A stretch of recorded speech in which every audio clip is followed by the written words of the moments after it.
I know that we have a big agenda today, and I think it's appropriate that we start. Before we start, I just want to announce that our HVAC is down here at the chamber, and so you can bring out the fans and and cool off that way. But we are concerned about the streaming because of the heat generated from our computer systems and IT systems here. And so, Ms. Clerk, did you want to add anything to that?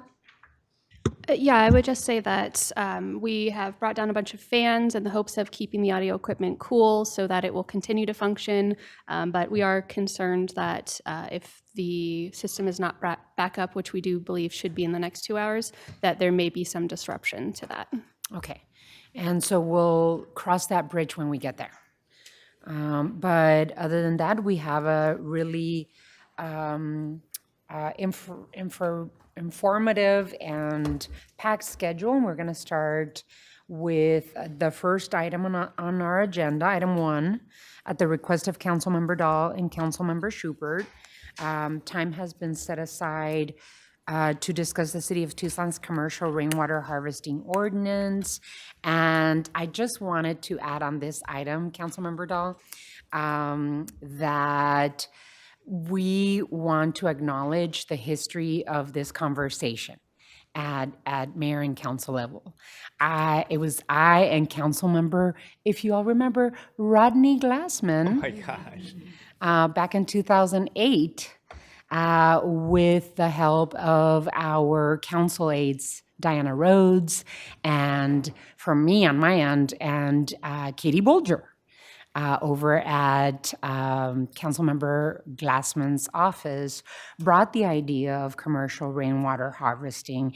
And I just want to reflect on the conservation ethic that mayors and councils for the past 30, 40 years have brought to the table about water conservation and leading in the state on these types of issues. So I wanted to thank you for really staying on it, making sure that, all of us have had a little bit of say on this. Councilmember Cunningham, yourself, Councilmember Ulick, so many others that have touched on the commercial rainwater ordinances and all of the conservation work that we've been doing over the years. And so it always makes me happy to remember the roots of issues that we've been leading on for many, many years in the city of Tucson. So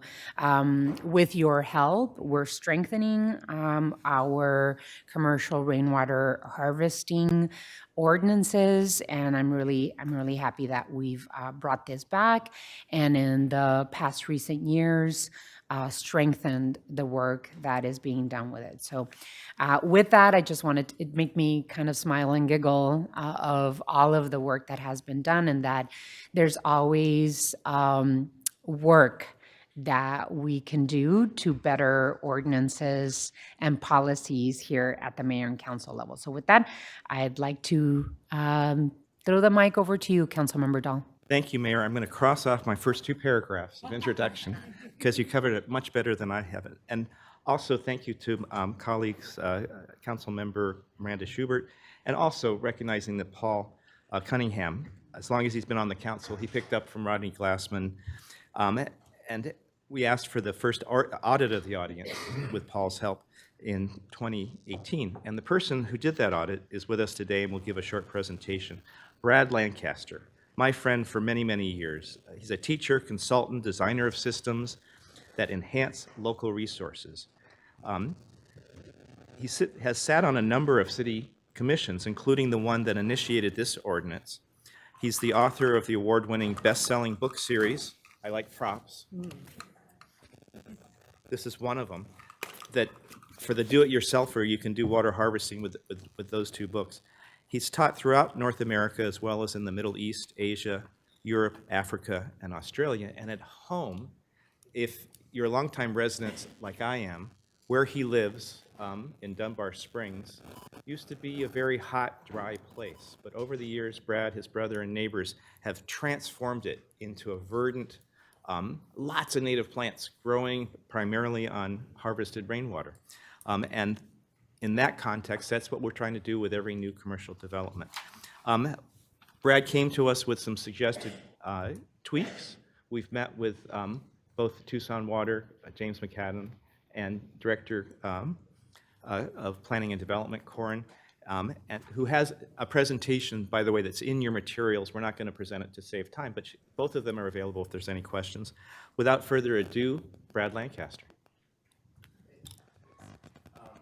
One question, do I have a clicker for We the have a presentation? clicker for the, and can we put up the PowerPoint? And I thought Okay, that there were going to be copies of them. Okay. There's not? No, okay. And do I? Audiovisual people, you putting up the PowerPoint? If I should go without it? Why don't you go without it? Okay. Yeah, with the air conditioning being out, who knows what's happening with electrical devices? Is it Friday the 13th? For April 1st. Yeah. Okay. We can also pass around Brad's laptop. Okay, so thanks so much, Mayor and Council, for the opportunity to make this presentation. So I wanted to present 6 improvements to the commercial water harvesting ordinance, which is great, but I think can be even greater. So the first one is I want to recommend that all non-paved areas of a landscape be lower than any adjoining landscape. So currently that happens to some degree with the commercial water harvesting ordinance, where there'll be sections that'll be lower than the parking lot or whatnot that can get that runoff. But there's still large swaths of commercial landscapes that are higher than the parking lot, the walkways, the road. And so they're wastefully draining that free rainwater and stormwater to the streets, to the parking lots, causing flooding and whatnot.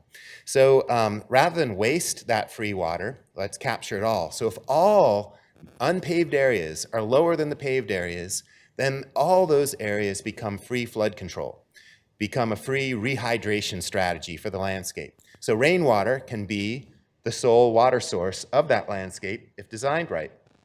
And then we'll also create more verdant, healthy, shaded landscapes.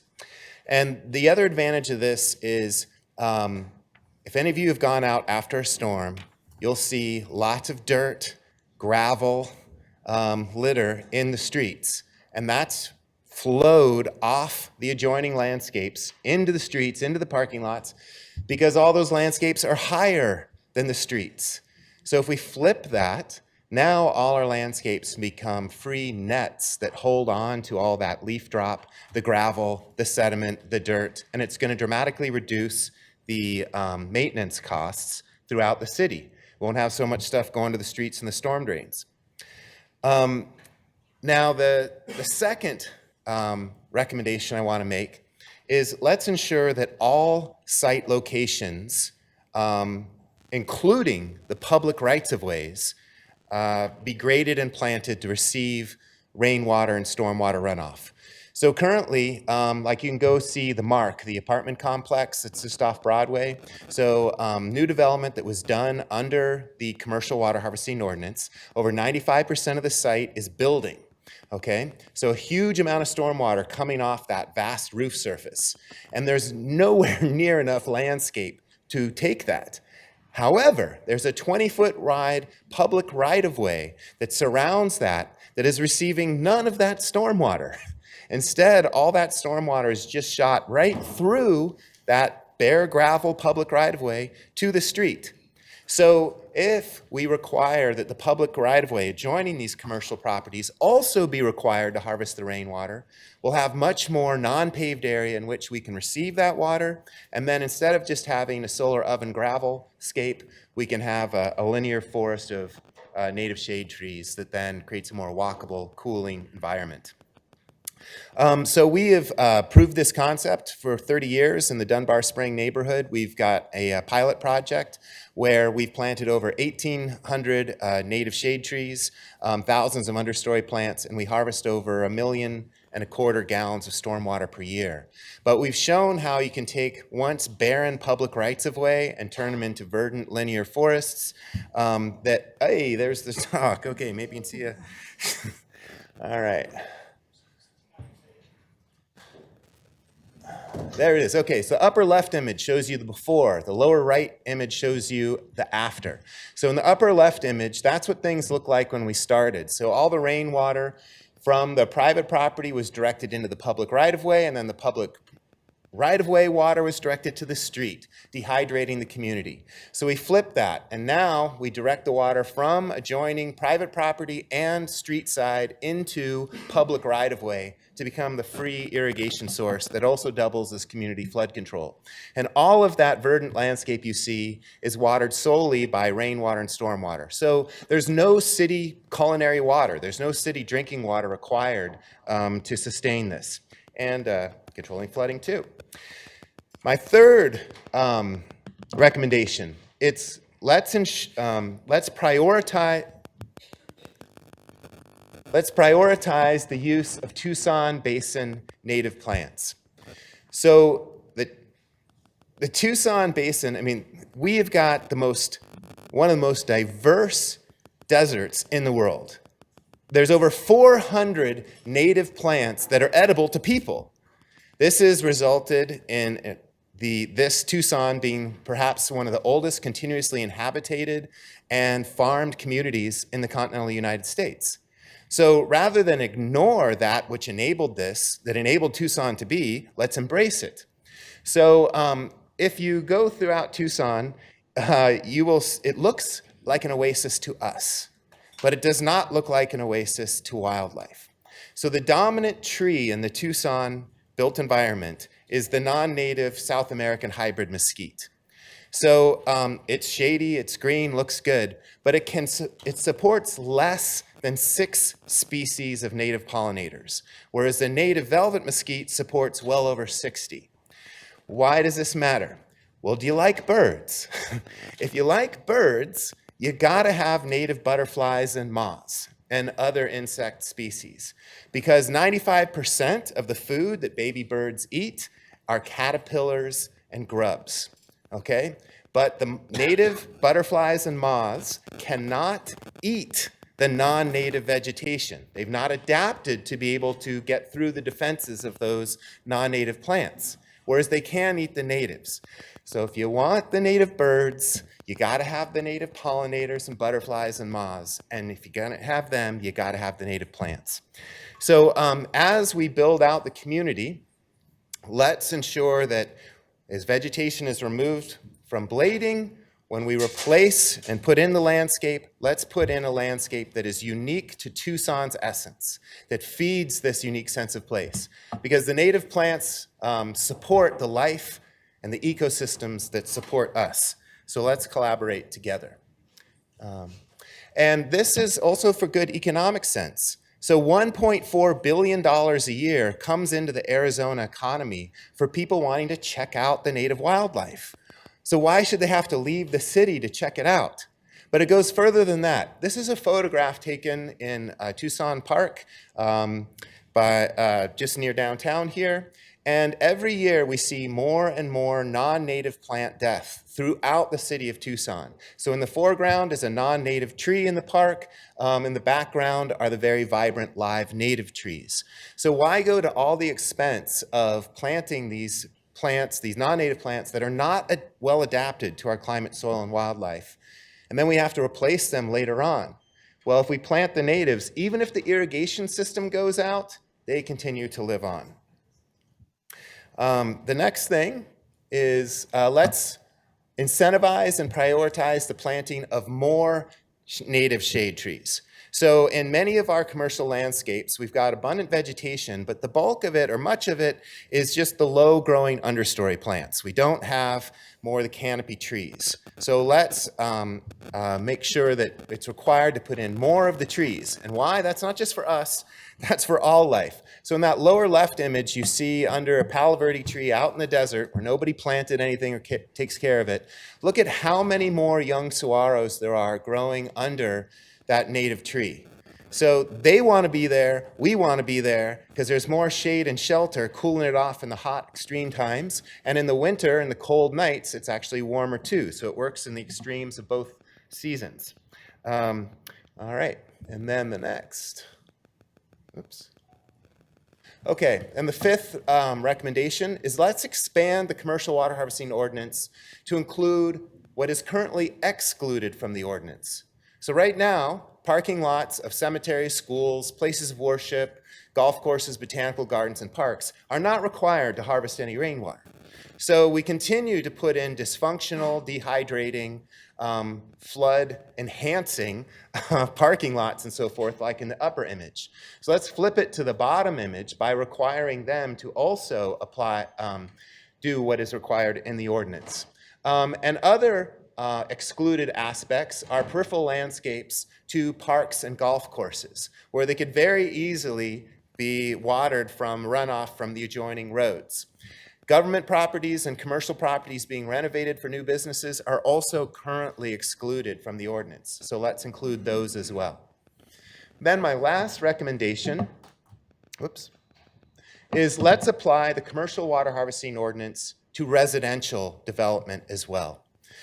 So this is a proof of concept. The images on this slide are from the Milagro co-housing development. It's a 28-unit residential development here in Tucson that was built out in the early 2000s.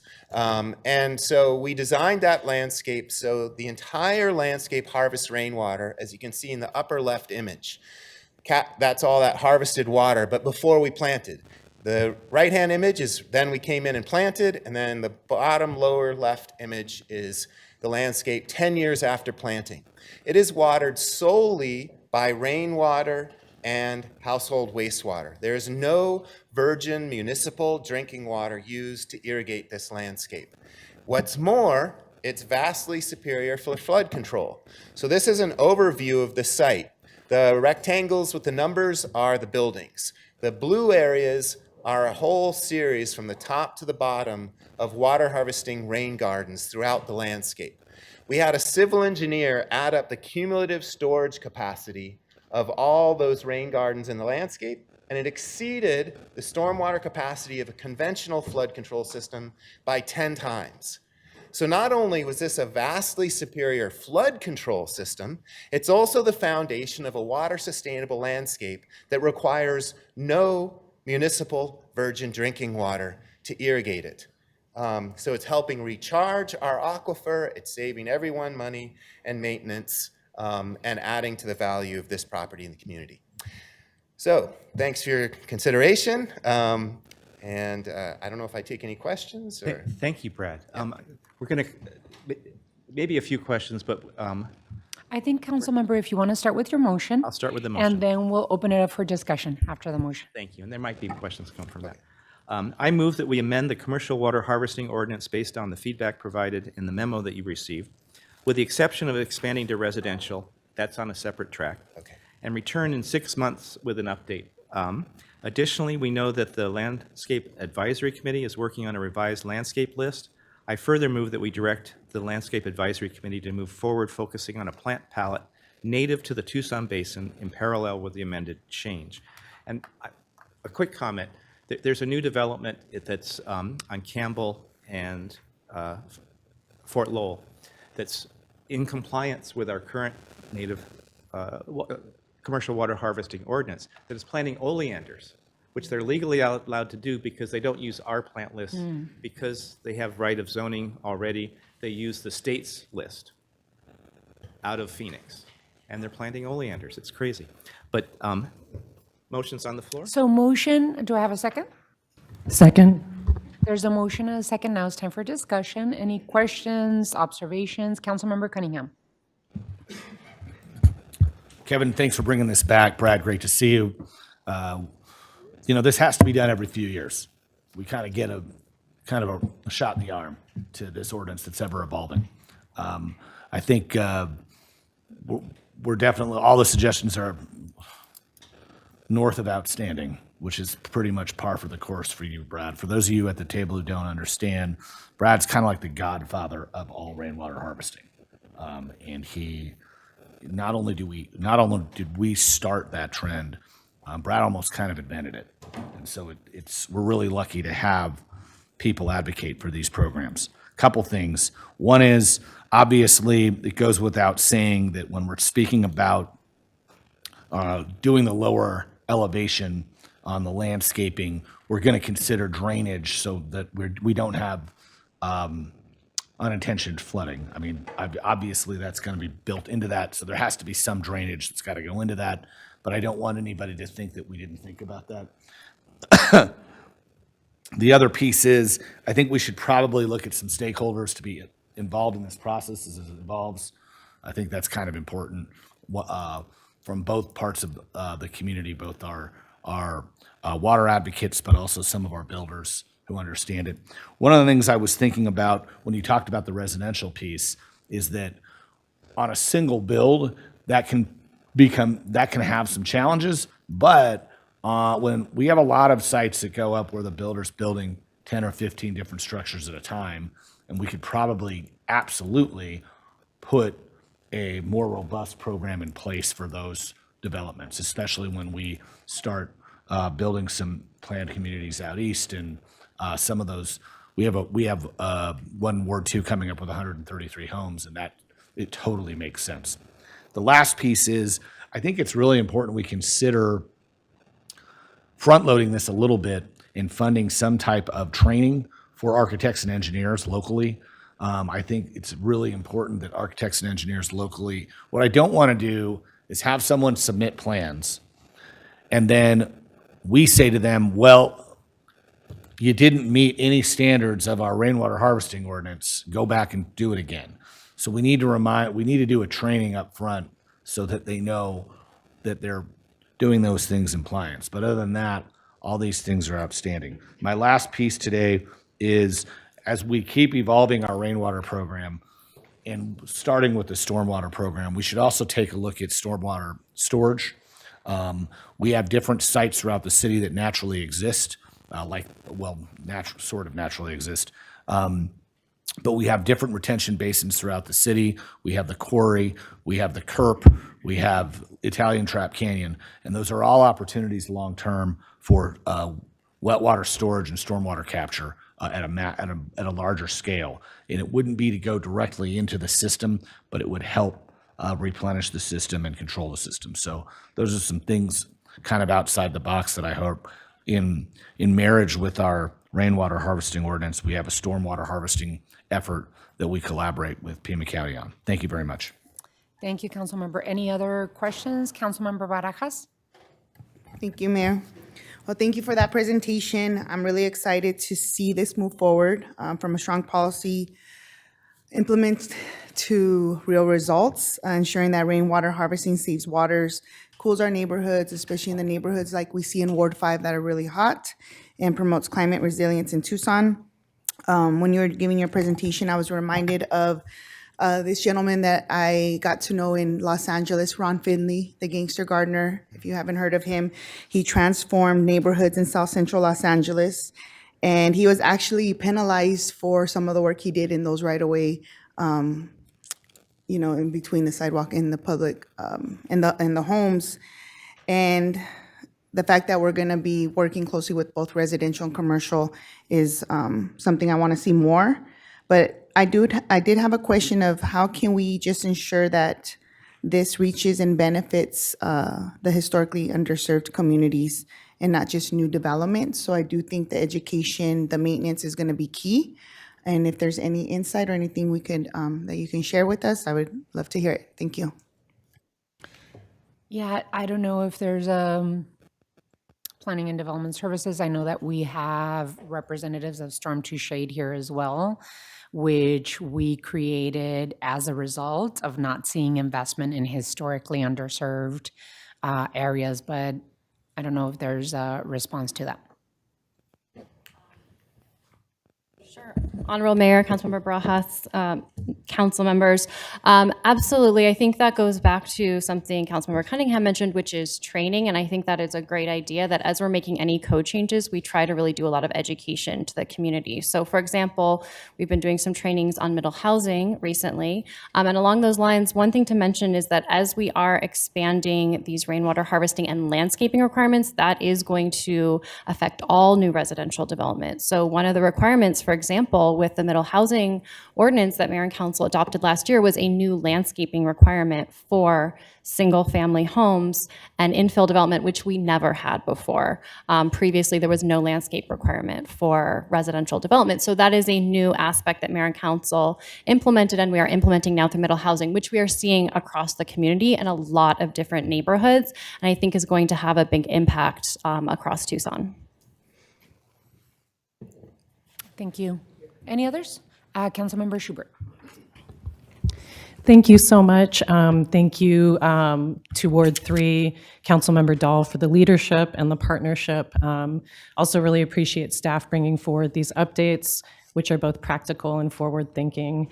And just really proud of this thoughtful and collaborative policy work that uplifts the expertise of a rainwater harvesting authority of the Southwest like Brad Lancaster. And really exciting to see the presentation and the before and after pictures. If we're going to make our communities more resilient, this is the way to do it, is to spread more of this forward-thinking, approach with long-term resilience and looking at our built environment. What really stands out to me is the light touch nature of these changes, because they're not about overregulation. They're really about aligning our future development with the realities that we're facing, living in a desert environment, from water use to our extreme heat future and present day. I mean, it's already hot, as we can feel literally in the chambers right now. So, these are common sense updates to ensure that as Tucson grows, we do so in a way that is respectful to our unique landscape and supports a robust ecosystem. And coupling these changes with an updated plant list from the Landscape Advisory Committee only enhances these updates and frankly unlocks new business potential. We have heard some concerns from people about the ability of the needs of different projects being able to be met by a more stringent requirement on local plants, but it's an opportunity to support locally owned plant nurseries like Spadefoot and Desert Survivors, who specialize in native Sonoran desert plant species, and it could lead to growth in that part of our local business economy. So I'm supportive of this direction, appreciate the careful balance that this strikes between enabling development and being responsible stewards of our environment, which Tucson is known for, and thank you for your leadership, Mayor Romero. Thank you, Councilmember Schubert. I'm really appreciative. Okay, first, having Brad Lancaster in Tucson and his knowledge and really his really thinking about improving his neighborhood by demonstrating how it's done. I remember, Brad, I visited you back in 2008 when we were thinking of creating the rainwater harvesting ordinance. And by the way, we also created a gray water harvesting ordinance that we still have to do some work on. But I really made me think at that time how valuable this work of capturing rainwater is to our community. And your neighborhood, Dunbar Spring, was a historically disinvested community, African American community, Native community that needed a lot of tender loving care. And via your work of really reimagining how we use rainwater in our community, we were able to put the rainwater harvesting ordinance together back in 2008. But because of sustained care by our council colleagues, we were able to improve the inspection practices in the field. So we were not just approving plans on paper, but which happened the first few years, to be honest with you, to verifying what gets built and actually is built as it was intended to be. And then because of the deliberate work that Councilmember Dahl and Councilmember Cunningham and now Councilmember Schubert, we've increased staff capacity and improved coordination between departments. We're really taking this serious, but it really all, we are lucky to have you to make sure that we continue to listen to your advice and feedback. And I'm glad that we're moving in this direction. So with that, all those in favor of the motion, please signify by saying aye. Aye. Aye. Any against? Motion carries. Thank you all. All righty. So we move on to item 2. Item 2, time has been set aside for an update on the fiscal year's 26 budget and discussion of the fiscal year's 27 budget. I just wanted to introduce this item because we have been doing a lot of work to come to this day for some time now, more than a year now. All of the menu of options that have been provided to mayor and council by the city manager and the team, it really is a stark reality that we're facing budget deficits. Mayor and council have to pass a balanced budget. We do not have the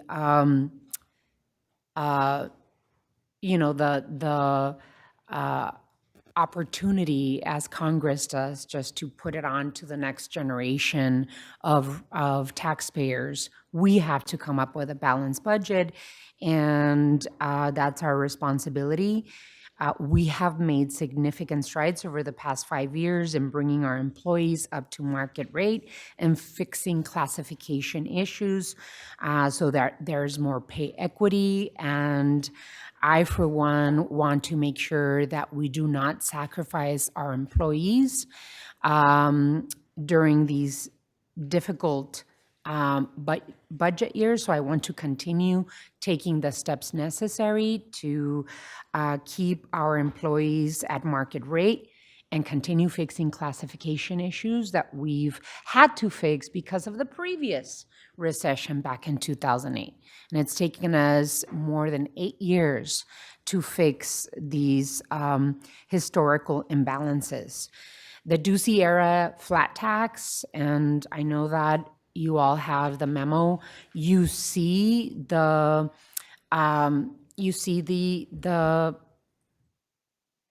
damage that the Ducey flat tax and how it's impacting our budget has been constraining our budget and is creating a bigger deficit in our budgets. The federal government cuts to cities are equally concerning.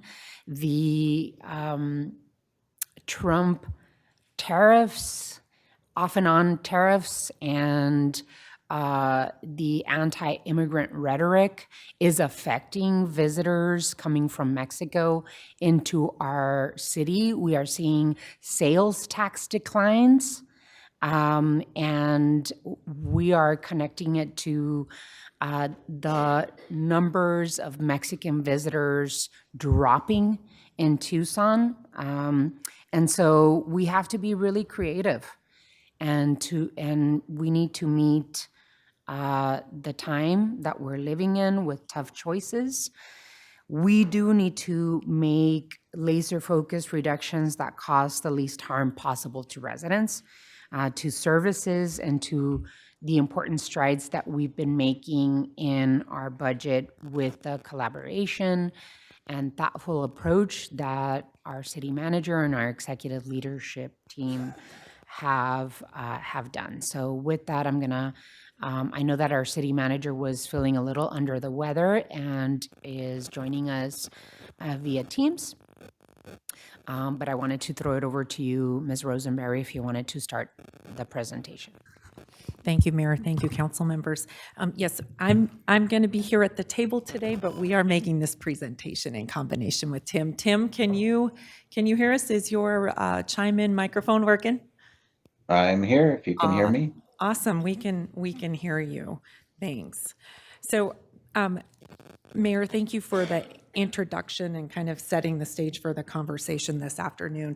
This is the last study session that we have in front of you before we present the city manager's recommended budget, which we will be presenting to you on April 21st. So this is an important time and an important conversation. As we've provided information in the memo, we start off with talking about the work that we have continued to do to try to get this budget balanced.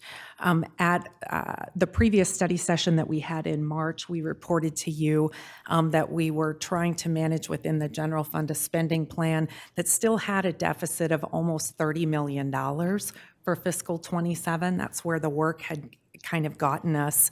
And as of writing this memo, we had been able to close the gap down to about a $17 million deficit, and we continue to work on that situation because we do need to recommend to you a balanced budget.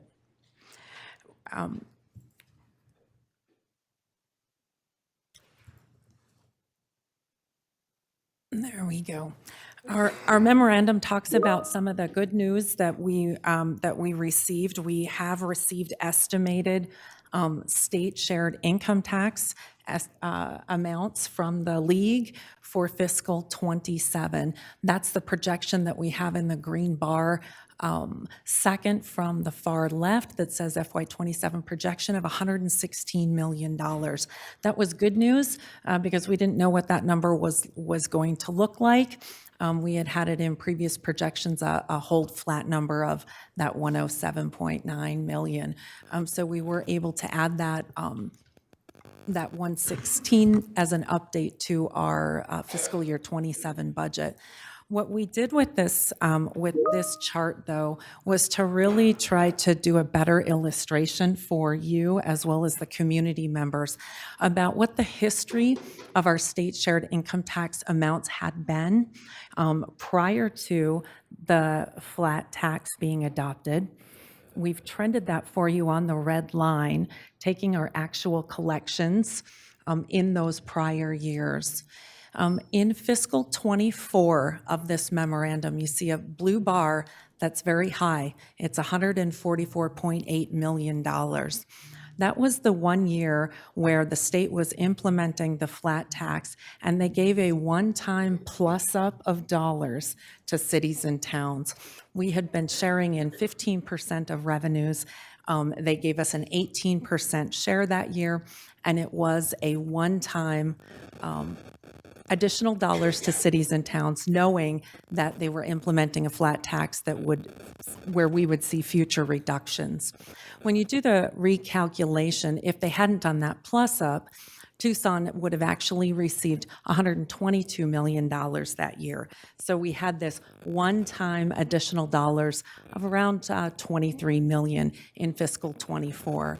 But ever since then, our actual collections and the projected amounts that we're to receive from state shared income tax are well below what our trend had been in income tax amounts from prior years. So that's what we're showing with this graph.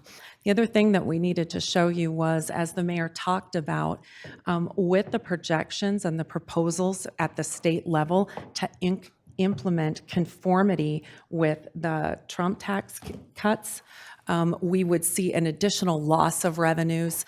The Arizona League is estimating that will impact us as a loss of over $7 million in next year's budget. So we've got difficulties this year in arriving at a balanced plan, and this will contribute to the difficulties that we will have next year as well in balancing. And I usually don't like to interrupt presentations, but with the Ducey flat tax, we received from the up year that they realized that the Ducey flat tax would impact state shared revenues to cities and towns across Arizona. Correct. So they shared additional funds from the regular state budget with the cities. But then we see the 144 million, and it drops substantially to 116 million in fiscal year 25, and then it dropped again in fiscal year 26. You're happy that we're receiving 116 million this coming year, but it should have been $150 million shared by the state because of our income tax. It's basically, we call it state shared revenue, but they're not giving us anything. This is City of Tucson residents paying their income taxes that should be coming back to Tucson, correct? Correct. And Mayor, you're right. We are positive at this point, or it's good news when we receive a projection that is higher than our expectations, but really our expectations for state shared income tax in fiscal 27, based on Tucson's trend, would have been $152 million. So the $116 million that the state is saying we will receive is well below what the trend had been for Tucson to receive prior to the flat tax policy. And when you say that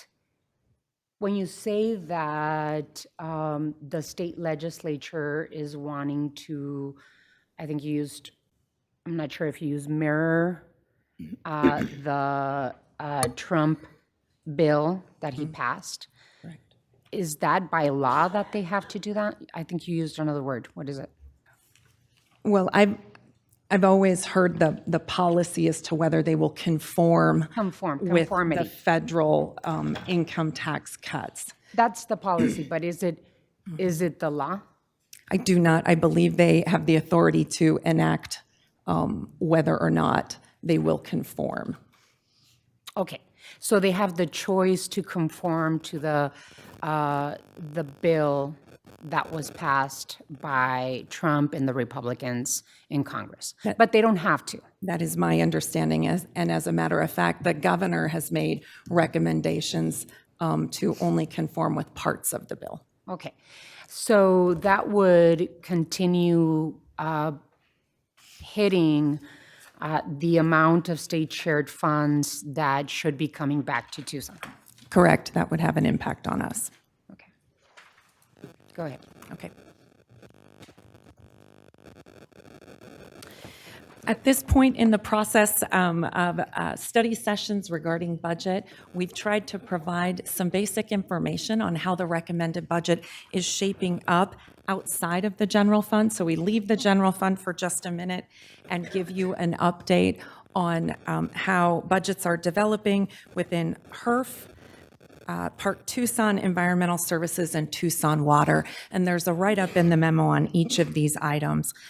Within the HERF fund, we're expecting to receive $80.4 million for the coming fiscal year. That's slightly lower than our original estimates. We also received those estimates from the league.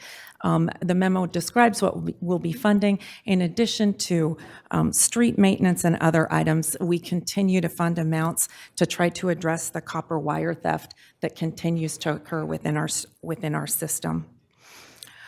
Within the Environmental Services Fund, we talk about how environmental services budget is working around and based upon the cost of service study that we've completed. We're expecting the utility fund within environmental services to spend approximately $80.3 million, and there is a small amount of grant money that will be expended in the coming fiscal year related to an EPA grant of a little over $200,000 within environmental services. Within the Tucson water utility, you can see that we plan to budget within the utility fund itself, as well as the conservation fund and the green stormwater infrastructure funds. All three of those funds make up the activities and fund the activities for Tucson Water. Tucson Water's budget is based on their 5-year financial plan, with $80 million of debt issuance anticipated early in the fiscal year to help fund a portion of their capital budget, about 40% of their capital budget. So again, that's a little bit of a preview in those funds, and those items will be included in the recommended budget. I'd like to turn the presentation over now to Angelo Zomalam, our Business Services Director, who'll go over the capital improvement plan. Thank you, Anna. Go ahead, Angel. Okay. This table reflects the capital improvement plan or program for years 27 to 28, fiscal years 27 to 31.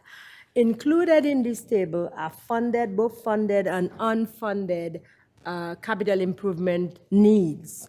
And we provided the unfunded numbers to give mayor and council a full picture of the infrastructure and fixed asset needs around the city. Our city manager's office is working with department directors to perform a broad assessment of capital projects and assets needs, and to compile a thorough list of these items so we could present to mayor and council at a later date the full unfunded capital projects that would need to be addressed over the next several years. Included in these numbers are numbers for the FY27 budget. We're showing $733 million that I would elaborate more on in our next slide. All right, and in our next slide, we're reflecting capital improvement plan projects just for fiscal 27, and we've provided mayor and council with that information across funds and departments. Mayor and council will note under the general fund, we have $12.5 million projected for capital improvement programs. And that includes the original $4 million transfer from the general fund in this fiscal year 26, with an additional proposed that the city manager will be bringing up in his recommended budget, a proposed $8 million from the general fund into what we call the general capital projects fund, for a total of $12 million. There is an additional 543 these projects are funded through framework and other restricted capital general fund resources. Then we provide you with HERF, and that is, of course, under Department of Transportation and Mobility and the other special revenue funds. Some of the projects for fiscal 27 include the Valencia Road Code to Houghton of FY27 budget of $8.8 million. We have the 22nd Street I-10 to Tucson Boulevard. We also have the Fire Station 12 remodel and Fire Station 10 rebuild for a budget request of $1.5 million in fiscal 27. So all of these programs and more, projects and more, most of which are included in the memo, make up that $733 million of budget request for the capital improvement program. I'll turn it over to Anna. The city manager is going to talk through the next slides regarding menu of options within budget development. Thank you, Anna and Angel. So the next part of the presentation is really focused on how do we get to a balanced budget for FY27? And we've presented what we're calling a menu of options. These are not necessarily recommendations. Those come later on the 21st when we present you with the recommended budget. But they're provided to give you context of what the range of possibilities are and to get feedback from the mayor and council on these different ideas. I also want to clarify a couple of things. And Mayor, you touched on some of this during your opening. When we're talking about the FY27 budget and we talk about a deficit, that is built upon continuing to provide services similar to what we've done in the past. And it's built upon a few key objectives that the mayor and council have outlined for us that we've taken as assumptions as we've been building this budget. One is the employee compensation being not an optional part of budget development, but a core value of budget development. So when we talk about the FY27 budget and it having a deficit, that is in part inclusive of including a significant year 2 of investment in employees to address pay equity issues, market issues, and other needs in employee pay. So that is not something that we've put on the table for consideration per se. We've put it on the table as a given in the budget. It is certainly a dial that can be turned. It includes our Safe City initiative, and part of our Safe City initiative is our efforts to increase our number of sworn TPD officers. And so we've got a commitment to trying to increase that number by 50 as soon as practicable. Those investments are in the budget. We are also not recommending at this point any actions that are sort of short-term fiscal fixes that lead to long-term fiscal consequences. For example, in the past budgets have included, and this is more than 10 years ago, reductions in contributions to the public safety pension that are legally able to be done, but then in long-term create a long-term unfunded liability that we're actually wrestling with today, trying to overcome. And also a failure to invest in our capital needs of the city. Those are not what we are proposing. We are including those in the budget as we are developing it. I also want to clear up when we get to some of the potential adjustments to services. When we look at some of the things that might happen or are being considered in the fire department, there are 2 fire stations we'll mention that could potentially be addressed. That is not to imply that there is a proposal or a consideration of laying off any firefighters. The way those savings would accrue is the firefighters who operate those apparatus would go onto the rest of our fleet, and we would actually accrue savings through overtime reduction. This is not in any way a proposal or a consideration or even on the table to lay off firefighters. So those are some of the things that are circulating in social media and in some circles that are just complete myths. Those are not what are being even put on the table. So we are trying to fund the things we need to fund, and we're trying to get from you, the mayor and council, what are those things. So as we work through these categories of opportunity, I begin with category 1, which is potential new revenues with general fund impacts. And essentially there's almost $2 million in that category that are either in process or, depending on your actions today with regard to parks and recreation fees, that if you proceed down the path with things you've already signaled an intent or issued a notice of intent for, inclusive of if you would issue a notice of intent to look at parks and recreation fees, there's almost $2 million right there of new revenue that would go straight toward the bottom line of offsetting the potential deficit and bringing us to a balanced budget. So that is good work that would yield good results. Under category 2, these are things that are not cuts to the budget, but they are things that were externally funded, and those external funds have gone away. So these are programs or projects that if we don't take action, they would cease or they would be reduced. And if we do decide to fund them for another year, then we add to the deficit. This does include the DV FTAP program, which is the firearms of domestic violence, where we have a removal program for those firearms. The mayor has already challenged myself and County Administrator Jan Lesher to try to find a way to fund that. So it is shown here, but it is something we already acknowledge as a top priority.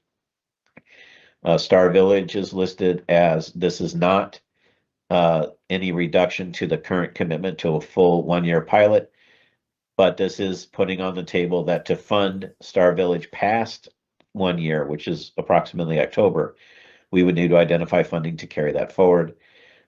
There are 2 Housing First navigators that their grant funding is running out.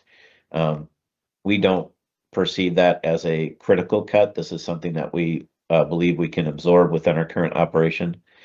The PHA Heart program is a program that the funding has ceased for. And then the mobile shower program is a program that we believe we could transfer, donate, or lend to a nonprofit to operate.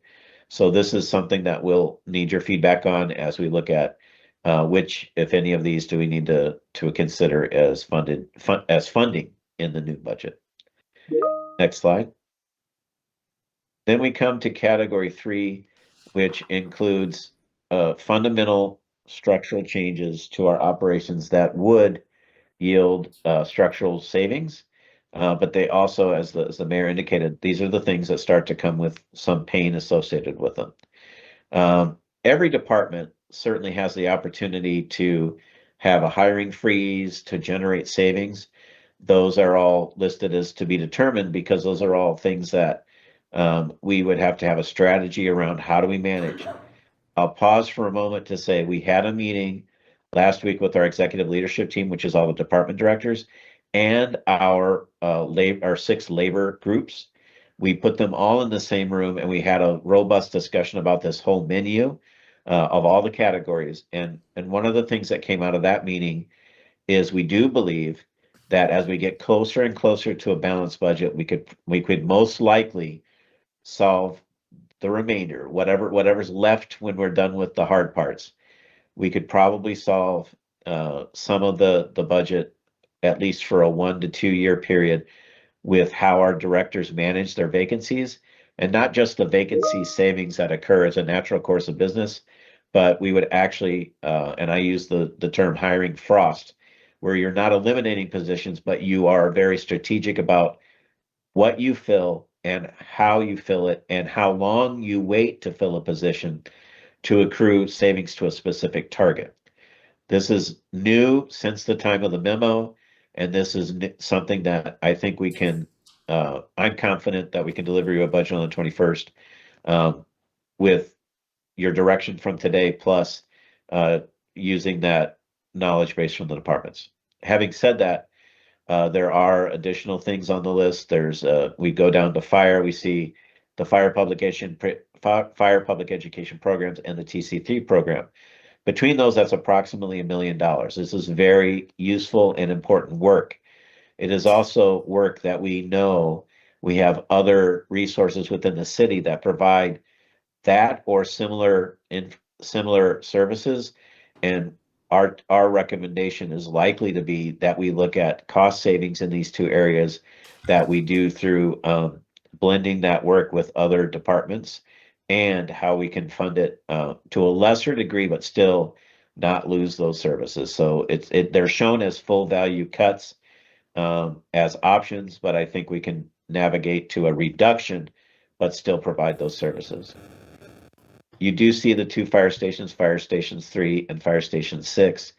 That would be the savings of closing those two stations. There's reasons to consider closing those stations. There's also very compelling reasons to not. And this is the case where closing those stations is not a layoff of firefighters. Those firefighters are redeployed into the swing pool, which means that they all go to other apparatus and they support our continuous staffing model.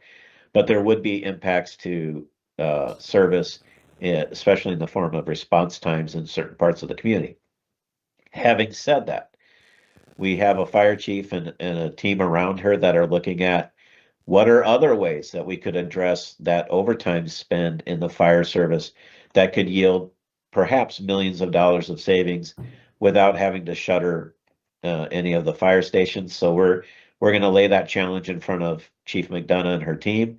And we are also going to reinvigorate some conversations we have with community partners who in our opinion, should be funding some of these services that they're currently not funding. Specifically, Fire Station 3 is located proximal to the University of Arizona.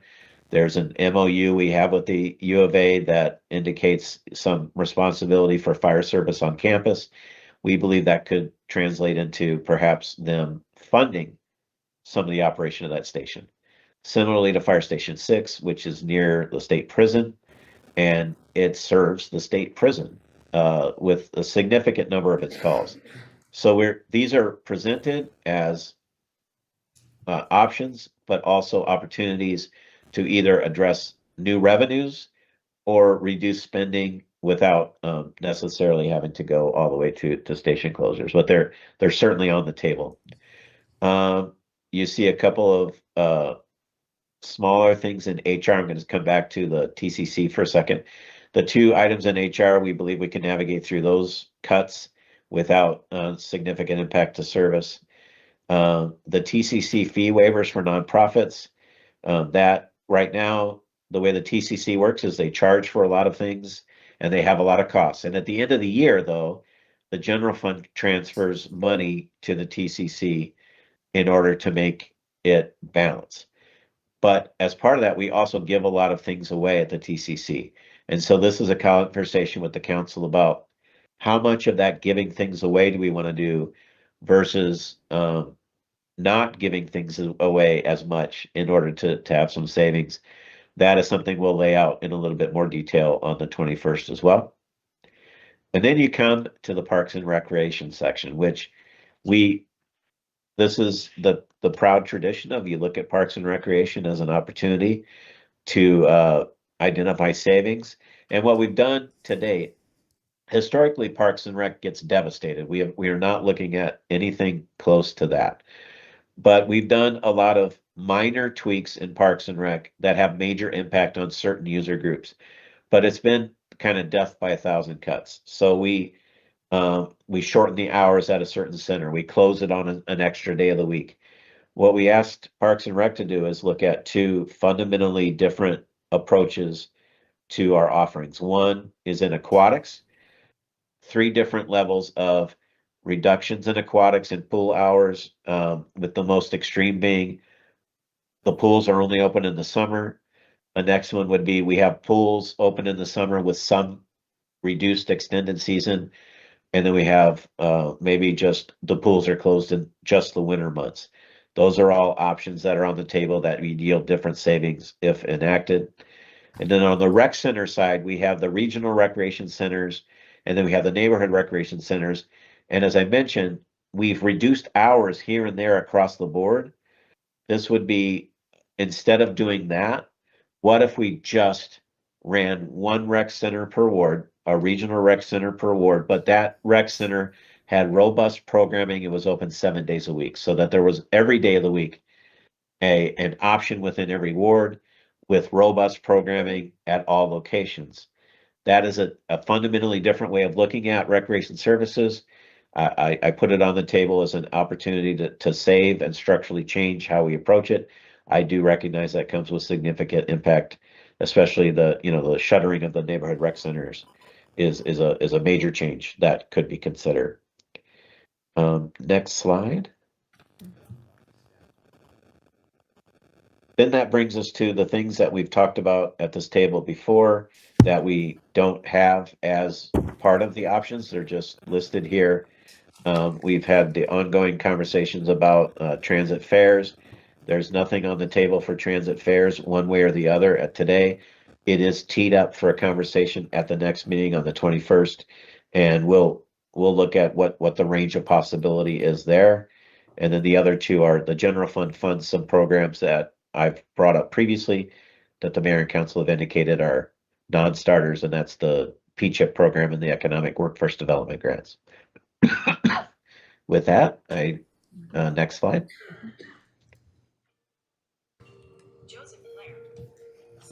I'd also like to just highlight for a moment, we had an employee budget town hall, and we asked them a series of pretty pointed questions about how they approach this work. And we asked them about, for them themselves, what would be their recommended actions with regard to reducing employee costs? On this slide, we see a lot of folks interested in preserving the pay. Excuse me, Anna, I'm going to have to cough for a second. Okay. Could you take this next slide? Sure. So this information is preliminary at the time that we provided it in the packets. We still had the employee survey out. It was open, but we're giving you preliminary information about how employees thought we should face the budget constraints. Given these four choices to reduce staffing levels, to pause pay increases, to have furloughs or other temporary reductions in pay across the organizations, the leading choice that employees were coming to was this concept of reducing staffing levels to maintain better pay for remaining employees, or that hiring freeze option. The second question that we asked during the town hall was to get a feel from employees about their top three areas of the general fund to secure, stabilize, or fund. There were a number of different choices here, and you can see how these various options were faring out in our preliminary results. That tall blue bar with the most responses is police, fire, and emergency services, and we run the gamut of a lot of different service area choices within the general fund there. The third question we asked was, based on what you hear from residents, employees, where might the community be most willing to see service level impacts? So it's asking employees about their perceptions about what the community would support. You can see the different options there. Employees were coming back with suggestions about fewer community events or reduced facility upgrades as the top two. And the last question that we asked employees was, if the city needed to reduce spending, where should we start? Everybody had the option of selecting up to two of these items. This is how the responses were looking. The most popular response was reducing spending for contracts and external services. Second most popular, the red bar, is freezing hiring or leaving vacancies unfilled. Thank you, Anna, for jumping in there. And I apologize for having the coughing going. What I want to emphasize on that last set of information, again, that was preliminary from the employees, and that survey remained open for a couple of weeks after the town hall, so we need to digest the full impact of it. But what I want to emphasize on it, when we look at when times get tough and choices need to be made, the employees seem to be in lockstep with the dual responsibilities of employee compensation, being that, and I interpret it to be, we'd rather have our employees well compensated and at market, even if that means that for a period of time we have to have fewer employees. And I'm not saying through layoffs, I'm saying in this case through hiring freezes or frosts. That the feeling was, let's buckle down and do what we can with what we have, and continue to value our employees instead of devaluing our employees and trying to just fill numbers and vacancies just because they exist. So what that leads me to believe is that if we end up in a budget balancing activity toward the end of the process, where we have to rely on the directors to not just have a program vacancy savings, but a vacancy management target above that, a savings that they have to achieve during a fiscal year, that our employees seem to align with trying to make that achieve. So I think that that's a reasonable and likely outcome that could actually result in a balanced budget for us. So with that, I turn it back to you, Anna, for the last couple slides, and then we'll be ready for questions. Thanks, Tim. These last two slides in the memorandum, we have made no changes to these dates, but I just wanted to make sure that everyone was aware. We do have the 4 community information sessions slated to occur right after the recommended budget study session with mayor and council. There are 2 virtual options as well as 3 in-person options to hear us present to the community what the recommended budget looks like. And all of those information sessions are scheduled to occur before that May 5th public hearing on the recommended budget, so members of the community can participate in both. Thank you, Mayor. Thank you so much. I am going to just hand it over to my colleagues on the council for questions, comments. I'll start with Ward 6, since I usually start on this end. So do you have any questions, comments, council member? No, thank you, Mayor Romero. And the Ward 6 office did send questions to staff, and so I just wanted to express appreciation at receiving those answers. I know that they were sent to my colleagues on the mayor and council. But this being my first budget season, I'm really coming into this first session with an attitude of wanting to listen and to learn. And I just want to offer kind of my 30,000-foot bird's eye view of what I'm coming into this thinking about. And we have hard decisions to make, there's no doubt about it. And that mirrors the hard reality that our residents are facing. Families are facing rising costs across the board.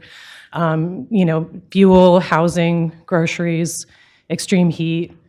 And in that environment, services like universally accessible transit, cooling centers, parks, and housing support are not just aren't negotiable, they're actually essential. So, we're facing a summer that's looking hotter, more expensive, and uncertain. So I feel hopeful hearing City Manager express that we are looking beyond just what we're going to gain today by any cuts, but looking at those long-term impacts as well. When I look at programs like TC3, 311, Star Village, and P-CHIP, these are programs that might shift around a few numbers in the short term to close the gap, but I would be concerned about what it would cost us in the long term. So I'm just thankful that it seems that we're all aligned on wanting to be really careful about how we proceed. We've made real progress reducing the deficit thanks to the hard work of staff, from nearly 29 million down to about 16 million, even less than that for the cash on hand that's needed. So as we move forward, my questions will continue to be, as we look at cuts, whether we're fully accounting for the downstream costs. I am also curious to know if we have exhausted alternative funding or reallocations, especially in our largest spend areas. Also, what other temporary cuts or suspensions can we consider to close the gap and even build in a buffer should economic activity slow down even more than we've already seen? I just heard on Marketplace this morning that the inflation outlook for the summer is 3.5 to 4%, which is far off the ideal of 2% that the Federal Reserve hopes for. So just thinking, as we're moving forward, I really trust the expertise and the ingenuity of our finance staff to get creative in finding more stones to turn over to find savings so that we aren't balancing the budget on the backs of working families who are already struggling so much, even to make ends meet. And there's been such innovative programming and initiatives and efforts on the part of this mayor and council.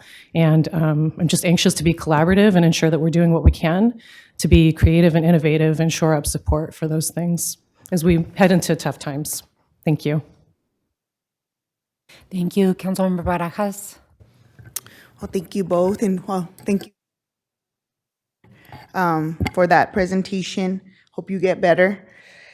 Well, I too, new and just taking time to really listen and research and ask questions and hear from you all and just from the different departments. So in reviewing the menu of options, some of these will be felt more readily by our residents versus others. The programs where city government touches our residents' lives most are those that also help maintain public trust. So for me, making sure that our recreation centers are important hubs for our community as gathering spaces, but also for civic engagement.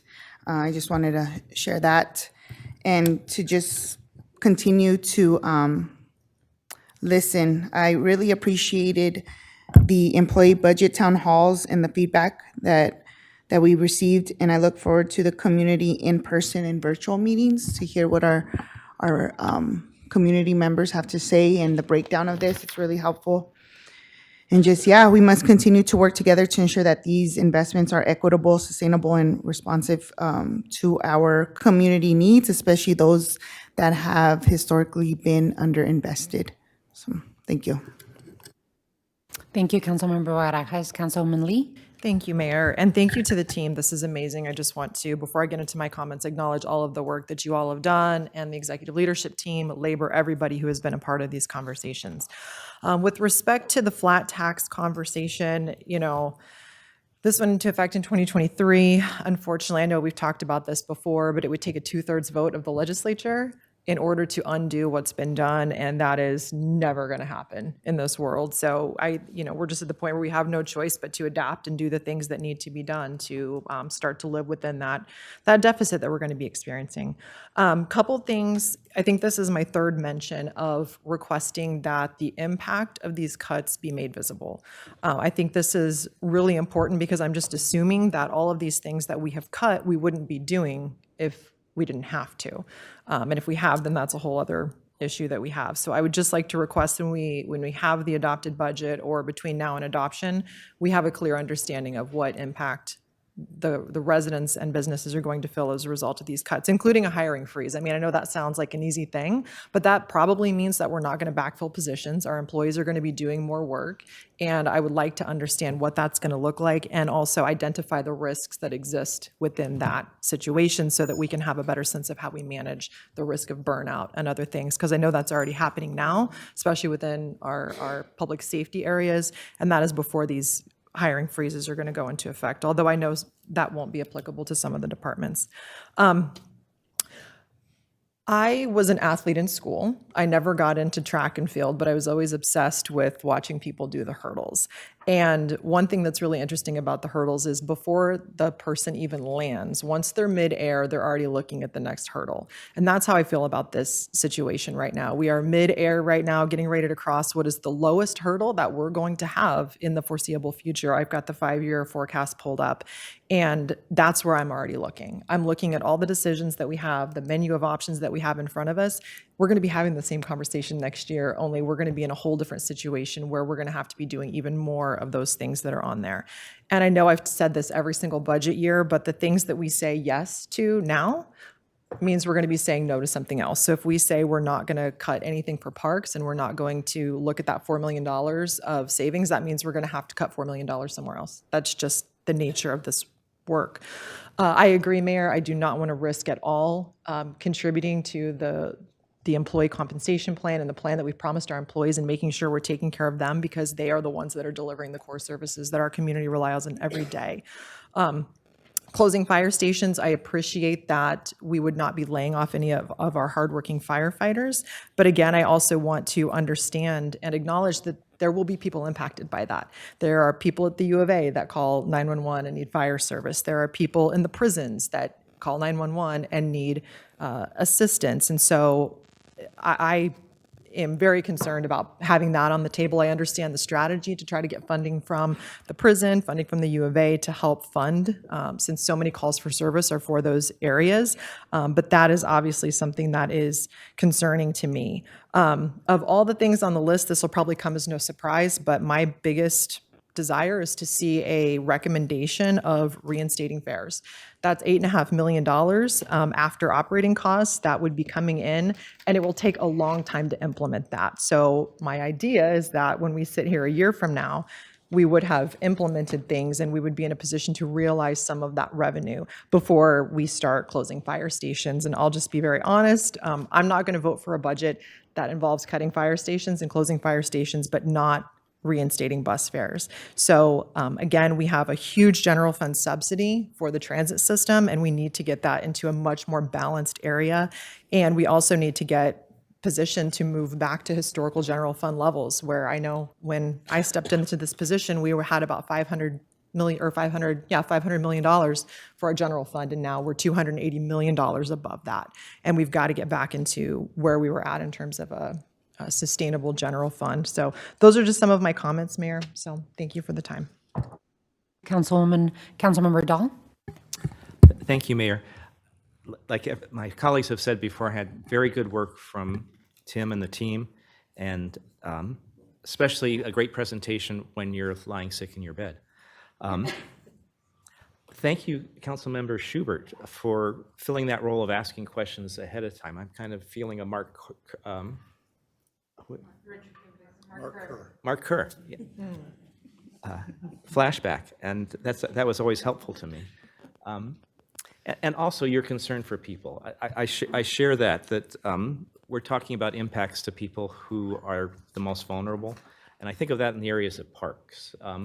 As parks get hot, and pools especially, Parks and Rec are a core service of the city of Tucson. It's not really an opportunity for cost savings in my mind. It's a quality of life for our neighborhoods. Doesn't mean we shouldn't be strategic, but closing whole things concerns me, and pools not available for large periods of times concerns me too. And as an aside, I want to make sure that people know that Parks Tucson is not Parks and Rec. There's no enterprise fund for Parks and Rec, and I sure wish there was a foundation, and that there's a little bit of endowment, I understand, from a past Parks Foundation. It would be great if there was regular money, but almost all of the parks operations has to come out of general funds. But back to parks and pools. I'm going to be hard on pools. I think we need to maintain the service and hours that we have currently this fiscal year and into the next fiscal year. And so this is a little unusual, but I hope my colleagues will agree with me. Let's just take the pools off the table, and we can look at other parts of parks and all the rest as we go forward. So I move that we take off the table any cutting of services or hours from city pools based on last year's operations. And I ran the wording past Tim, so I think it will work. You have a second. There's a motion and a second on basically taking pools and the hours off the table. No cuts to current operation. Okay. One of the reasons for that is the operations of pools in the summer, the family swim open times, goes across 2 fiscal years. And for the better planning of pools, we kind of need to know what's going to happen next fiscal year now as we're training and hiring lifeguards, et cetera.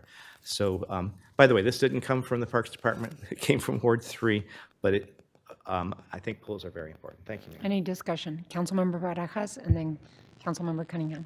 Well, for me, my concern is the rec centers, not just keeping the regional centers open. So if there's a way we could remove the rec centers from that as well. For the pools, I mean, there's only really one pool in Ward 5. Councilmember, I am concerned about starting to remove one at a time options. We have very little options to move forward.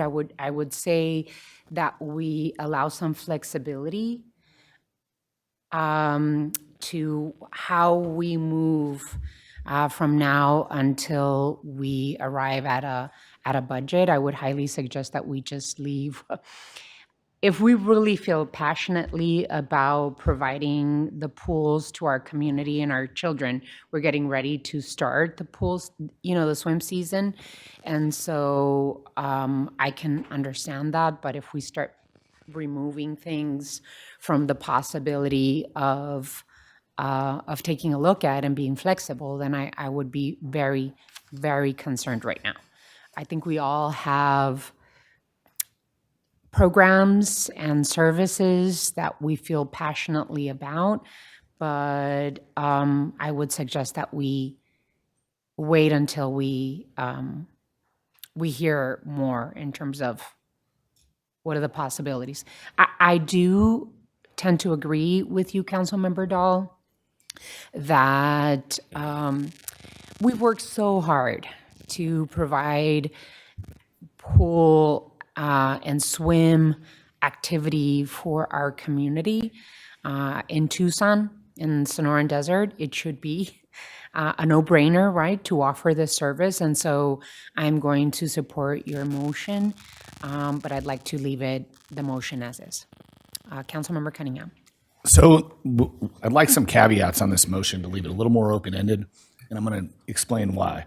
Number one, in Ward 2, we're closing we're very likely closing one of our main pools, and it could be for good if we can't figure out where that water leak is at Fort Lowell.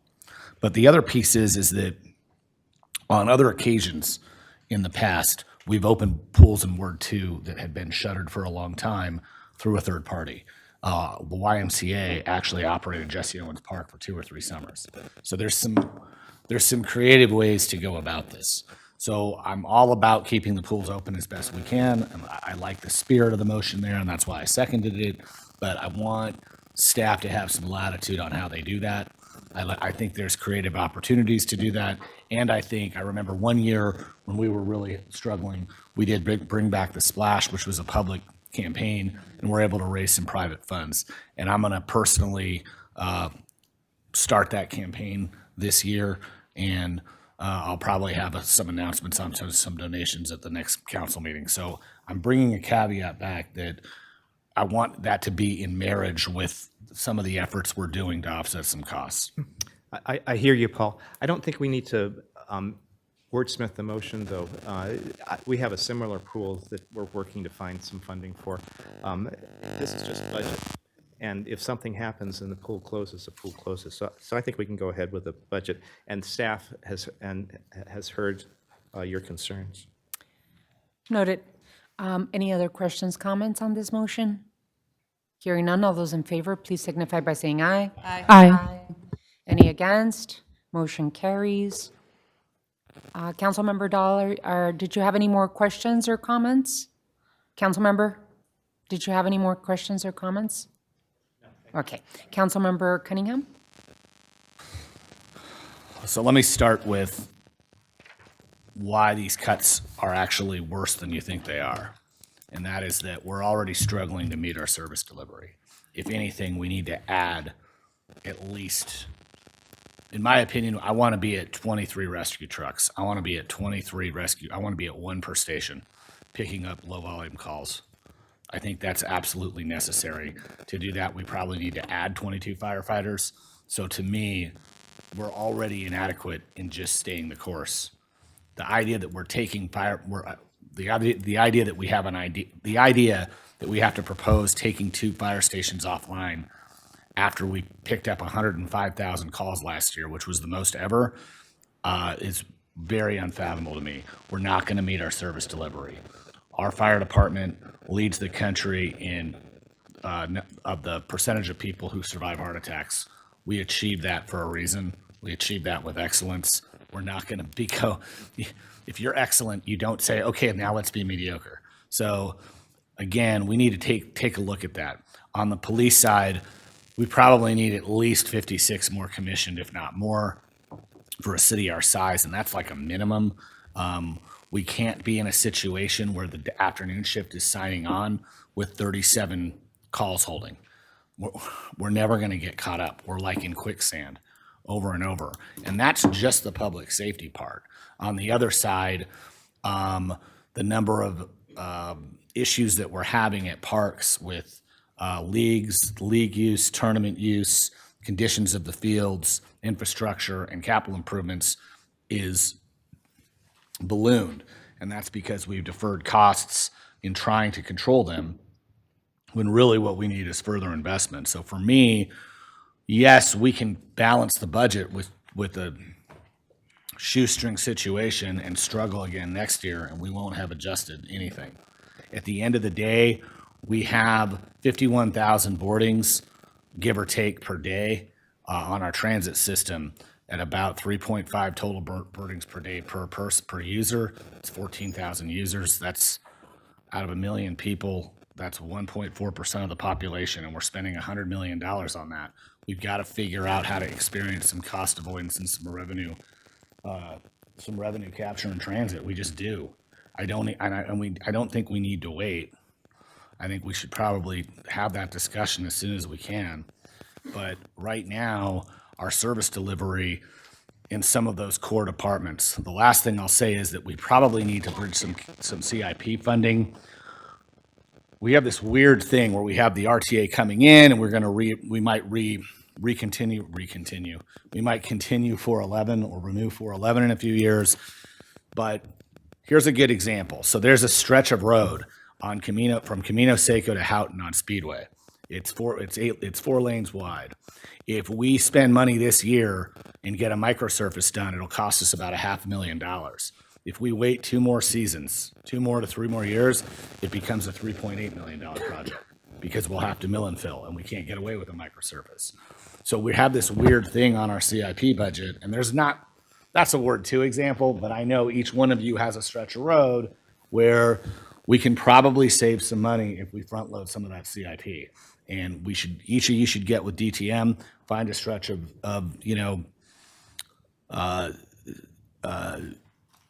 about 8 or 10 lane miles and see what we can do where we can microsurface in lieu of mill and fill just to do some preventive maintenance and maybe save some costs down the road in 2 years, at least in one-time money.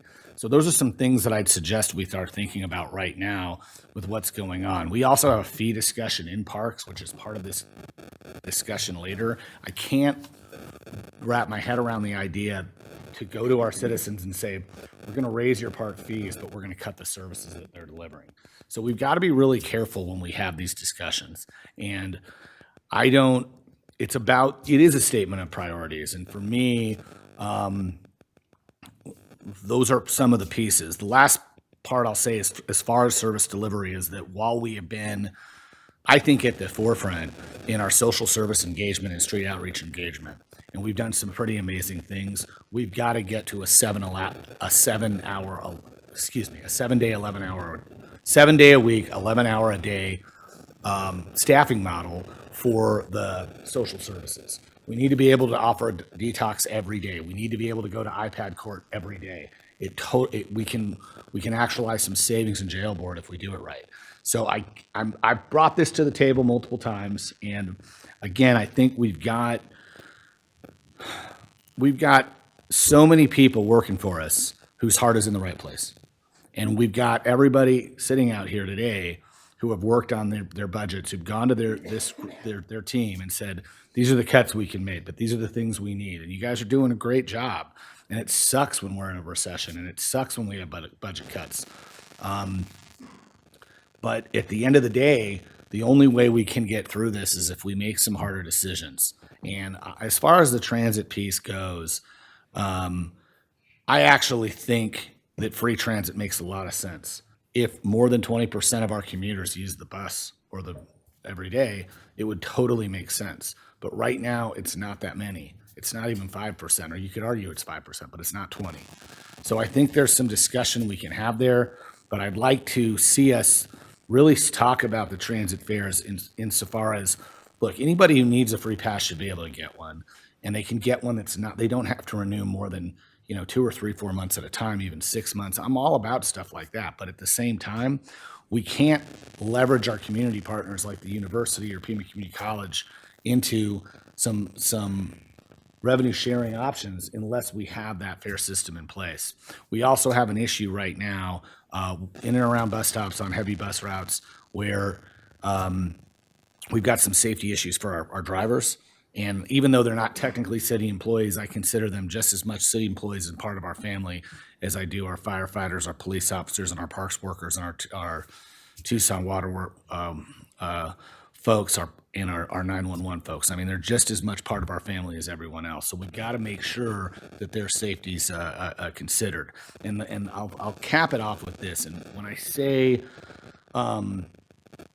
we want to consider what our service delivery and the quality we have, if we can be a city where most of our departments are 7-Eleven, where they're open 11 hours a day, 7 days a week, from the landfill to anything else, then I think our citizens will respond really well because they know that we're all working for a living. We're doing our best. So that's kind of my vision for how this budget shapes and how our service delivery shapes. But I can tell you that if we don't get really serious about some of these things, not only our already suffering service delivery is going to take even more of a hit with the cuts. And so it's hard to navigate this. We've done this before, but we've got to be ready. And that's the bottom line. So that's it. Thank you. Thank you, Vice Mayor. Thank you, Mayor. I want to start by recognizing our staff leadership who've done all the hard work to close gaps and move this budget forward while continuing to invest in our employees and maintaining strong healthcare benefits and competitive compensation. That work is really important and we see it. So thank you for that. I had a couple of questions. And so the memo shows we've moved from a 28.9 million deficit to a 16.8 million. City Manager, could you walk us through what's already been decided to close that gap and what remains on the table for your recommendations on April 21st? Thank you, Vice Mayor. One of the biggest moves in the last month or so was that positive news on state shared revenue that ACM Rosenberry talked about earlier. That was our previous projections on revenues were based on a lower number for FY27. By no means does this bring us anywhere close to what pre-flat tax levels would have been, but it certainly was a higher amount of money on revenue. So it wasn't a magic thing that we did. Sometimes it's better to be lucky than good.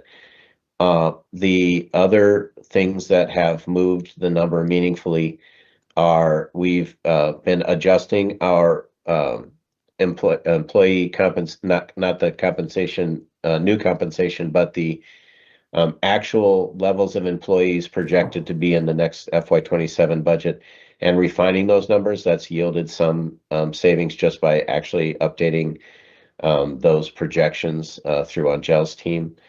There is also what will be nothing decided yet, but what would be presented to you is a scrubbing of the framework dollars. That this is going into the last year of the framework, which is born out of ARPA and then became general fund framework dollars. That we took a hard look at what remains in that bucket of money and what is in compliance with your goals and objectives of the council, and how could we leverage other revenues to supplement that and create some savings in the general fund. So that'll all be laid out in the memo of the 21st.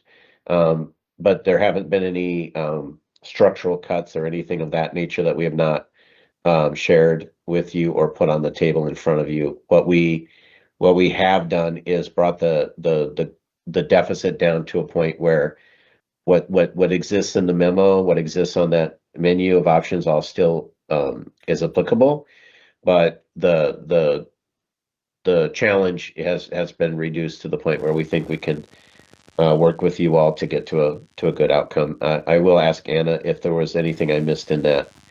What's moved us from 28.9 down to 16?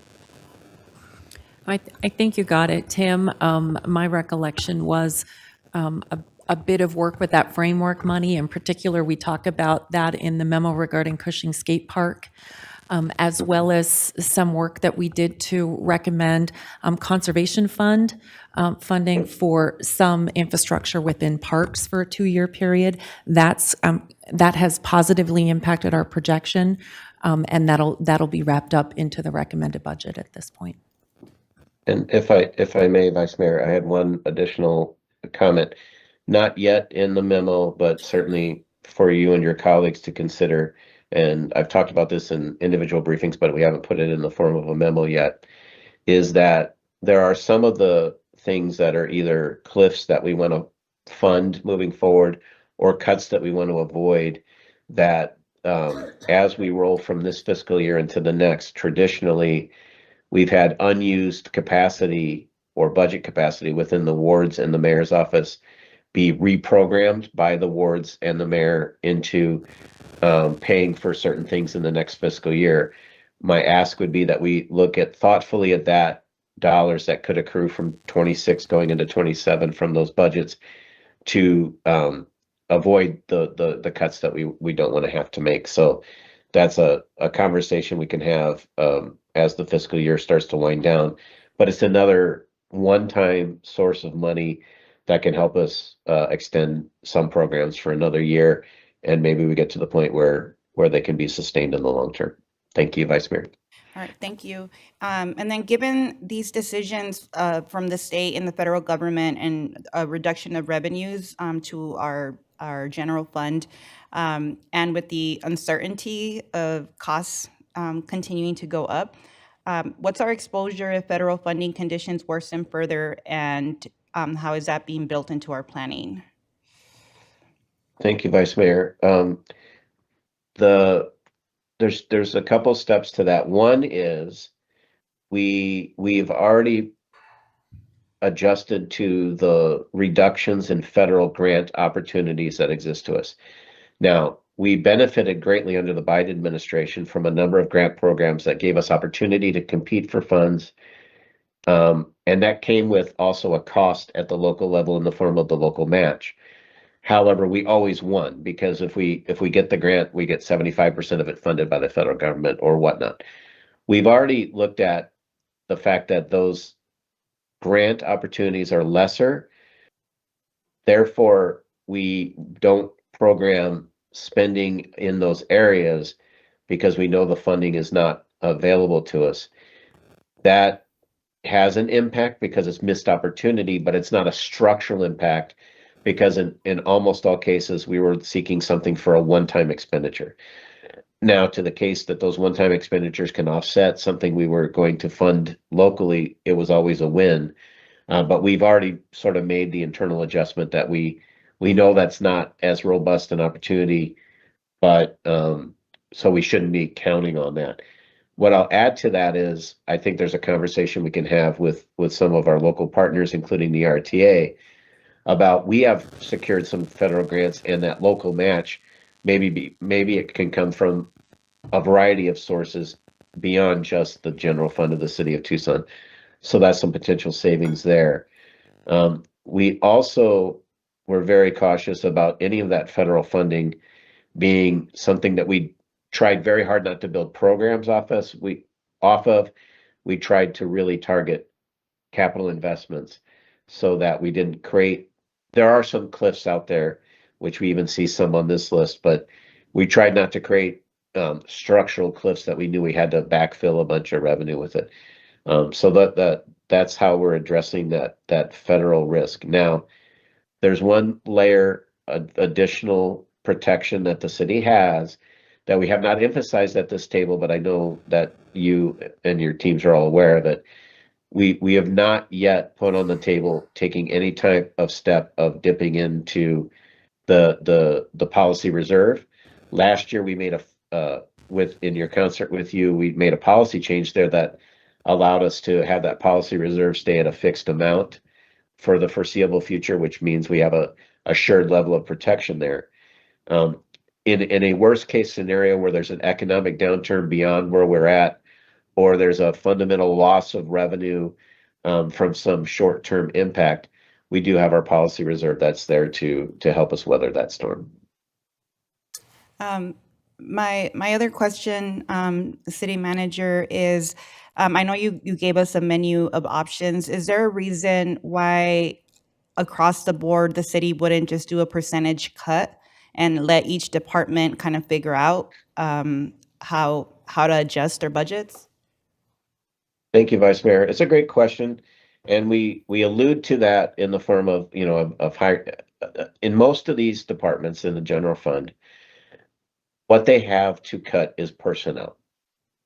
It's not zero, but there's very little capital investment. There's relatively little contracts and things that can be cut without really talking about the vast majority of it being personnel.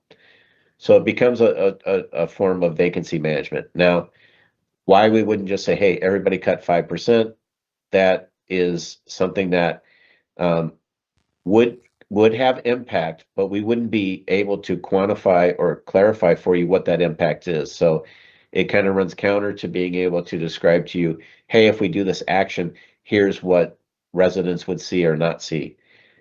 Having said that, so that's why it isn't my first line of let's just do a 5% across the board and we're done. It also doesn't fix anything long term. It really is a very short term. So those are the two reasons. But in that discussion with the ELT and labor of last week, I think we could derive some of that. It would be different for each department because they all have different opportunities to generate savings, but we would be able to come up with a savings number that we could budget to, have accountability with the department director on reaching that target, and we'd be able to describe to the mayor and council and the community exactly what the impacts are. So I think we have a way to get to what you're asking about, but I think it's much more transparent to be able to describe to you what the target is and what the director is able to achieve. Okay, thank you. I appreciate that. For the category 2, it shows programs ending due to these funding cliffs. So we have the housing navigators, the mobile shower, PHA, the heart support, and these are all services that our residents with the fewest options really depend on. So I just want to make sure that as we're whatever kind of planning we're doing, that we're thinking about how we backfill this capacity or how we partner with our nonprofits, like you mentioned, to kind of take on some of that work. So I just want to make sure we're being intentional about that. Similar to what some of my colleagues have said around parks, I feel like we've invested millions in park renovations through Prop 407 and other sources, and then wanting to cut staff operation, through staff operation of these investments. I don't think it makes fiscal sense to build and then cut, the staffing and the programming support that these need to operate and function. I just think about what happened during the recession when we shut pools and cut a lot of staffing in parks that really, made our pools not functional. We had to spend a lot more money to get them operable again. And then I feel like our parks department has never recovered since then. And so I just, again, want to not balance our budget on the backs of our parks and recreation. And so I, look forward to continuing that conversation. And then I just wanted to, for the record, City Manager, can you confirm, so we've been having these discussions around fair revenue for a number of years now. And we were tasked with coming up with the 8.5 million to cover the portion that we would have received through fares. And so could you walk us through how we've met that goal and let the public know that that's what we were doing, and then now trying to backtrack on that? Thank you, Vice Mayor. So that is correct. We've had on the table that if we returned to fares collection, similar to the fare structure that was in place before the pandemic, including a robust fare-free low-income program, the net revenues are in the approximately $8.5 million range. That's an estimate, of course. The mayor and council last year embarked on a process of looking at, this time last year, looking at budgets. We had the challenge of identifying new revenues to both make the budget work, which the budget included a fare-free status. So with that target of 8.5 in mind, the things that have occurred over the last year include the following. One, the ongoing relationship with Visit Tucson results in now $2 million a year of those tourism dollars coming back to the city of Tucson with the dedication to the transit system, specifically the Sunlink streetcar. So there's $2 million that comes as a revenue to the city, or at least a revenue back to the city toward that transit bucket. The RTA Next, with its passage, not only maintained prior transit funding, which would have created a cliff of a different kind, it included a reinstatement of funding toward the Sunlink streetcar that was not in the most recent years of RTA Next, and that is $2 million a year for the 20-year duration. So there's another $2 million a year of new revenue coming into fund transit. And then the mayor and council enacted a few changes to revenues, but the most substantial one was the change, the half-cent change to the public utility tax. And through that half-cent change to the public utility tax, an additional approximate $5 million of new revenues to the general fund toward this transit conversation was enacted by the mayor and council. So between those three actions, there's $9 million of revenue that is more than equivalent to the 8.5 of fares. All right. So the fare portion is no longer a burden on the general fund. Whether it's a burden on the general fund is the general fund is still expending money toward the operations of transit. Fare collection is still an option that the city of Tucson has to increase revenues, but the mayor and council direction at the time was to stay fare free and to try to identify those additional revenues, which you've done. Okay, thank you. I have a couple of questions that I know we're going to be getting more into transit discussion at the next meeting. And so I would like for that to also include, we did a safety plan that was adopted and funded. If staff can come back with the implementation timeline and the metrics that we're using to track our progress, so that that's staying in front of mayor and council.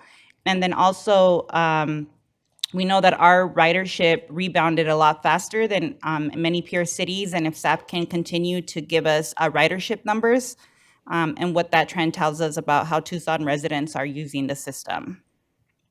And finally, I just wanted to speak to something that Councilmember Cunningham mentioned about the percentage of the population using public transit. That case could be made with all our public services. Not everybody uses our libraries, not everybody uses public safety, not everybody uses our parks, but we see it as an important public good that everybody should have access to at any time, so that we are making comparisons that aren't a stretch of how they function, in our community. So with that, Mayor, those are all my questions for today. Thank you. Thank you, Vice Mayor. I really appreciate it. I too want to reflect the same sentiment that my council colleagues have reflected in appreciation to our team, Mr. Tamir and the entire executive leadership team. When I was first elected as a council member in November of 2007, I walked into a Great Recession. And, it was very, very difficult. We were seeing $50 million budget deficits yearly at that time in 2008, 2009. And many of the decisions that were made at that time, I insisted, and other colleagues on the council at that time insisted, that we include the community and our labor groups. And with the help of our labor groups, we made very painful decisions, but it was something that we all did together. And so I really appreciate Mr. Tamir and the executive leadership team, including the voices of labor at the table, and also the employees. The employees really took a beating, but they were part of that decision. And up until today, we really struggled to get back on track on pay. When I became mayor in November of 2019, we faced a similar global pandemic that we were panicked about and how it affected our budgets. It didn't prove to be such a hard hit on our economy. It hit so many other things, right? But we were able to sustain and maintain and move forward with the compensation of our employees. Now we're in a place where we're competitive, and we can offer an incredible benefits package. We can offer and continue investing in our pension systems that many employers do not offer. And so I don't want to take steps back. So I want to continue seeing labor as part of that conversation as we prepare this and the following year's budgets. My foundational principles and guiding principles as mayor is to provide a good quality of life to our residents. And we've got to, in the past years, we've had to really push hard towards investing in ourselves. And for me, being able to make investments in our budget in public safety, especially now that we've pushed and kicked off our Safe City initiative, provide that safety in public spaces that everyone is entitled to. Make sure that we're investing in our infrastructure, in our roads, in our parks. All of those provide a good quality of life to our residents. I'm working hard to reimagine our economic development strategies and our workforce development strategies. And that's something that we're working on, and I'm really thinking innovatively how we partner with Pima County on both workforce development and economic development that our community wants to see, job creation and a good quality of life. We've been successful since I first got elected. Even though we've had to confront so many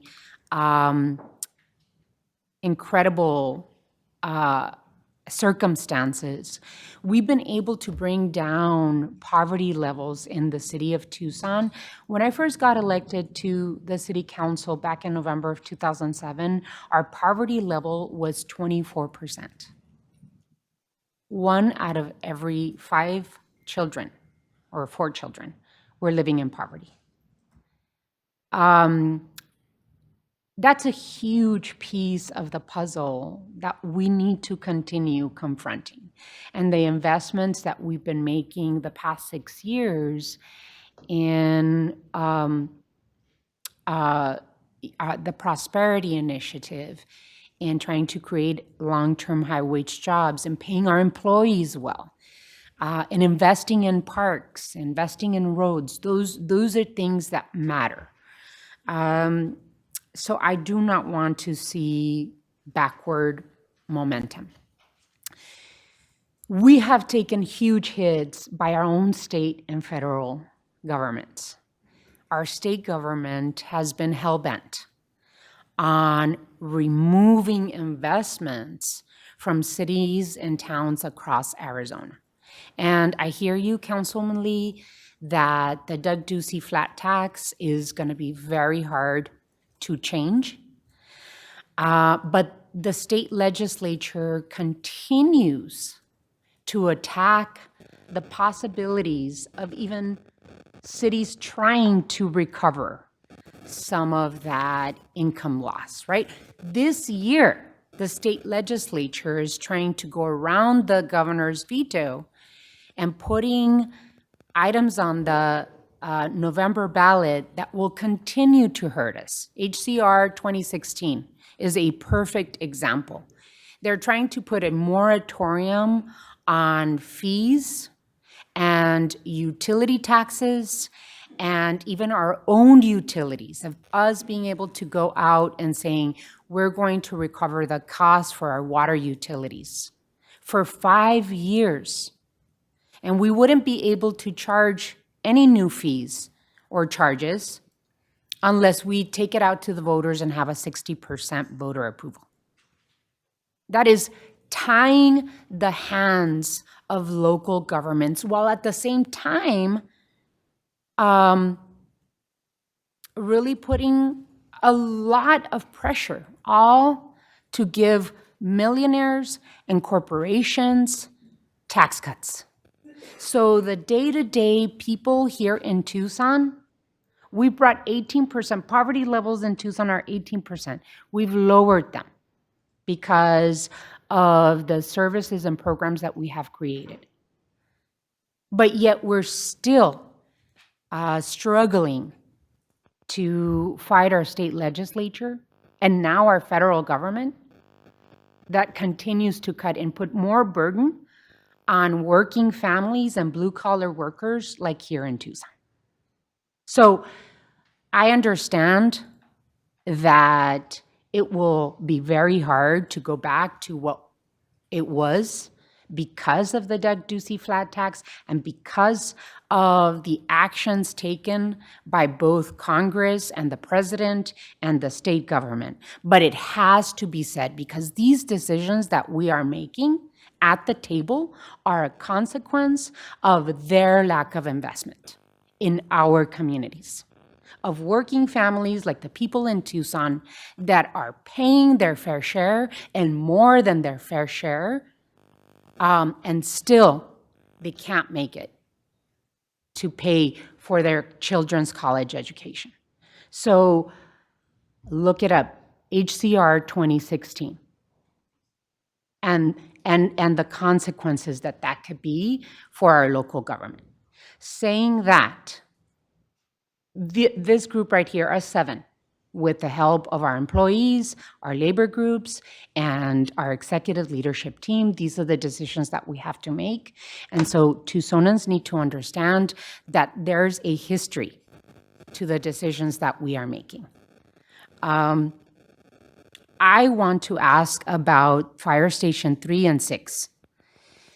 Mr. Manager, you say that most of the savings in 3.6 for Fire Station 3 and $2.5 million in savings, it wouldn't be laying firefighters off, but it would be moving them to nearby stations so that they can cover the area. Are the state prison system and the University of Arizona adding any funds, or are they contributing financially to the services that the city of Tucson is providing with those stations? Honorable Mayor, members of the council, not in any way that's sufficient to cover the costs. All righty, so you and I have had a conversation about this. I would like to send letters to the state prison system and or the governor and President Garamella at the University of Arizona to ask for the University of Arizona and the state prison systems to contribute to operating those stations. For me, on my end, I want to make sure, besides the state prison and the University of Arizona, what is the coverage to, or how would it affect residents in Ward 5 and 6 for Station 3 and Ward 4 and 5 for Station 6? What would be the coverage for any residents surrounding that area before we make the call to close any fire stations? And I don't know if you have that information or data right now, but I think that before we make any decisions on that, we need to understand how it would affect the residents in those areas. I think that in terms of TC3 really was the pilot and the proof of concept for our 311 system. You have those on both 311 and TC3 on the menu in terms of eliminating.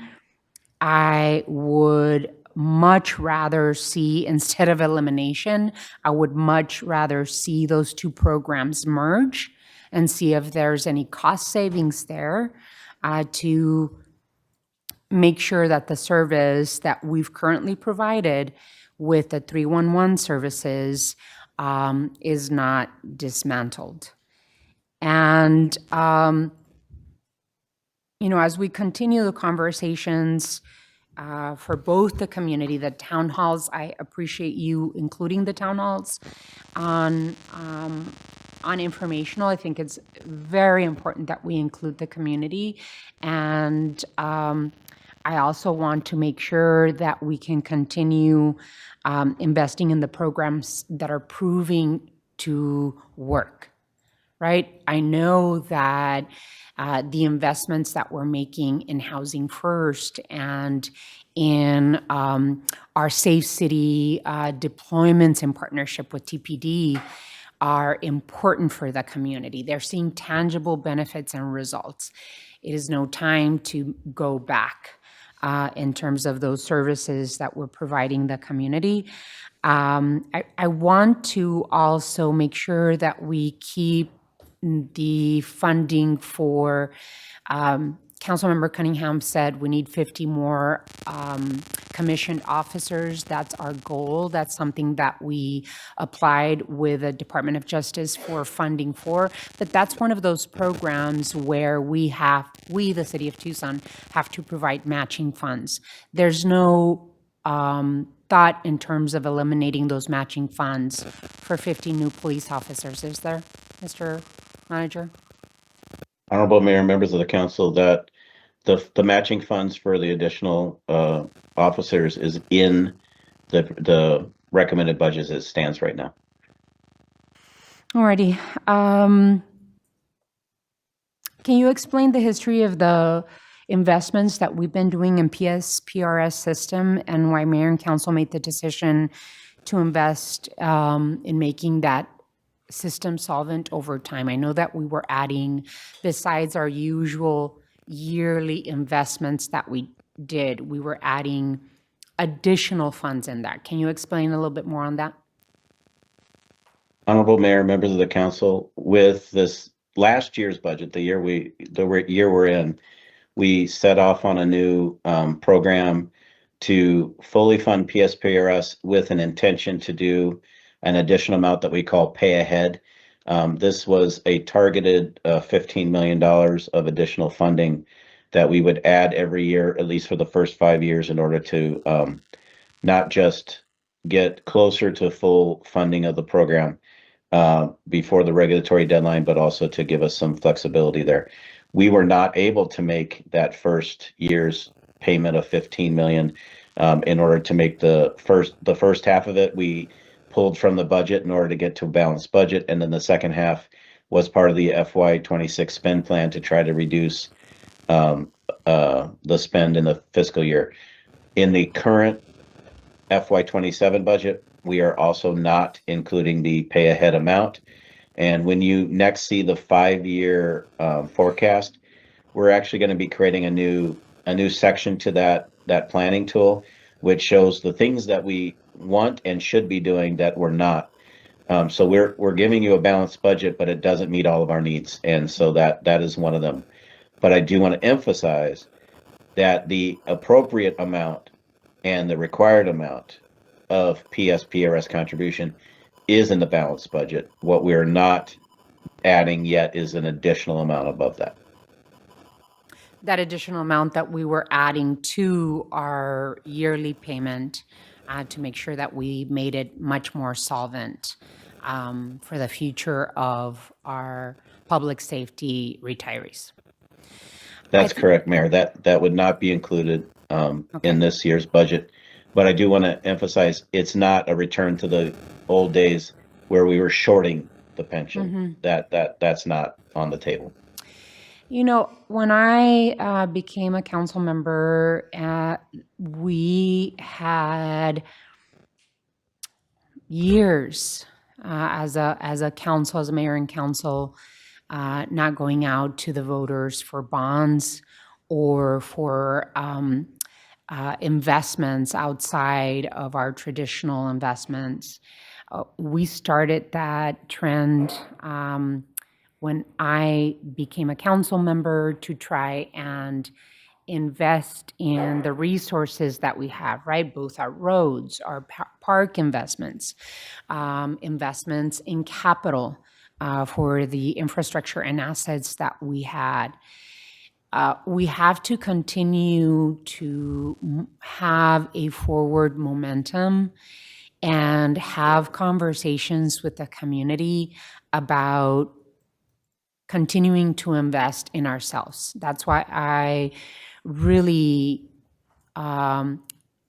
was happy that Proposition 418 and 419 passed, because we are going to continue seeing infrastructure investment for not just our streets and roads and road repair, but the $2 million in addition that's coming into the management and operation of the streetcar, the $2 million in addition that's coming in for transit safety and security, additional funds that are coming into our transit system, our roads, and our investments. I would say that now more than ever, via conversations with our community, and that's why I value the engagement opportunities that we're giving our community to have a voice about our budget. And how is it that we dream together when we have a hostile state legislature and a hostile federal government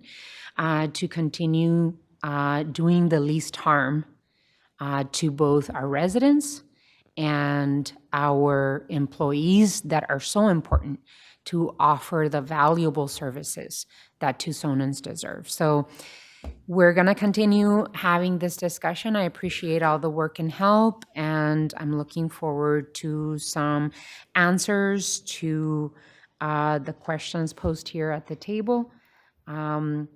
Appreciate you all. Thank you so much. Mr. Manager, we do have item 3. We took much more time on this item than we were planning for. We have the compensation plan, and then we also have, after that, executive sessions.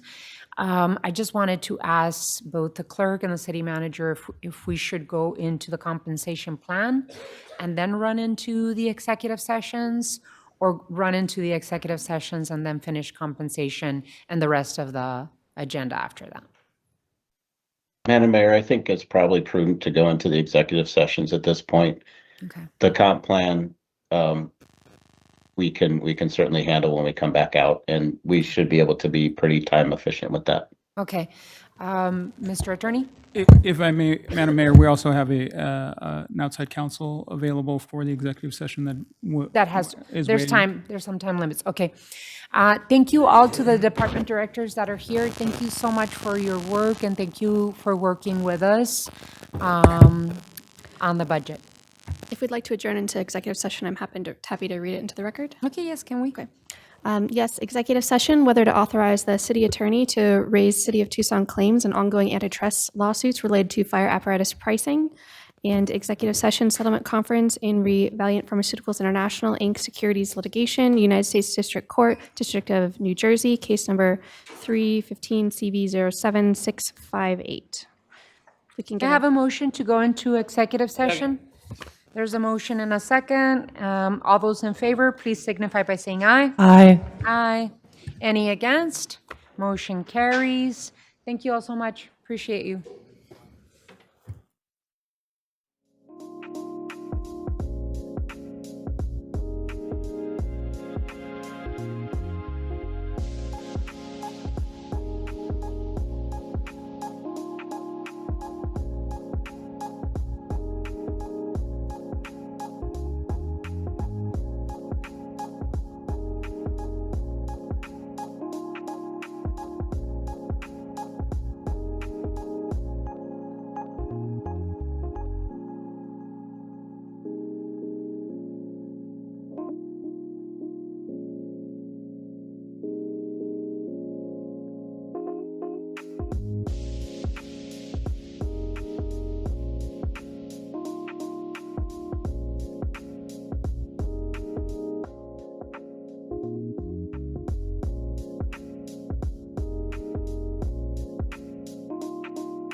Study session. I do need a motion to return to study session, moved. please.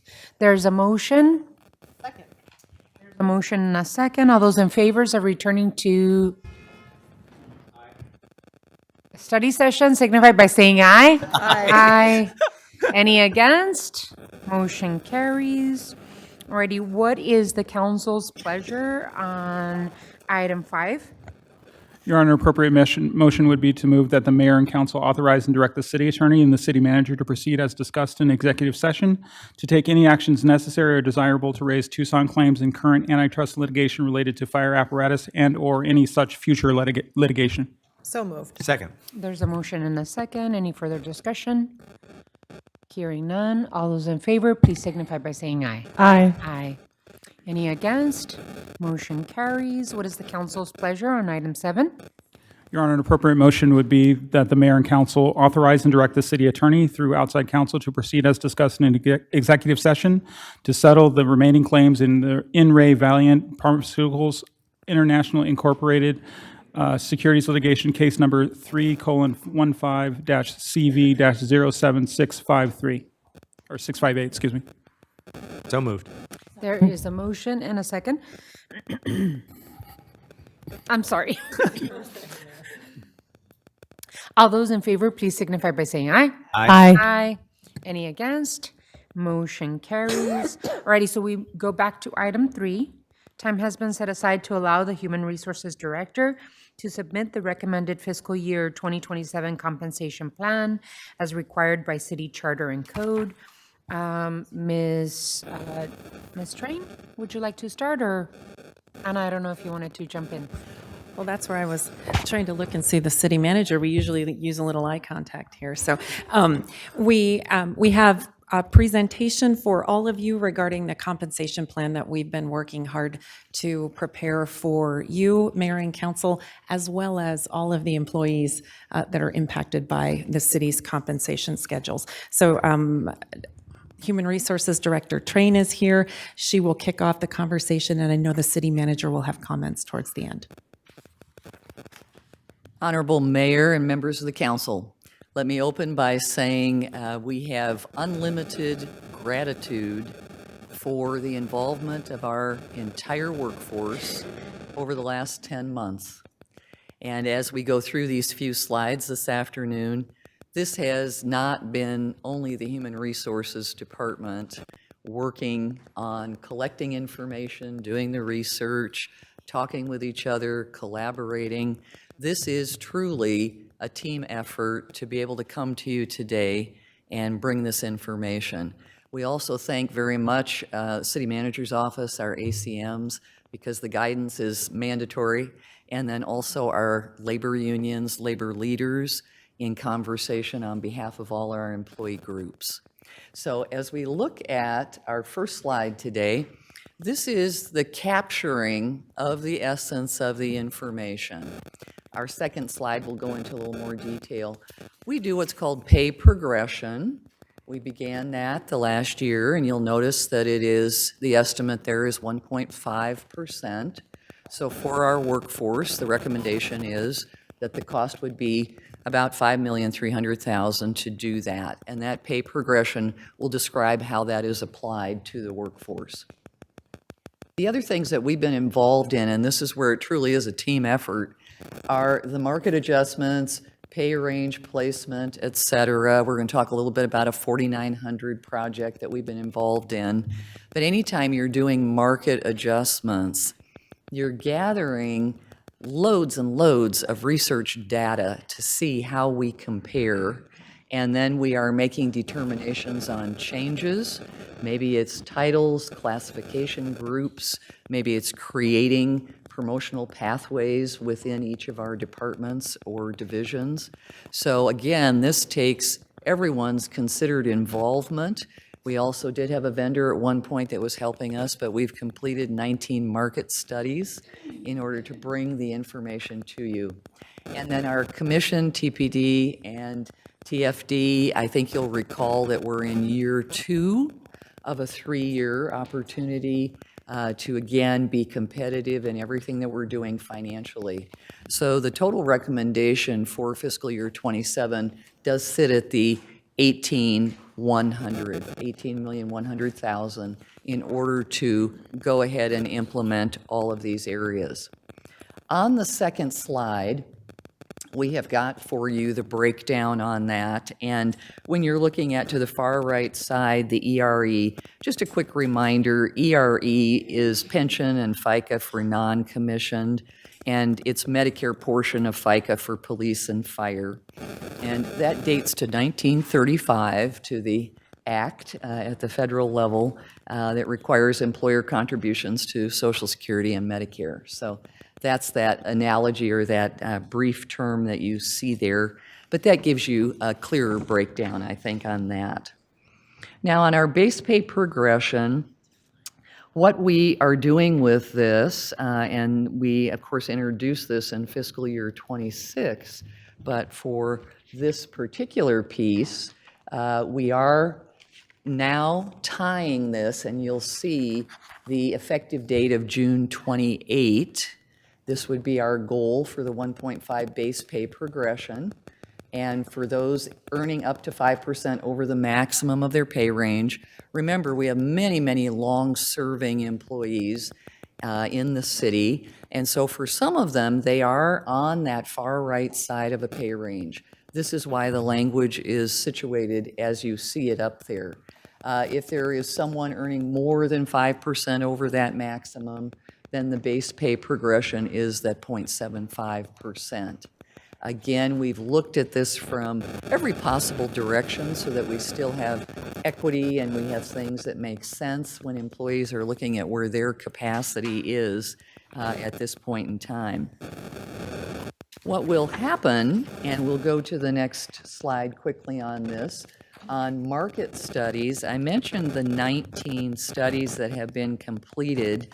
We actually have a 3-year plan as to exactly how much of that study opportunity we will undertake. If you can imagine, in 19 studies, we actually were involved in looking at 266 individual titles. And so again, we thank everyone for their energy and time. Individual department directors, deputy directors, employee groups were giving feedback and information. They're living the lives of those job titles. And so all of that feedback is very, very important as we're going forward. Now again, the market studies for the 3-year plan, we've got year 2. We would be taking a look beginning in July, August for that next series for the 2nd year of those particular market studies. I want to talk a little bit about the 4900 project. We labeled it that because we knew we had roughly 4,900 employees. The count that I've seen as of yesterday was 4,953 employees. So I think the title was probably appropriate. And what that has involved, as you see it on the slide there, if you can imagine, we actually began a year ago this time. And we began teaching the tool, which is called Base Pay Calculator. That is how we use the information. Work experience, direct and indirect, Tucson experience, and education, college degrees, et cetera. And we take that and that goes into a formula. And in order to do the 4900 project, first, our employees had to commit to going into our Workday module and entering all their information. Now, as you can imagine, a module like that isn't familiar to everybody. And so we were teaching the module, teaching the access points for that, teaching Base Pay Calculator, and everyone stepped up in a marvelous way and took training sessions. It was really pretty astounding. We had a total of 1,537 employees complete the Base Pay Calculator training virtually, and we had 4,410 employees registered for the actual, again, data entry 4900 module. So this was truly a joint effort to allow us to really see where our workforce is in terms of their compensation levels. This, I don't know of any other location, any other jurisdiction in the United States that has ever done this to this extreme. So that's why you see listed here on the slide. Then we had to analyze everything that was entered. That was roughly 27,000 rows of employee data. And so that's what we have now as an authentic database to help us going forward understand what would be equitable payment in the marketplace for the talent and the services that our employees are delivering. We would see where they align in terms of not only job title, the scope of work that they're doing, and then what they are bringing to us every day in terms of talent. So again, that's how we end up at range placement for employees and our team in HR. I can't say enough positive about the effort of our entire group of 75 people working to do the analysis and go forward.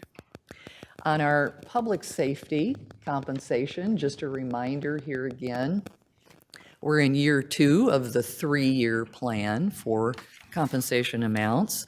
And again, we have fire non-command. They will receive the compensation adjustments according to a plan. We've worked in partnership with Tucson Firefighters Association on that, so we're partnering. And then also market adjustment percentages adjusting in 27-28 to reflect current market alignment. So this is a huge, huge project outcome that we're bringing to you, but it also has set the tone or set the guidelines for everything that we need to have in place going forward. And so again, going back on your very first slide that you've got, that gives you the total to implement what we are recommending. Now, eligibility requirements, just a reminder on, again, Base Pay Calculator, et cetera. We've also introduced a performance evaluation system. It's part of our Workday platform and very integrated and very much a part of ongoing feedback for employees to understand how their performance is not only reviewed, but how they can gain with personal career goals and all of that. That's a part of that system. What does have to happen? You have to be meeting expectations or exceeding expectations in their performance eval. The evals are underway. They do need to be completed no later than May 29th this year. And then again, skill-based and some appointed non-PERMs are not eligible for the in-range placements because we are addressing those compensation items in a different fashion. Now, I've gone through that pretty rapidly for you. What can I either answer or I will turn it back to our ACM Rosenberry and of course Mr. Tomir as city manager at this point.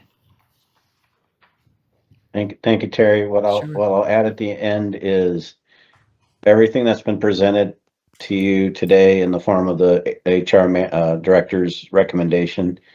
It's what we forecast last year for year 2 and then some. So there are, in any case where we deviated from what we showed last year to this year, it's been in the employee favor. I'll highlight a few. One is that the base pay progression, we moved the cutoff between the full amount and the 50% amount to be 105% of the range as opposed to 100% of the range. That will bring that full 1.5% to more employees than we would have otherwise. The work we've done with the unions over the past year is to assure a few things. One is with TPOA, we're assuring that the community service officers were addressed this year. We're finalizing a plan for the hazardous device technicians. With TFFA, as Director Train mentioned, we've actually updated that pay scale from what we had shown for FY27 to be a bolder pay scale for fire ranks.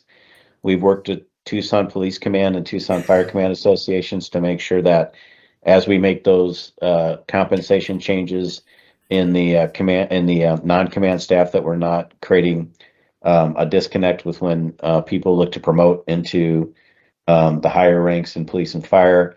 Worked closely with AFSCME on the trades positions, and there's some significant movement for many employees in the trades, and with CWA on basically the civilians across the board. And some of the more significant movement is in things like our 911 call takers and things of that nature. So there's a tremendous amount of employee investment. It dwarfs what we've done in recent years. It's on the scale of, if not larger than last year.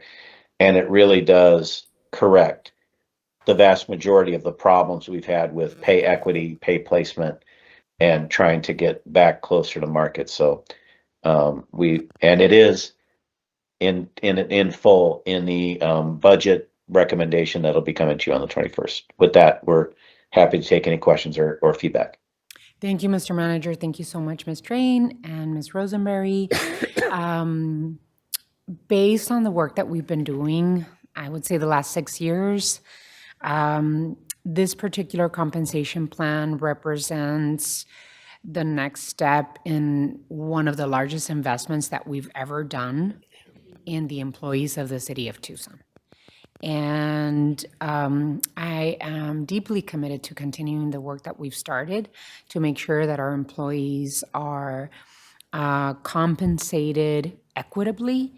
And I really appreciate all of the amazing work done by our team, Mr. Manager, Anna, Ms. Train, you and your team, to keep moving forward in this trajectory. So I really appreciate it. It really is for the benefit of everyone, right? Our employees, but also the community, because we really do have excellent public service workers in our city. So can you describe to us what it means, how much it cost us this year? Also talk about it the previous year, because I know that there have been some commentary about our concern about growing our general fund budget too much. We've contended that growth is directly related to compensation of our city employees. So can you talk about how much it cost us this year, how much it cost us last fiscal year? Thank you, Mayor and council members. So the cost of year one of the plan, which was last year, was a total of $15.2 million. That include compensation for all of these three elements: base pay progression and market adjustments, and our first round of in-range or equity type placement, $15.2 million. Of that, 10.7 was in the general fund. Again, in this proposal for fiscal 27, it is a total of $18.1 million that we're estimating the cost of this plan, new dollars within the general fund. And of that 18.1, 12.8 million of those new dollars are within the general fund. All righty, any questions, comments, Councilwoman Lee? Thank you, Mayor. I'm just curious on the performance evaluations piece, May 29th, where are people at in that process? And Yeah, where are people at in that process? It does vary by department, and each week, at the end of the week now, we are checking in to see how people are doing. But what we've encouraged since we introduced it last year is that this is not necessarily once a year. Especially for established employees, they can go in and be entering goals, accomplishments, and then that goes on to their immediate reporting manager or administrator. So it isn't that everything has to be done right now at the end of the spring. So we've had many of our departments, they're gradually doing it. They really started February, early March, and then they're doing it in an incremental fashion. So far, we're getting feedback that it's moving rapidly as it should. Okay, the reason I ask, and I know this might be a separate conversation, but since it came up, is most of the places I've worked in the past, they have a cascading goals kind of structure. So as mayor and council, we would say, this is what's important to us this year. And those would cascade down to the departments and to the teams. And it might align with the city manager's dashboard so that we're all rowing in the same direction and we're all mapping our work back to our shared goals that we've established. And I know last year we ramped everything up and we kind of hurried up and got everybody in there for the first time. But I really think that moving forward, we need to take a very intentional approach to the goals that we have at this table and how that trickles down into the individual work that people are doing. Like, for example, I know IT is going to go through a process of categorizing data. And again, we're going to need all hands on deck. And if we make that someone's goal, then they might be more likely to participate and then show that we are rowing in the same direction. So I just wanted to put that kind of on the table for all of us to think about moving forward. That's a great point. Vice Mayor. No, I just, thank you, Mayor. I just wanted to, Terry, thank you and your team for this work. I know that since we've been in office, and I know Councilmember Lee and I have talked about HR a lot and our frustrations. And it's also like the invisible framework that keeps the city, moving. It's taking care of our employees, our workers, and we've made big strides when it comes to not only compensating them at market rate, but also increasing our paid parental leave, having more of these structured evaluations and having a clear compensation system that improves, the day-to-day lives of our workforce. And so I just want to make sure that we keep that in front of us and that any opportunity where we can stay up to date on how other entities are maintaining and taking care of their workers, that I want to continue to see that. And I'm going to make my pitch again, city manager, that when I started working here, for the city 20 plus years ago, the YMCA was one of our, where you can get a reduced membership, and it no longer is. It is, I think, for TPD, but no other city employees. So I know that we have a group of like fitness places that we get discounts, but I want to make sure that our city workers also have access to that downtown. Thanks, Vice Mayor. What I'll add to that is, if you recall, last year we did also add that city employees can get a free membership at the local rec centers. Yeah, absolutely. Any other questions, comments? Okay, well, I did want to end the conversation by saying, I think what did you call it? Cascading goals is the wonderful way to put it in terms of creating goals that mayor and council believe in and creating those guiding principles. And we really, truly are lucky that our city manager and our department directors and executive leadership team really follow the lead of our vision and the goals of the mayor and council. For me, I've been very clear with the city manager, and I've always been here, right? That being able to include our labor unions representing the employees of the city of Tucson is important for the work that we're doing when we're putting both the compensation plan together and the budget together. And so I just want to really congratulate the city manager for helping us disseminate that goal to our HR director and the executive leadership team, and that should be commonplace, right? That we value our employees, and just like we've given them 12 years of parental leave, paid parental leave, that it is a normal thing is it 12 weeks? Did I say, how much did I say? Oh, gosh. I wish. That would be That is big. next, right? 12 weeks, sorry about that, 12 weeks. I'm thinking about something else. But that working with labor and appreciating the work that they do to represent our employees is something that we should all believe in. So appreciate the work. Thank you, Mr. Manager. Thank you, Ms. Train and Ms. Rosenberry. I saw Councilmember Barajas' hand up. Go ahead. Thank you, Mayor. Thank you, Terry, so much for that presentation. I appreciate the efforts towards making market adjustments and adjustments to compensate employees in different departments with similar roles at the same compensation level. It seems we are moving in a direction that I hope employees will see as fair, while also I also highly encourage our employees to engage in this process.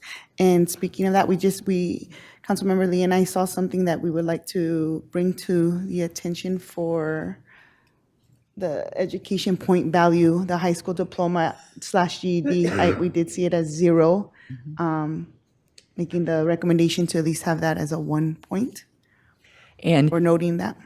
Thank you. Honorable Mayor and council members, that has been a point of our conversation when the BPC was first being designed, and it was actually before I arrived in my current role. Some of the early conversations were underway, and that has been a point of conversation where we have gone back and forth.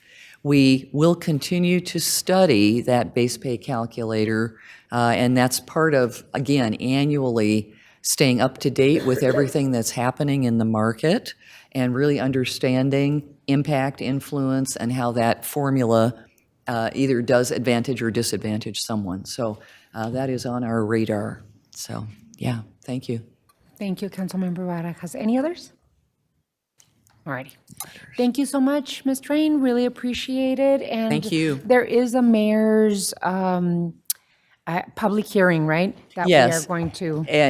Honorable Mayor and council members, just as a follow-up, the notification to our workforce will go out at the end of today, talking about, by our code language, the mayor's meeting for any kind of conversation, concern, or dispute. That's actually scheduled for April 16th. And it begins at 4 p.m. in the chambers, and it will run until 5:30. And so those notices will go out, and we've automated this year, so it's an electronic registration. So we're hoping that will be easier for everyone. And so we are prepared to do that as we need to by code. So, Thank you so much. Thank you. Appreciate all the work. thank you. Alrighty, so we are moving on to the next item, which is item 8. Time has been set aside for mayor and council to discuss proposed service rates and fees for parks and recreation. Ms. Assistant Manager? Mayor and council, we have the Director of Parks and Recreation here to discuss this item. Good afternoon, Mayor and Council. Thank you for taking time to talk about Parks and Rec. All right, so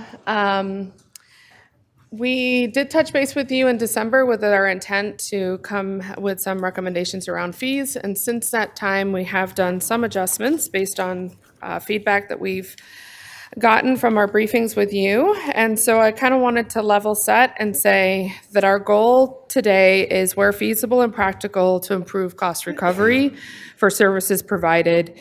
But we've looked at and updated what our recommendation would be for a discount program for low-income families in response to the City of Tucson goals for the Prosperity Initiative. And I'll explain a little bit more about that in a few minutes. Phase-in increases that would allow us to increase revenue but not hurt families, and continue to the spirit and intent of what we love, which is providing access to resources and activities that our residents enjoy and rely on, in the same vein of being safe, fun, and enriching for our population, and also hopefully identifying means to expand opportunities to use our facilities. So the next couple slides, I know the text is a little small and I'll talk us through them, but these are the boards that we have prepared for when we go out to the community, provided we successfully go tonight and have our notice of intent. KidCo, which is our biggest area of serving the youth. We are gonna look at doing a 4-year progression. Year 1 would take families from $50 for summer camp, $50 a week for summer camp, sorry, $31.25 a week for summer camp to $50 per week for summer camp, and then progress that over the next 3 years. And this would be discount fee eligible, and I'll talk through what that looks like on the next slide because the benefits to our low-income families are quite significant. We have our in-betweener summer camp, which is your 13, 14-year-olds. We kept that pretty low. Right now, they pay $8 a week. We would recommend that to go to $12.75 per week. Our after-school program, we're currently at 19 school locations. Families pay $50 a month, but would go to $67.50 per month and then up in preceding years. And our Schools Out camp, this is the camp spring break, winter break. What we recognize through the process is we should just marry those week costs to what you pay in the summer, have some consistency. So they would pay $50 a week moving forward. So, this doesn't look like the right one, but it's okay. I can pivot. So the discount program right now, up to 175% of the federal poverty level, they will get 50% off. So they're paying $25 when it comes to a week of summer camp. Where this is going to be helping our families is that with the discount applied, they would pay, if they meet 100% federal poverty levels, they would get an 80% discount and now pay $10.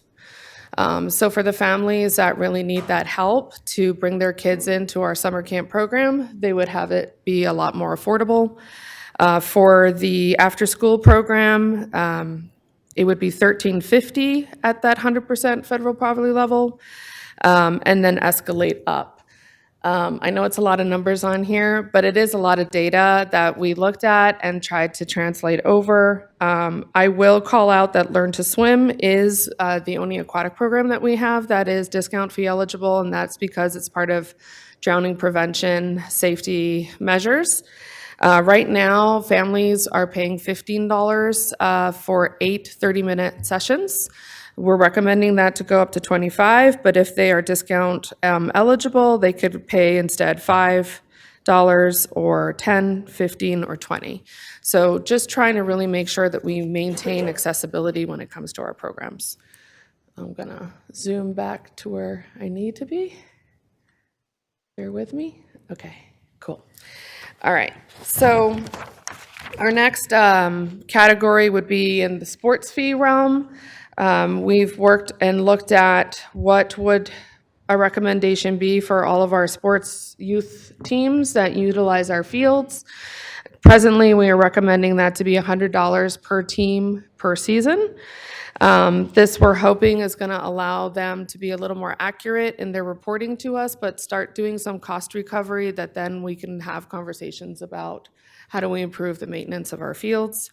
Adult field rentals, we've been using a daytime, nighttime charging model. Doesn't really seem to make sense. We should just have a flat regular field use or game field use. We don't have a lot of game fields, but aligning the use of those fields that get a higher level of maintenance.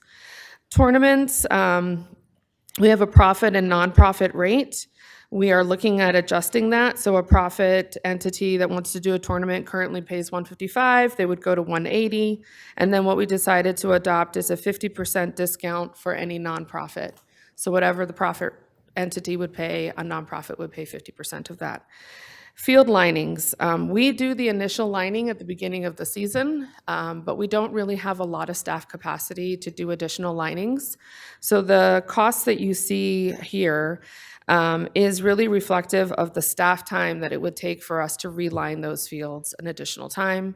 And we'll make sure that we're communicating that that is feasible to request and how you request that.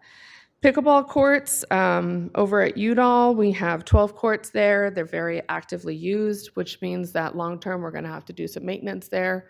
Our recommendation is, as we go to resolicit our current tennis agreement for Refkin, Himmel, and Fort Lowell, that we include this location as a way of doing some fee recovery there. That agreement allows us to take some of the revenue and put it into a capital account for then future investment at those facilities. So it's kind of building towards that anticipated cost.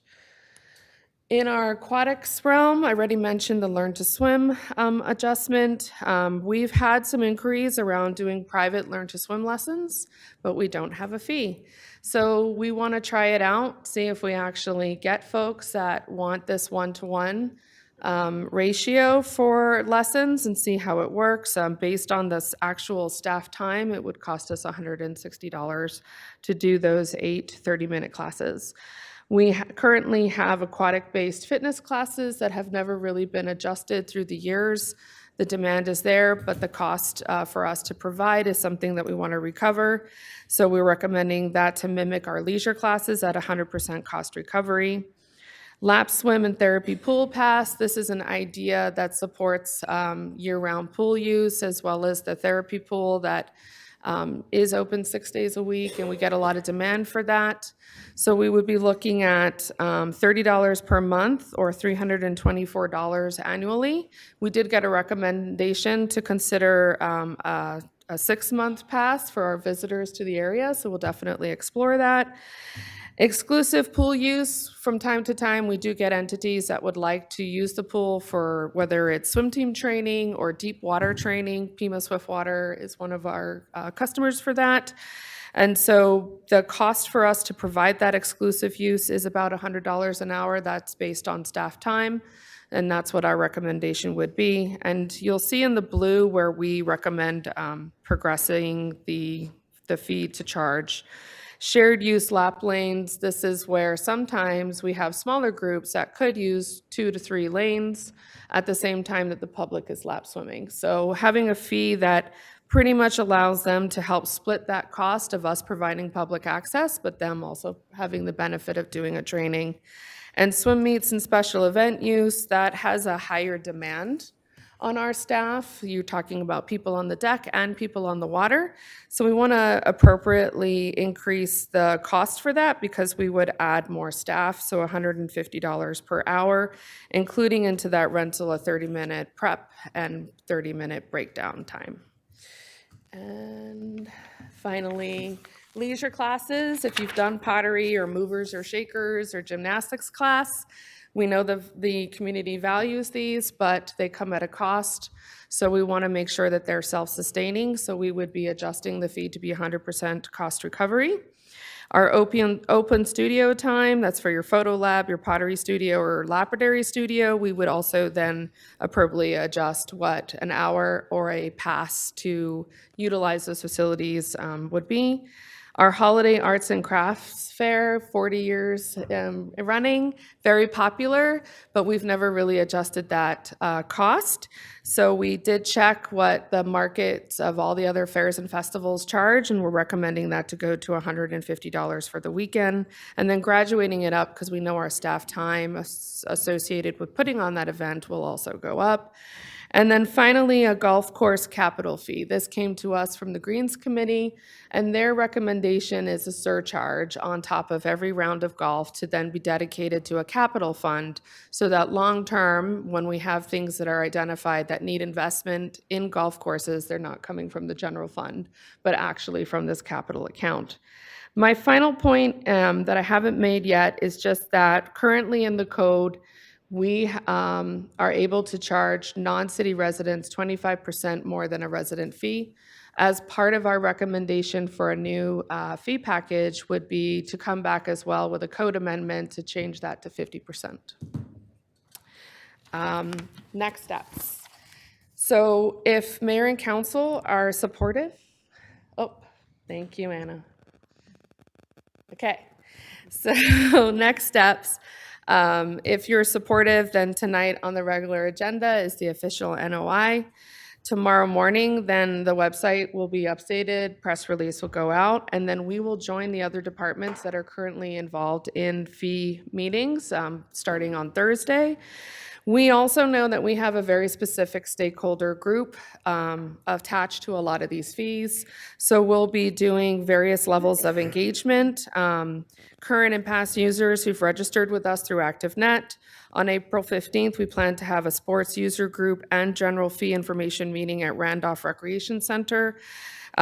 We have already scheduled summer KidCo engagement meetings to educate parents on what to expect this coming summer. We will insert our fee proposal into that meeting. And then April 22nd and 23rd, we will do an in-person aquatic education meeting at the therapy pool, and then a virtual aquatic meeting in the evening time on Thursday, the 23rd.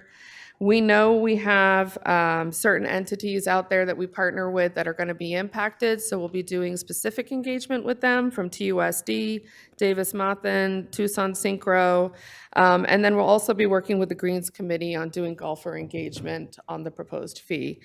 So all of that will be ongoing through April and into May. The idea would be to return to you on June 9th for adoption, and then the fees go into effect July 1st. Happy to answer your questions. Thank you, Laura. Any questions, comments? Councilmember Cunningham?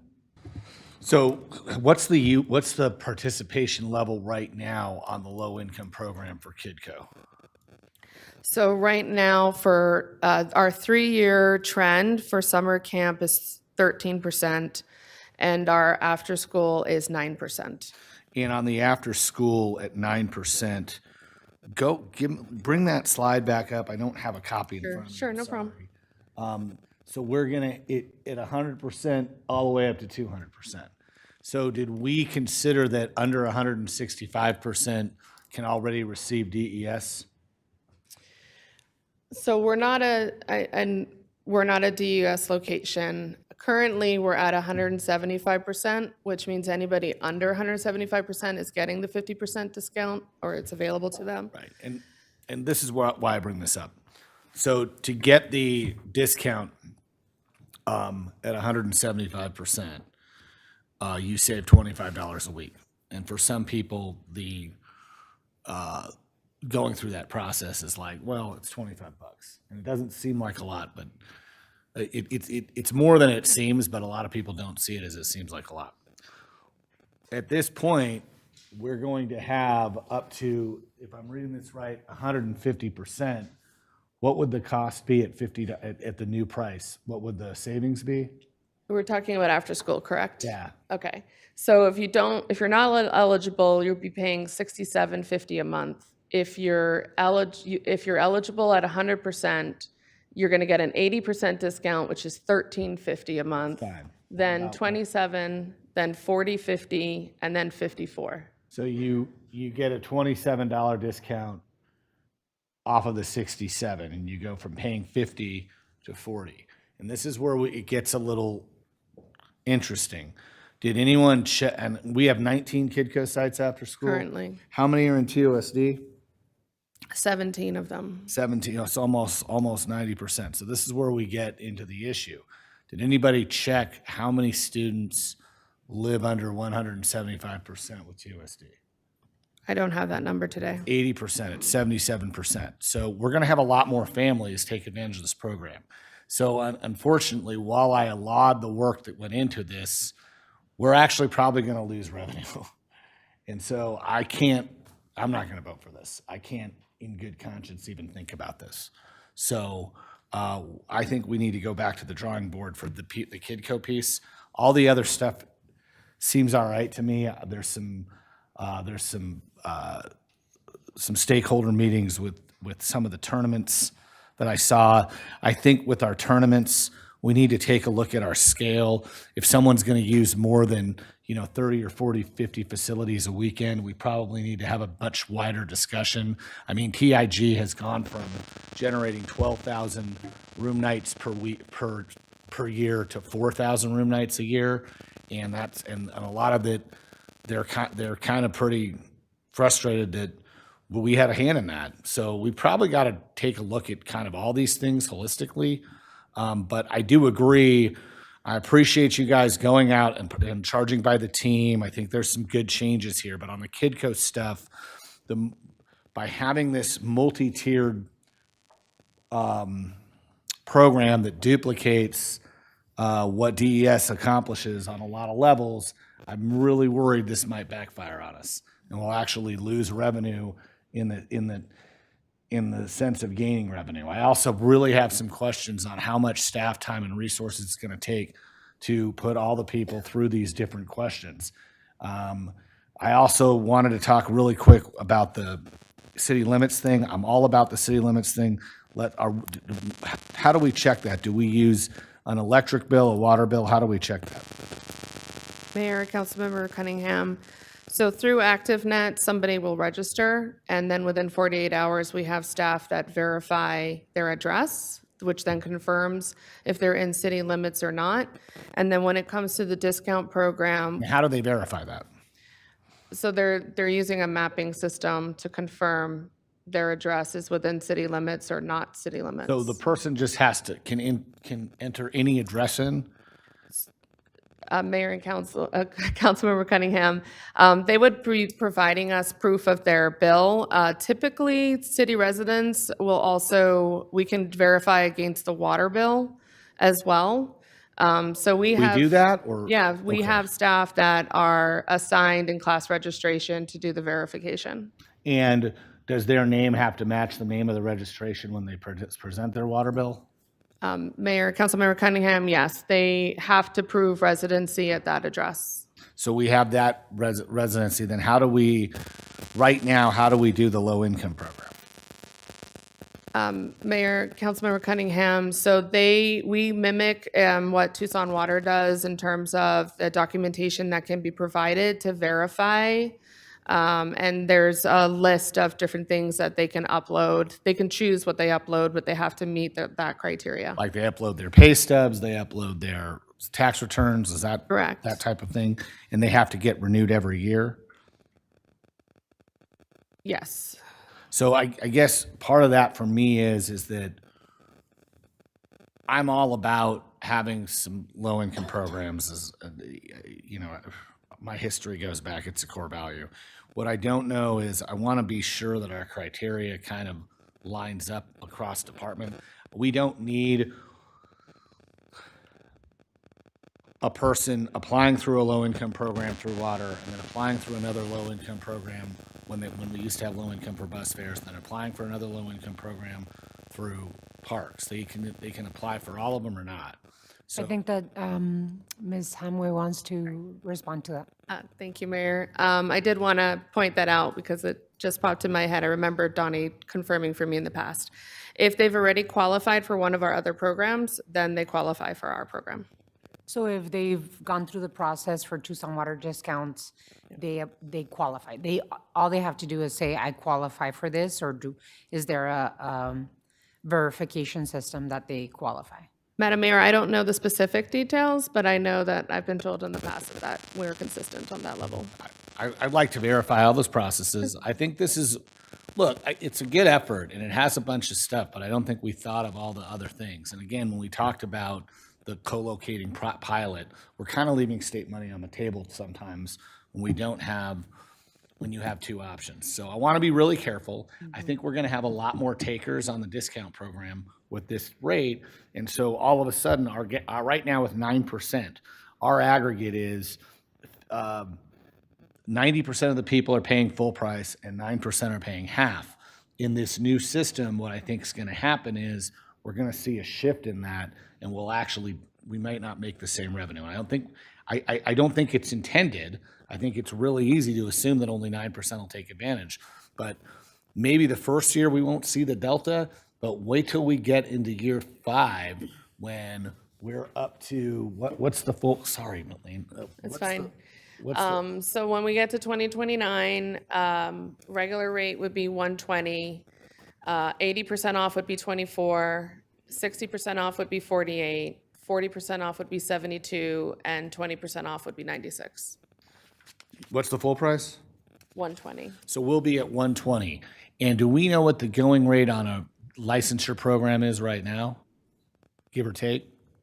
It's way more than 120. I don't know. Generally, after-school care and preschool or daycare are $1,200 a month. They're usually running around at least $80 to $120 a week. That's how I understand it. And so But this is a monthly rate, correct? I got you. I'm on board with that. So I think we're already providing an incredible discount to a comparable service. I know we're a recreational service and we're not, but we're already giving a 75% discount. And so to have that structure in there, I really want this to be as universal as possible and be the lowest price possible for anyone. And in the sites we're doing, we're already going to schools that have 80 and 90% free lunch percentages anyway. So I'd rather avoid the rigmarole and see if we can come up with a lower price universally. So that's kind of where my thoughts are. I appreciate the effort, and it's really well intended, and a lot of work went into it, and I don't want to poop on it, but at the same time, from the KidCo part, I just think there's some variables that we haven't I hear you, Councilmember Cunningham, but we're done with the time allotted to this item, and I do want to give my colleagues some time. But I think that goes back to the conversation you and I had, Laura, which is we shouldn't be waiting 5-10 years to evaluate the effectiveness or the cost of our programs. And so I would highly recommend, even if we move ahead with your suggestions tonight, that we evaluate it, right? Is it true that more people are taking advantage? Are we losing more money, with the new system compared to how we were doing it? Those are the constant evaluations and the constant improvements that we have to be doing with the programs that we're offering and how much we're recovering from those programs. So I know that the Vice Mayor has her hand up and wanted to jump in, and then Councilmember Barajas. I think Councilmember Cunningham got me more turned around as the conversation went on. But my understanding, Laura, is that we're trying to align with how Tucson Water does their discount scale. Is that correct? Mayor, Vice Mayor, that's correct. We looked at how their low-income program is structured and the discounts that they provide and how they align under the federal poverty guidelines, and that's exactly what we embraced. Okay. I mean, for me, that makes sense. I think I hear the concerns about losing money, but then that might be something we need to really look at over time as we collect more information about who is using these discounts on our KidCo program. I do appreciate that you came back with something that is spread out or increases over 4 years so that we have less of a sticker shock in our community by jumping to just, a pretty big rate. And I think that, just like the mayor said, it's important that we're not, like for all of our services, that we're not going 10, 15 years between rate increases, that we should be making small adjustments every couple of years so that we don't hit people all at once with the big rate. So my last question is, if we approve this at the regular meeting, and as you're getting feedback from community, is there still room to make adjustments to the recommendations? Mayor, Vice Mayor, I'm going to ask Roy. Vice Mayor, so what happens tonight is the notice of intent to raise fees. Those fees are based on the work that's already been done in terms of the studies and those sorts of things. We're required to post that 60 days before we implement a fee. If that doesn't change, if that rationale doesn't change, I think we're okay to go forward, even with some minor changes. But if that rationale changes, then we would want to notify the public and give them an opportunity to, again, have that 60-day notice period. Okay. All right. Thank you. Sure. Councilmember Barajas. Yeah, all these comments also got me thinking and reminiscing on my ActiveNet days when I used to work for City of Inglewood in 2016. I was part of the training and execution of that online portal, and it was really difficult for a lot of residents to access. So I want to share a little bit of, I know the fees listed here sound reasonable, and I would like to track usage data as well as resident information and review that information in the first year so we can really understand if there are equity and geographic impacts of these fee increases that aren't being captured by those applying for and qualifying for the discount programs. I understand the need for sustainable funding and maintenance, but it must be balanced with equity and access, especially for our youth, families, and elders.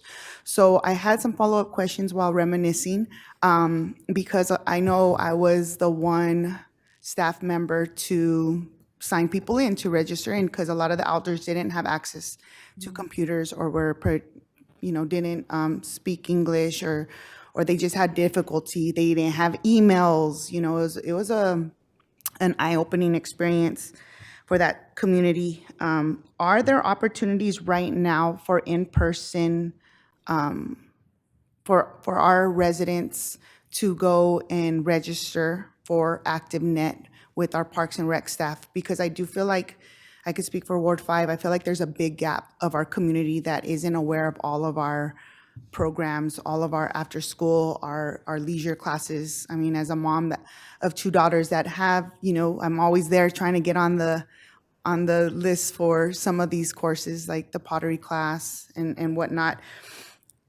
Currently, is there something in place for that, for residents to go at our community centers? So Mayor, Commissioner Barajas, so there's multiple ways you can register. You certainly can go online and register. You can call. We have staff that are dedicated at class registration. Many of them walk residents through reserving a Ramada or signing up for a class or processing refunds. And currently, you can come in person to administration and get that same assistance. We have 2 front desk ladies that are amazing and will walk people through what they need, and class registration as well as open and available. So I hear what you're saying, and I definitely think there's ways for us to explore how we can widen that access. Yeah, I would like to make that recommendation across all the ward offices. And then, are there opportunities to increase more additional classes across, specifically in Ward 5? Mayor, Councilmember Barajas, we're certainly open to exploring that.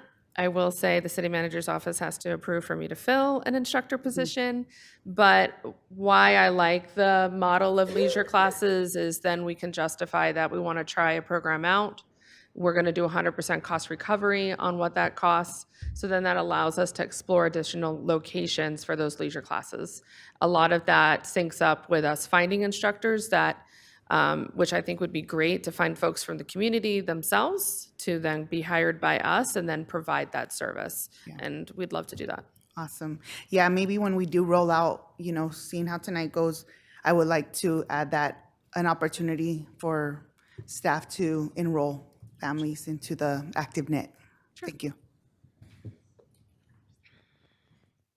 Councilwoman Lee? Super quick. I can tell someone spent a lot of time in these slides, and they're wonderful. They're not in our materials, they're online. So if we could get a copy of that, I think that would be awesome, because those are beautiful slides, and I wouldn't want that to go to waste. Mayor, Councilmember Lee, I definitely will do that. I'm sorry. What happened? The slides aren't in the materials, and they're beautiful slides. So I They just are, wanted to see yeah, if we they're could get a copy. really, really good. And that was going to be my commentary that I know that you mentioned that you were going to prepare this to be able to share with the public at the time when we go out. I know that the city has been having informational session for other fees. So these are well-constructed graphics that we should be able to share. When we, even individually, mayor and council offices with the community through our social media channels and being able to share. Thank you, Honorable Mayor. My communications team will love your feedback. But part of the reason why I wanted to show what the community was going to see so that we would have some consistency. But we'll be happy to share them out to you all as well. Part of my comments was also going to say, parks and recreation services are intended to provide a service to the community. And KidCo is a program that I've been a fan of and a defender of since my days as a council member. When I first got elected in 2007, 2008, we protected it from it being completely dismantled back in the recession days, which were some of the suggestions, right? That we just get rid of KidCo. KidCo is a value to our working families in the city of Tucson. And some families that live outside the city of Tucson, they just pay more for the service. But it's something that we need to make sure that we continue adjusting and being flexible on.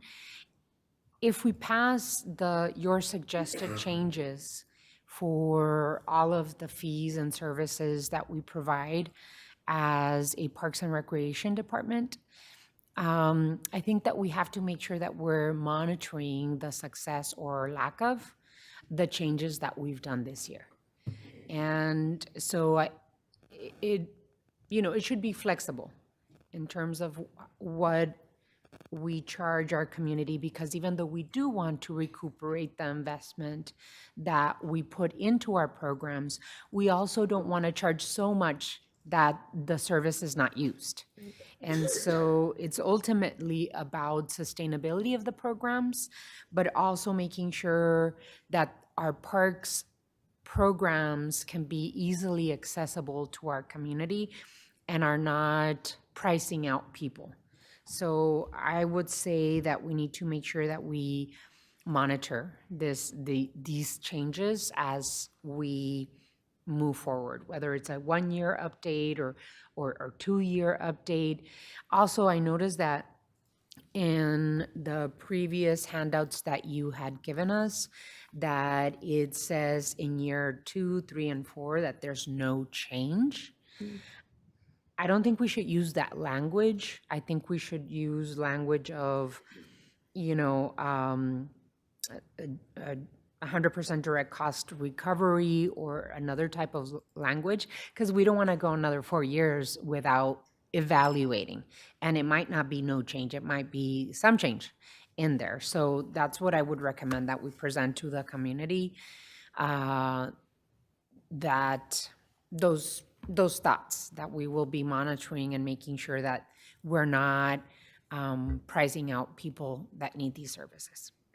Thank you for the feedback, Mayor. And I want to show, that's why on the boards, we removed that language after the feedback that you gave.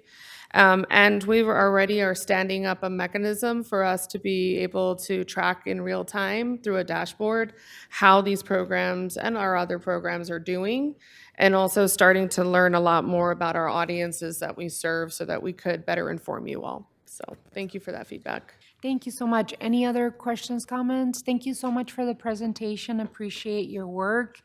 And what do you call yourself? The funnest department? The Department of Fun. The Department of Fun. I love it. Thank you so much. Really appreciate it. All righty. So we move on to the next item. Item 9, time has been set aside for mayor and council to continue the discussion on the energy collaboration and franchise agreements with Tucson Electric Power. There's been a lot of work that we've been doing on this item. Roy, the city manager, Fatima, and I were just talking about, it hasn't actually been 18 months. It's been more like 5 years that we've been working on. That's correct, Mayor. Right? Is that correct? Yeah, well, I know I've been working on it for about 5 years. Yes. And so where we are now is an important place. The energy collaboration agreement and the franchise agreement are mutually exclusive. If one of them is in effect, the other one, depending on where the voters go, could be put in effect. If one is not in effect, then the other doesn't go. And so I just want to give the opportunity for the city manager, Roy, and Fatima Luna to talk about what we have in front of us and then what we're expected to do at the regular meeting. Mr. Manager, did you want to kick us off? Yes, thank you, Mayor, and thanks, Mayor and Council. This is a next step along a rather long journey, but it's an important step because we have reached a point in a community dialogue where before you this evening are two documents that we'll talk about during today's study session.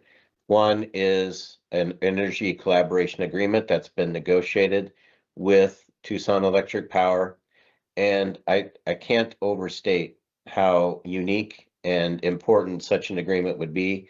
It would be the first of its kind in Arizona, and it actually takes revenue from TEP shareholders, not ratepayers, takes revenue from shareholders and provides it to the city of Tucson for climate work.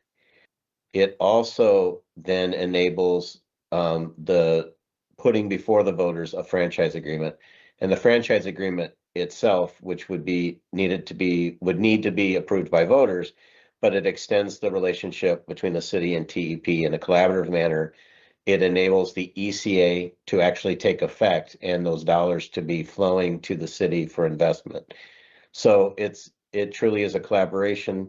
It's been a long negotiation, and ultimately the voters of Tucson get to decide whether or not the franchise agreement is enacted and the ECA goes into full effect. Should you tonight take action to adopt the ECA on one item and to call the election for November of 2026 in the other item tonight. So without further ado, I would invite our Chief Resilience Officer Fatima Luna to talk about the journey to this point and our pretty thorough dialogue with the community. Thank you, Manager. Honorable Mayor, members of the council. As the manager indicated, this item is a continued discussion on the energy collaboration agreement between the City of Tucson and Tucson Electric Power, as well as the franchise agreement. And Roy and I will tag team, so I'll focus on the ECA and he'll discuss the franchise. So over the past year and with your direction, Mayor and Council, the city has engaged Tucson residents to really co-develop the energy collaboration agreement over town halls and community meetings across many months. And so I just want to say that overall, the community has expressed strong support for the ECA, and particularly, as the manager indicated, for directing shareholder funds towards climate resilience and affordability efforts in Tucson. And so it is the first of its kind in Arizona, and many residents applauded or share appreciation for seeing their input directly reflected in the ECA. So following the most recent round of engagements, the city and the mayor gathered final feedback, which included 3 key areas: funding levels, implementation clarity and city control, as well as community oversight. So in response, the mayor and city leadership work with TEP to address these community priorities. And I'm very happy to share with you all that the funding structure has been improved. So the escalator was adjusted from 2% every other year to 2% every year. And that in itself increases the total investments from $56 million to about $64 million over the course of the agreement, the 25-year term. Second, now the agreement commits the city and the city manager to develop an implementation strategy, which ensures a transparent and accountable approach, also allows for flexibility for evolving technologies, funding priorities, and community needs. And just as important, there's the language that previously required the city and TEP to mutually agree on projects, was eliminated, so now the city has full control over the implementation piece. And third, the agreement formally designates the Commission on Climate, Energy, and Sustainability to be the advisory body to the mayor and council on the implementation of the ECA, further strengthening that community oversight. So overall, all of these updates directly respond to the community's final feedback that we received, and it strengthens the agreement. And I also want to mention that you all know this, but these investments will allow the city to directly invest in communities and people's homes, not only through retrofits, weatherization, solar power, assistance programs. So it really goes directly into our community's needs and priorities. And again, this is first of its kind in Arizona, and mayor and council will have the opportunity to vote on it later on in the regular session. And with that, I'll turn it over to Roy to talk about the franchise. Thanks, Fatima. I get the boring part. So I do want to thank, just out of the gate, the community and the mayor and council for their leadership on this process. And as I mentioned before, I have been working on it for now 5 years, along with my predecessor. And it just occurred to me, I think we need to thank the community for it failing in 23, right? Because we wouldn't be here without them. Because what happened in 23 is, and there's any number of reasons why the Proposition 412 failed, but getting from 23 to here has been a process, again, with the leadership of the mayor and council, and with Fatima and our other colleagues, to really push our relationship with TEP beyond what it had formerly been, to allow us to now where we had a sort of franchise that sort of attempted to do some things related to climate change and climate action and those sorts of things in 23. Now we have a fully developed agreement, which Fatima eloquently described, along with a franchise agreement that goes hand in hand with that energy collaboration agreement. So the main changes that I will tell for mayor and council and for the public for the franchise agreement is really just that tying of the franchise agreement to the energy collaboration agreement. Now, as unique as the energy collaboration agreement is, and it's unique in the state and even unique relatively in the nation, I think the flexibility that the energy collaboration agreement being tied to the franchise agreement allows is unique in my experience in working on these agreements. Basically, what we're doing is we're saying that these two agreements go hand in hand. If we're not going to be in both, we're not going to be in either. And that's for both parties to say. So at any point, if we believe that the energy collaboration agreement or the franchise agreement are not effective for the city and for the residents of Tucson, then those things can be renegotiated and or terminated. So I would say that that is one of the biggest changes that happened from 23 to now, is that we are really looking at an agreement that we control with the energy collaboration agreement, and a franchise that is effective and flexible for us going forward. The other changes are relatively minor as it relates to the franchise. It just really is a plain sort of vanilla, other than the Section 2A, which deals with the energy collaboration agreement. It's really sort of a plain vanilla kind of franchise agreement, which deals with what it should, which is how do we relate to the TEP as a utility working within our right-of-way. The only other issues that sort of changed were relating to use of EV charging equipment, which we hadn't addressed, obviously, in the 2001 franchise, because it really didn't exist at that point. But also, we sort of set the level set for that, and then also we talk a little bit about what we call ghost poles, which is trying to make sure that the beautiful right-of-way that we have in the city of Tucson is protected, so that we can remove any poles that don't need to be there and make it look a little bit better for us. So with that, I'll take any questions. All right, any questions on this item, both for the ECA and the franchise agreement that we have in our, any questions at all? That's later tonight. All righty. We can do both. A council member, go ahead. say what you need to say. Now I've forgotten what I want to say. No. I think we've come so far from where we started so long ago, and people are emailing that it's all benefits TEP and not the city of Tucson. I see it benefiting the city of Tucson a lot. However, I recognize TEP is the brunt of a lot of people's anger right now. Rising costs everywhere, asking for 14%. So there's a separate matter. And we can be friends and work together on solar stuff, things that we agree about, and we'll challenge you when you're raising your rates, and we'll work together to make sure the most vulnerable and people who can't pay their bills get some help to pay their bills. I do that at my office. I know you guys have a program. I know the city has a program. Other people have programs to do that. But this is the cat's meow. I really think this will propel us into the mix of energy sources that we want to see happening in our community. And I thank TEP for being great negotiators, not perfect negotiators. It took us too long, but we got to a place where I'm pretty happy, and I thank you for that. Thanks, Mayor. Thank you. Councilmember Barajas, and then Councilmember Cunningham. Thank you.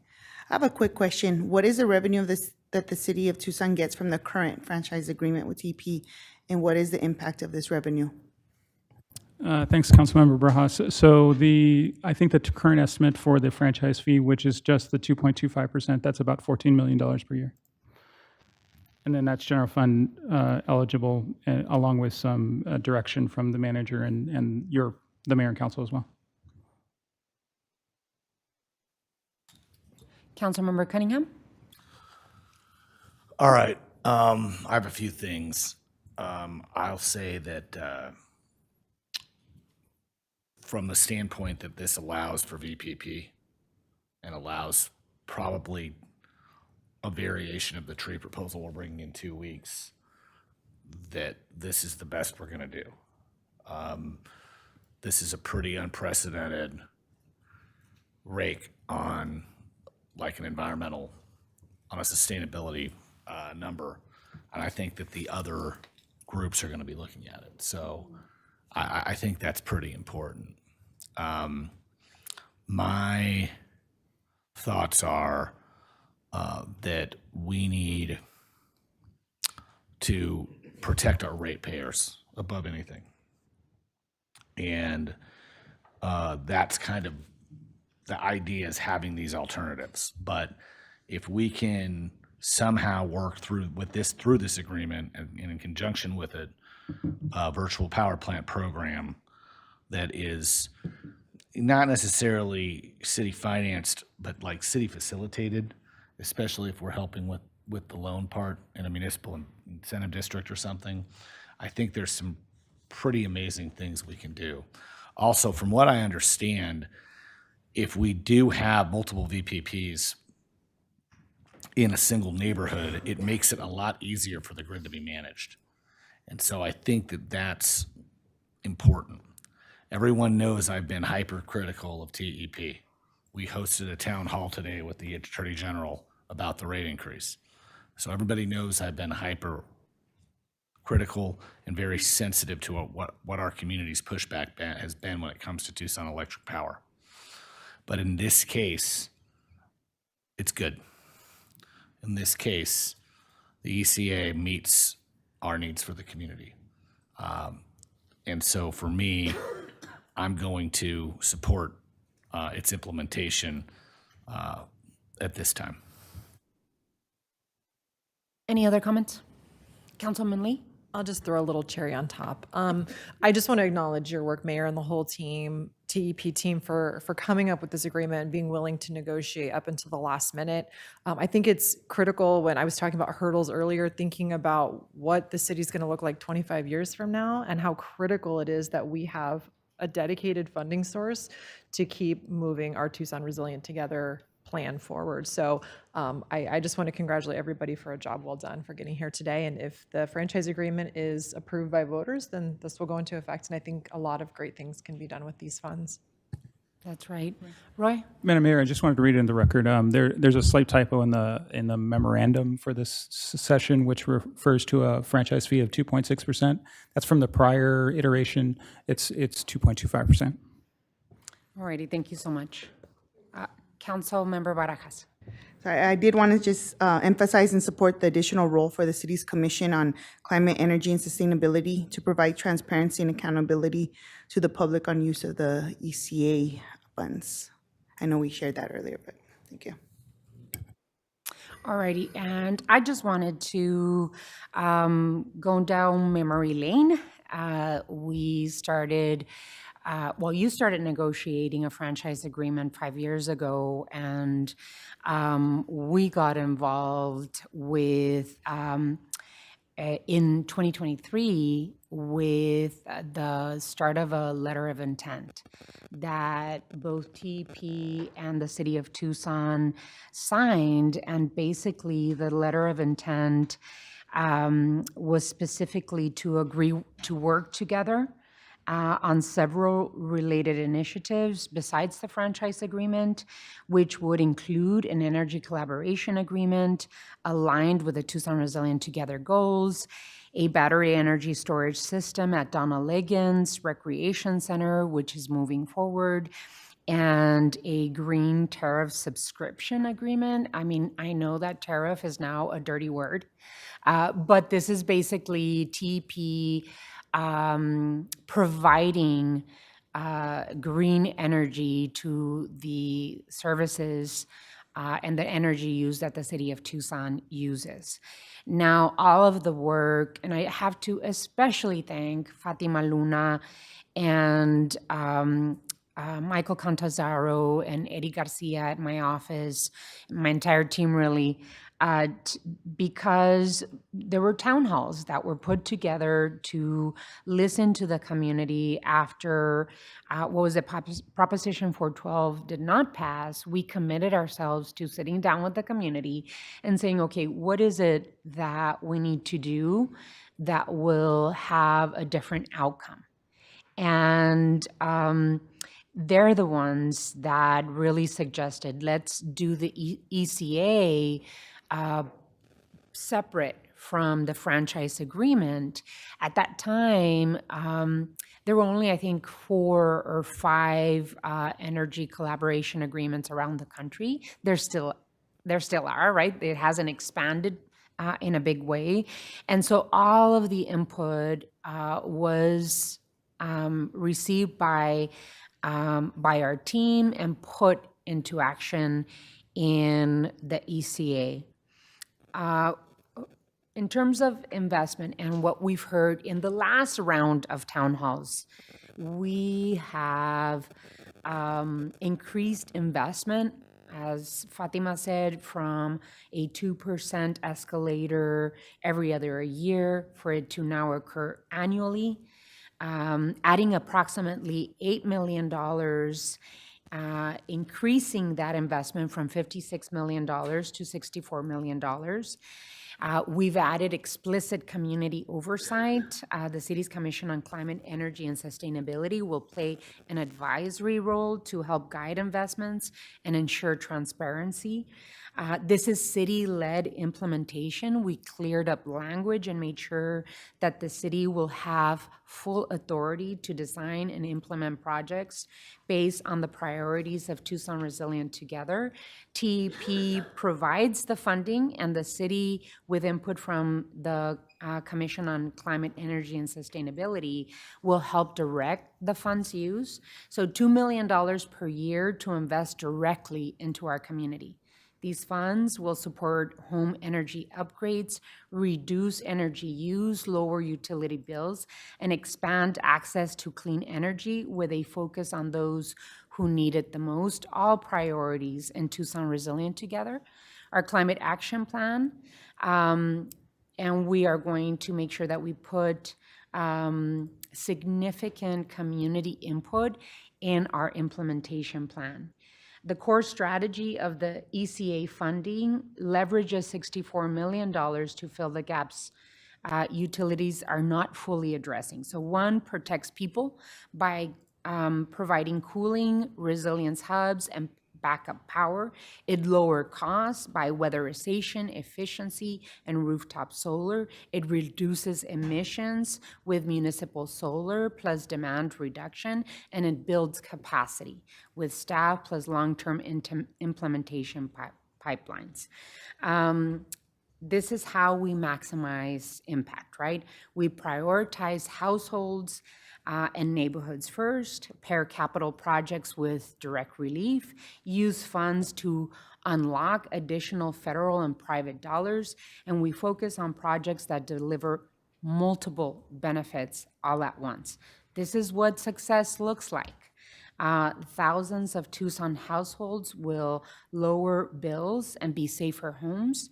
It will create a citywide network of cooling and resilience sites, and there's measurable reductions in energy use and emissions, a scalable model for future climate investment. The bottom line is that $64 million doesn't need to solve everything. It needs to solve the right things well. So I am obviously really invested in the ECA. It is, as I've talked to community, met one-on-one, have made calls one-on-one with people, have had community and stakeholder meetings. As Councilmember Dahl stated, there is a place in real life where we can come to a good agreement through the Energy Collaboration Agreement and still disagree with our partners, right? We disagree with our spouses and our siblings and our coworkers, but we also try and work together for the betterment of the community. That's why I see the ECA being. And we also, fight sometimes. The city of Tucson did add ourselves to take a position against the 14% rate increase that TEP requested. And I know that there are people out there that are living paycheck to paycheck that disagree with that request. And we're in the process of going through that. But this particular agreement should be separated from that fight that we have in our hands. It is a good investment. We can leverage those funds. And I think for me, one of the most important pieces of our working with TP to come to this place was that we all have an opportunity to exit if we are not fulfilling the needs. And every year we have an opportunity to update mayor and council with the input of our climate resilience officer and our commission on climate and energy, to be flexible, to move around, to be able to invest in a quickly changing technology. And so I know that we're going to have more discussion at the regular session, but I am in support of this, and I see this investment as an opportunity to continue the work on our Tucson Resilient Together climate action plan, especially right now that we do not see any state investment and any federal investment in the work that I know Tucson residents want to see us do. Councilmember Barajas, and then we go to the next item. I would just like to add some whipped cream to that cherry that Councilmember Lee said. No, I just want to make it clear, that this is city-led and the first in the state. And I do feel like we have to really share that across all wards. And I'm really excited that the city of Tucson is leading that effort. So thank you, Mayor, and everyone here at the table. Thank you, Fatima. All righty, thank you so much. I know that we're going to have this in front of us at regular session. Thank you for the work. Really appreciate you all. All righty, so we move on, I believe, to item 10. Let me move things around here. Item 10? Okay.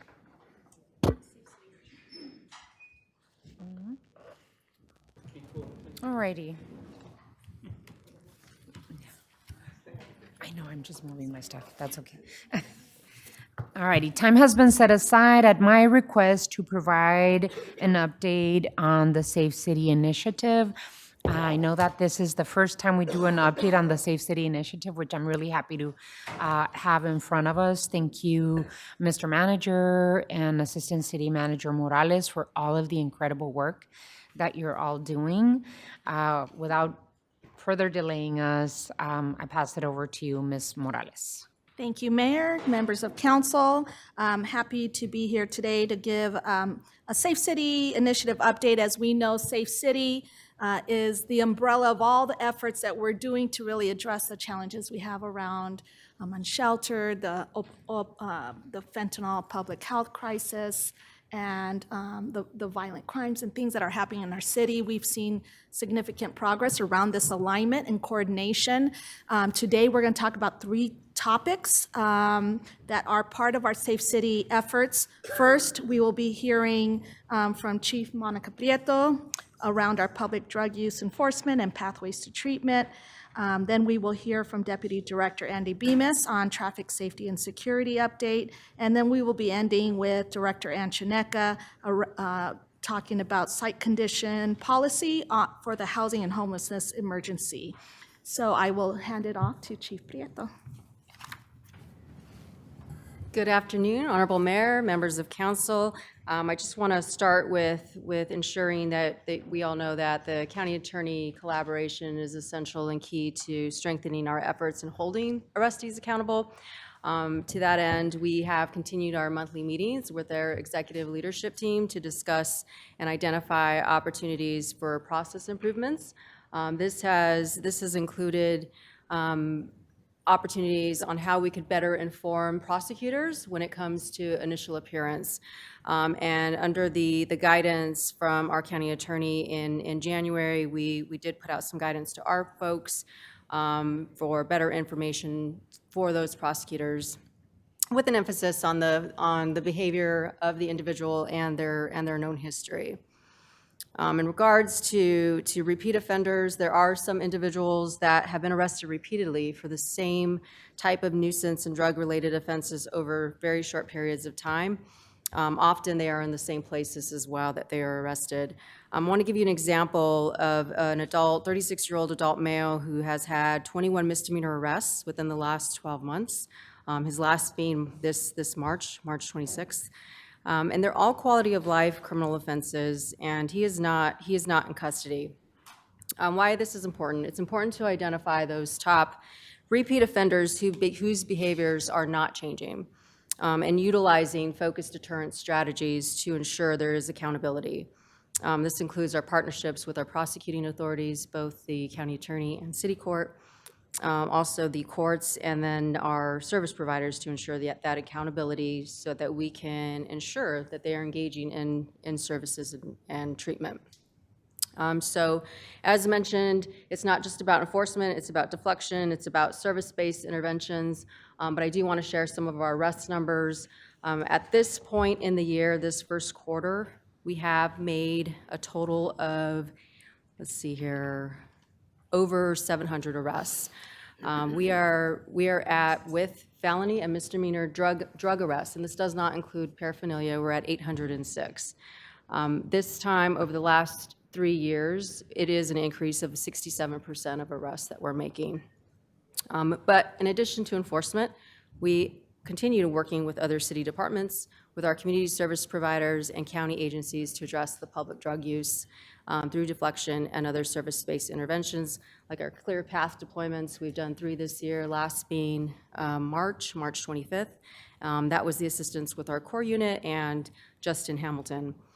We've made about 149 deflections this year to date, and when 53 safer referrals have been made from our core unit. We are working with Community Bridges. Community Bridges is making efforts to improve their data collection so that we can better track the source of the referral and the outcome of those post-intake, essentially. And that is that in a nutshell. Mayor, would you like us to continue the presentations and then questions at the end? Yes, I think so. Okay, so Deputy Director. Okay, thank you, Honorable Mayor, members of council. I'll be giving an update on the Transit Safety and Security Action Plan. So since approval by this body back in December, we've brought together the Transit Safety and Security Working Group. We've been meeting on a bi-weekly basis to get into the implementation of the recommendations in the plan. As a reminder, that working group includes staff from DTM, from Tucson Police, from Community Safety, Health and Wellness, and Suntran. As you'll recall, the plan was grouped into 3 areas: immediate actions that didn't take additional resources, but things we could process improvements we could do now; near-term actions with a one-time ask of $500,000, and then long-range actions recommended if additional revenues like RTA Next were to come to fruition. So I'll briefly talk about each of those areas. There were 31 recommended actions in the immediate recommendations. 17 of those are complete, 12 are in progress, and 2 are planned. Some of the meaningful examples completed have been formalizing regular coordination meetings with TPD, Suntran, and contracted security to develop shared data reporting standards, so we have a better understanding of what incidents are happening where on the system, and developing a dashboard to better track and report on that. So I look forward to sharing that, those dashboards at a future meeting. Those are in development, and conducting a comprehensive operator safety plan. And then promoting and adopting the use of the Transit app as a trip planning and rider feedback tool. So those are all either complete or in progress. Of the near-term actions, there were 2. So of the $350,000 of the $500,000 ask was intended to for TPD special duty deployments. Those have started on March 9th. So there are 2 groups of 2 officers working Monday, Wednesday, Friday from noon to 6 p.m. on 5 priority corridors. And with the intention of using those dashboard boards, we're setting up to move and tweak those deployments based on evolving conditions over time. So up through March 30th, there were 228 officer hours deployed on the special duty assignments, 69 arrests, 139 warnings, and 9 referrals for services. The other component was $150,000 for environmental improvements at bus stops to try and discourage some of the problematic behaviors we've been having there. 8 locations have seen investments so far in terms of adding lighting or landscaping rocks or removing obstructions, and we're working through the list of priority stops right now to continue those improvements. And then finally, there were 8 long-term actions recommended in the plan. Those included expanding CSARC real-time monitoring capabilities on transit vehicles and at transit centers, continuing the TPD special duty deployments or police presence on the transit system, increasing the quantity of contracted security guards and roving security guards on the system, scaling those environmental improvements at bus stops throughout the system, and then implementing recommendations from the operator safety improvement plan.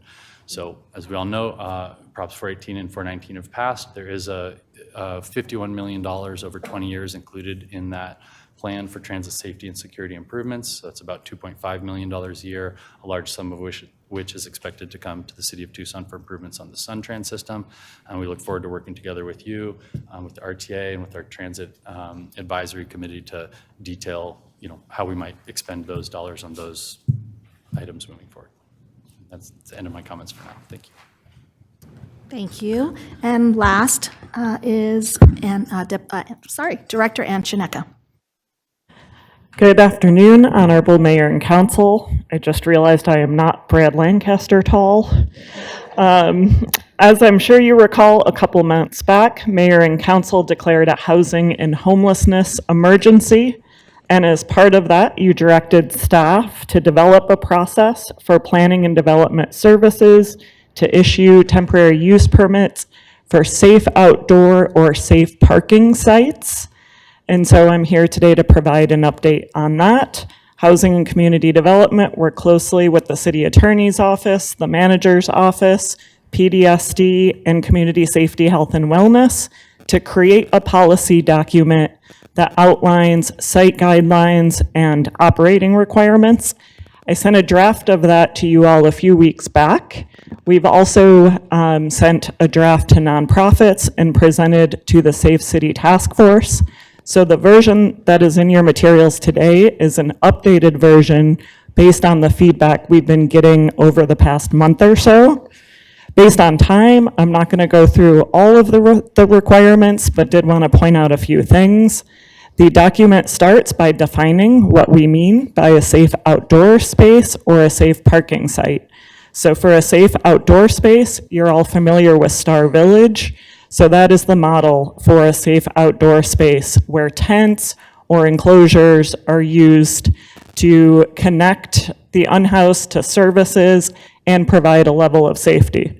Safe parking sites are similar. However, they are for unhoused who have vehicles, whether that's a car or a small recreational vehicle. And so also connecting unhoused families to services. Based on feedback, we provided some information on allowable locations as well as neighborhood notification. And so that is included in the site policy document. In addition, there are 14 sections that lay out some of the other requirements. And so some of that includes site capacity and layout, monitoring and safety, site rules and resident expectations, case management and supportive services, and additional requirements. There is a process to request a waiver. So for instance, if a small nonprofit or a faith-based group feels that they can provide a level of safety and security, but they can't meet one of the requirements or some of the requirements, there is a process to request a waiver for those. And so overall, with the site requirements, we're really trying to balance different needs here. We want to ensure the clients who are unhoused have a level of safety. We want to also make sure that these sites are good neighbors. And we also want to try to make it easier for nonprofits and faith-based organizations to create these spaces as well. So really trying to balance those different needs. And so we really feel like this is a solid draft, but really open to your feedback and happy to answer questions or hear what you have to say. Mayor, just to close out the staff report, I just wanted to say one, thank you to our Safe City Task Force. All 3 topics have been vetted and received significant and very good feedback and questions from our task force. So I just want to acknowledge and thank them for their work. Also, as of last night, and we have 3 more community outreach meetings around our draft action plan. Our first night brought many people giving us great input, and we have 3 more, one tomorrow evening, Friday morning, and then a virtual option on Monday, the 13th. So that concludes our presentation. Thank you. Thank you so much, Assistant City Manager Morales. Really appreciate all the presentations. First and foremost, thank you so much for aligning all of this work. Ms. Morales, really you, the city manager, have driven our Safe City initiative forward, and I highly, highly appreciate it. Just since October and the work that we're doing together, I have received from small businesses to neighborhoods to individuals how much they appreciate the tangible differences that they are seeing with the Safe City initiative. And so I want to give a lot of appreciation to you, but also our Chief Prieto and your team. Amazing work that our core team and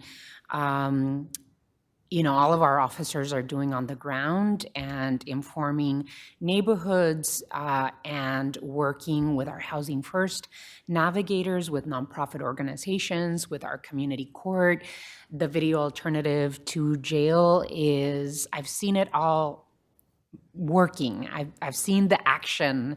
I was lucky enough to be able to go to one of the Safe City deployments and see the work firsthand by our police officers. I was lucky enough to do a ride-along with Officer Benitez. We had incredibly informative discussions in that ride-along, and the care in which our officers work with individuals that really are in need. And since the beginning of the Safe City initiative, I've been very clear that incarceration is not the goal, that treatment is, and connecting people to the treatments and resources that they need. And that's what I saw firsthand in bringing in individuals, putting them through the video alternative to jail court, seeing the nonprofit organizations and our care coordinators from Community Safety, Health, and Wellness and our Housing First Navigators really want to offer those resources. And then, of course, right, arresting those that were committing crimes in our community. And I hear also from our officers and our own employees that it seems as though the Safe City initiative and the Safe City deployments and the creation of the Safe City Task Force and all of the work that we're doing, the pivot that we took, with the Safe City initiative have really giving us tangible results and benefits. It felt like we were spinning our wheels and taking some, different approaches, moving from what was not working and into a new attitude, new ideas, and new ways of doing things have really been responsive to the needs of the community. So thank you all for your incredible work in this. I guess for me, I'm really happy that Proposition 418 and 419 passed because of this additional almost $2.5 million a year to provide safety and security. Mayor and council have given direction in terms of how to use those funds. And at that time, I was wishing, okay, we need more money to make sure that we also add the Suntran Safety Ambassador Program. It was a piloted program by Primavera. I think that we should pick up that work to make sure that we have our officers there, but also our Suntran Safety Ambassadors in the routes where we're having issues and in the transit centers where we're having issues, so that we can have them at the ready when we need to provide resources to community residents. Also, as we said before, we cannot solve these issues alone.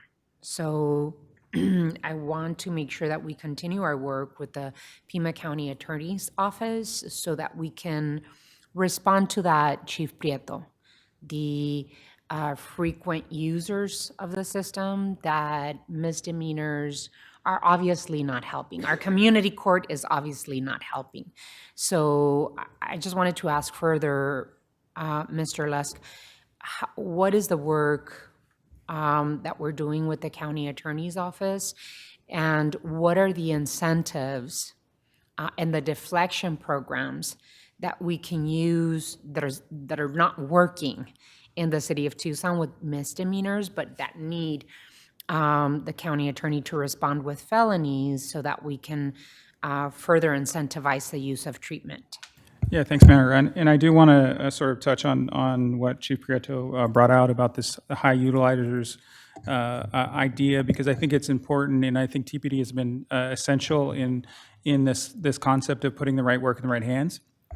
And I think that also involves the Pima County Attorney's Office, and we've had good conversations with them about how we can do better to get more folks into places like the Safer Center, get more folks into things like STEPS, which I think are underutilized because we just can't get enough folks in that direction. And I think focusing on, as TPD is doing a great job of really focusing on those high utilizers. And it's not just, and I don't want people to think that what we're talking about is high utilizers of just the criminal justice system, because it's high utilizers of the system as a whole, right? We have a very good system here in the city of Tucson related to substance use disorder, related to mental health issues, related to criminal justice as well. But all of those sort of interact, and I think, and our public health system is good too.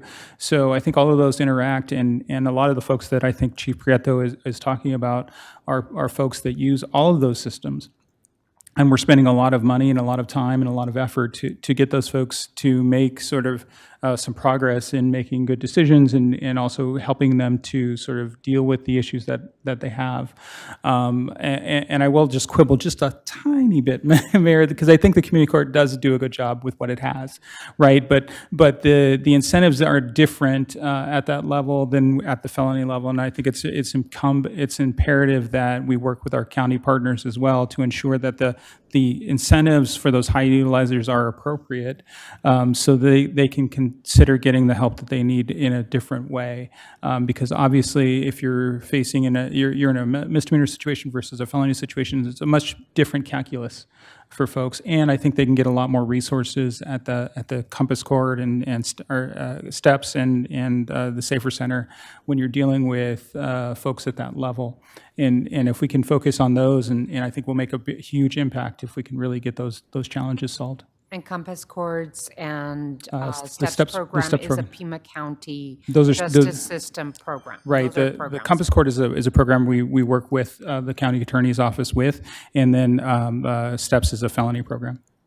And part of the work that I've been working on with Pima County and the Pima County Attorney's Office is one of the gaps, as described by the Pima County Attorney, was that our officers were not reporting the high utilizers, right? And there's a new way of reporting that. Chief Prieto, can you give us an update and tell us about how our reporting is going, and if you have seen any differences and the results? Honorable Mayor and Council, that's a great question. We haven't changed what form we use, but we've provided our folks guidance on how to better inform those attorneys. So utilizing that same form, we want to make sure we're training our folks to document those behaviors and also the arrest history. That way they're better informed on moving forward where how they need to go through the system. But it's also, for example, on these deployments that we're doing as well, we're adding that information on those interim forms to show in engaging with the county attorney, they know that when they see a deployment, they are going to follow through the case and issue those charges and ensure there's the accountability piece to that end. So it's just better information flow to ensure they have all the information they need and on the importance of the matter, on the arrestee. Did you want to add anything to that, Ray? I'll just add quickly that I think we're ready and willing to work with Chief Prieto and the county attorney to provide what information we have. Obviously, a lot of the folks that we see on the misdemeanor level are the same folks that TPD is dealing with, that PCAO is dealing with, and so we're always happy to provide that information as we need to, and help with any process improvements as well. I think that it's going to be really important that we, in one way, shape, or form, analyze the data of our officers adding additional information, which is something that our county attorney requested we do. And if it compares to any differences in prosecution, especially of the high utilizers, again, with the goal of treatment and taking advantage of the STEPS program and Compass Court. So I think that's going to be very important as we continue working with the county attorney in terms of the prosecution, and then how we, what are the percentages or what are the numbers look like based on the additional information our officers provide. Because, I mean, this case that you talked about at the beginning, Chief, what happens to something like that, right? Our officers are doing their work. Our community safety, health, and wellness, our safe city deployments, we're doing our work. Our community court has incredible incentives to find treatment for individuals. But sometimes that doesn't work. I mean, in our safe city deployment that I attended to, there's a couple. They refused services. They don't want services. And it was an arrest and release. We did not incarcerate. But then what happens when 21 additional times that couple is arrested for the same things? That's when we need the support of the county attorney's office and the justice system at Pima County. So I appreciate the incredible work that's being done. I appreciate that our Safe City town halls are happening. I invite my colleagues on the council to add their voices in the Safe City Action Plan. I know, Councilmember Barajas, that you attended the town hall last night at El Pueblo Neighborhood Center. And as I see it, the Safe City Action Plan is a living document that we add and subtract to because we're an innovative learning organization. We pivot when we need to. And so I would invite my colleagues on the council to add to Safe City and to attend these town halls. I'm scheduled to attend tomorrow.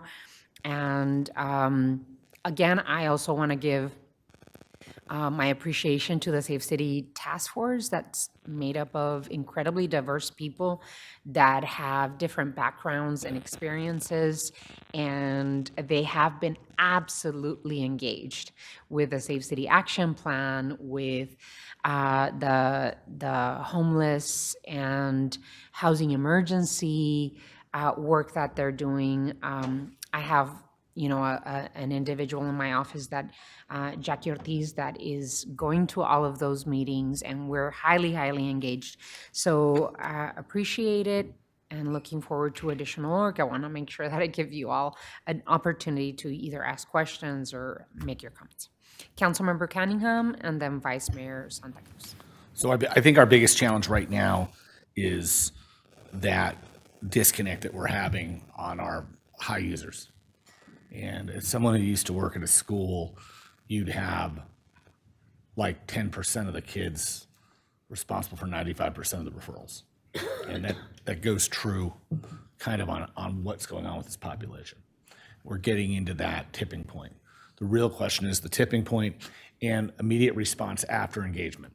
So we have engagement at the police level, or at the social work and police level, or at the team level when we do a group effort. But it's really, do we have it every day, and do we have a response after? And that's kind of where I'm into this 7 days a week thing. It's because the only 7 days a week thing we have right now is jail. And we've kind of gone through our progressions and decided that we don't really have a lot of good outcomes, good or bad. They're just blah. It costs us part of the shift for the officer. It's a tedious process. We've improved it a little bit, but still. And then we really get no closure. The person gets released 6 to 12 hours later, or picks up a warrant maybe another time, is arrested again, maybe 21 more times in this case. But it's actually pretty common that we're engaging folks with pending warrants, misdemeanor, that have multiple arrests over a certain amount of times. And we've got to figure out as a group in real time what the tipping point is. And that's where we want to be. So my push, and I've said it at this table before, is as we develop our program, one, I really think we should have some type of iPad court. I know the trips call it iPad court, virtual court, whatever we want to call it, where we transport to an office or to a city facility nearby, and we do some type of hearing or arraignment where they do see a judge. And we can do that 11 hours a day, 7 days a week if we coordinate it right. And at the same time, we can have someone who can respond for their belongings. And that's a big piece to it, because a lot of some of the folks that we're engaging have an incredible amount of belongings in a shopping cart that doesn't belong to them. And we can't really categorize the stuff that they have. Some of the stuff is unsanitary, very dangerous. So we have that piece. And then our last piece is the decision on what happens to them after they go to their hearing. And they don't have to know. I don't want to violate anybody. We're not going to force anybody. But once you have to go pick your stuff back up, and once you've seen the magistrate, and once you've asked that, the judge has said, by the way, after this hearing, please go to transition, or please go and see SAFER, or please at least complete an intake, and you don't, or you refuse, we can document that and go to the next piece. But we've got to figure out how that tipping point happens, how we do it in real time, and how some of the social services, I don't think we're going to be able to get all social services available 24/7, but if they're available 7 days a week, most of the days, I think we'll have something unique. We'll have something that other cities haven't done, and we'll have something where we've already done the right stuff. We've already said we'll give detox to anyone who wants it. But for anybody who doesn't want it and they want to just continue their behavior and go on their way, we'll say, well, we're going to push back a little bit and say, why don't you try something else? But it's not going to be here. So that's kind of the overall strategy I'm looking for. I think all the pieces are in place to do that. I think there are some resources needed on our end to get you where you want to go. And I think, again, to have real-time response on some of this, and this is kind of what I've said at the beginning, we've got to make sure that we have enough patrol, especially during the day, so that we can engage and have discussion and have social workers respond where we have time to do that. It's very hard to ask officers to make these engagements if they've got 20, 30, and 40 calls holding, right? So we've got to figure out how to give you guys the resources you have so you can make these stops and engagements.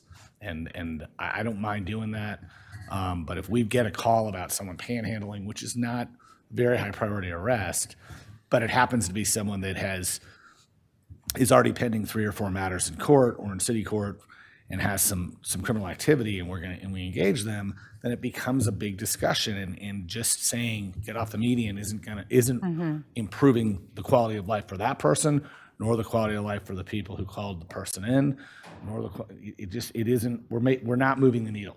And so those are my thoughts. I think everybody has collaborated. We put so many resources into this, and the team is there. I mean, I think we're like, as they say in the NBA, we're one player away. So let's try to get you guys there. But I appreciate all the great work we're doing.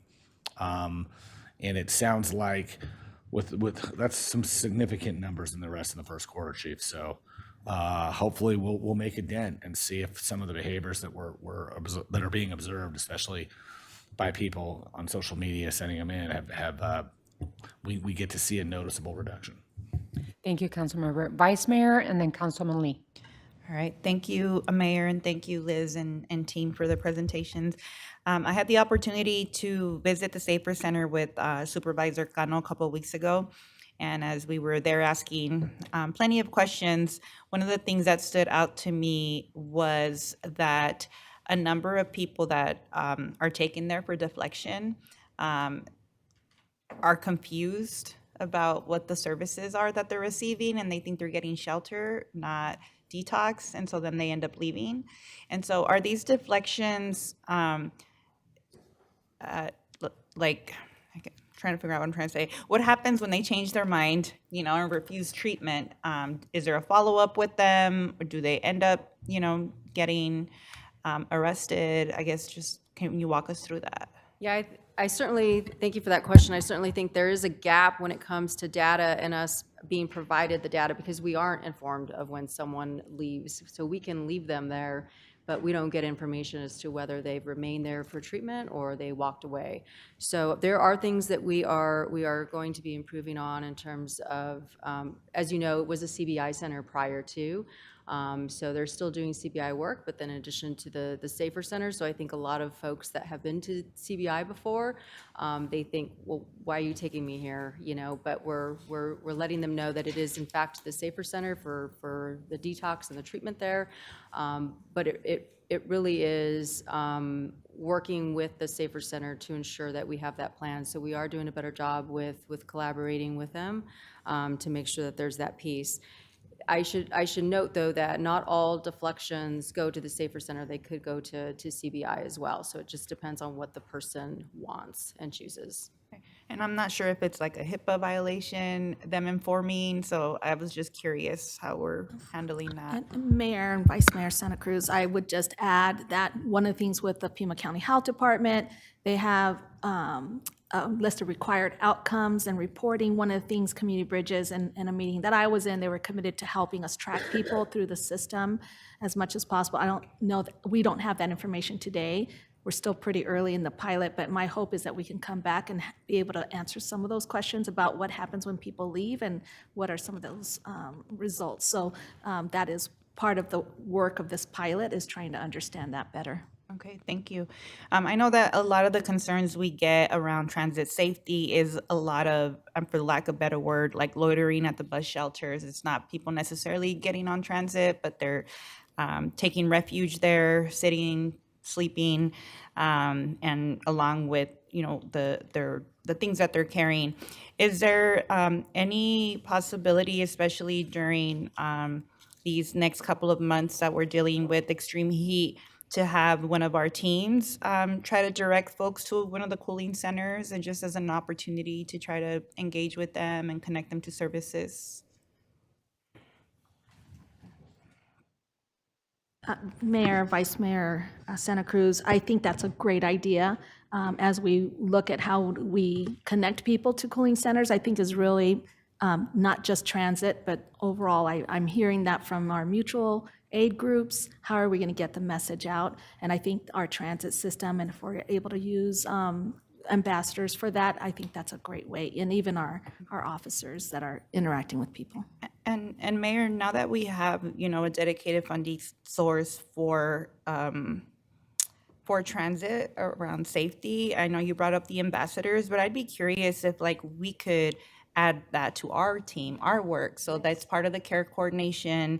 Also, I know that our housing team has had really great results because they come from a lived experience and know how to connect and talk to folks. So I'd be curious about exploring that possibility. Vice Mayor, I've actually asked the city manager that we, the city of Tucson, run that SunTrans Safety Ambassador Program with our team, because of the lived experience, because they've already received the training, and that's exactly what we would be able to use the SunTrans Safety Ambassadors for, to be able to offer the resources at bus stops, at the transit centers, and hopefully with work with SunTran and the operators, they could also do the same thing in the buses, right?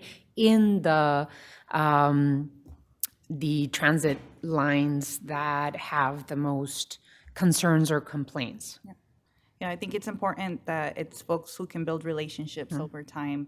The final thing, and thank you, Anne, for your presentation as well, and for getting us to this place. I'm just curious if we're having any conversations with our nonprofits and our faith-based groups to encourage, not only to encourage them to take on some of this work, but also what might still be some of the challenges and how we can partner to kind of help us carry this out.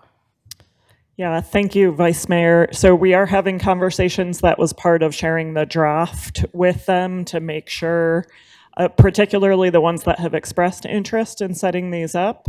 And so once we finalize this, my goal is to reach back out to nonprofits. I plan on presenting to Tucson Pima Collaboration to End Homelessness and make sure folks are aware of the new process and really try to figure out what are the restrictions, what is difficult for folks in implementing these. Councilman Lee? Thank you, Mayor. Thank you, team, for the update.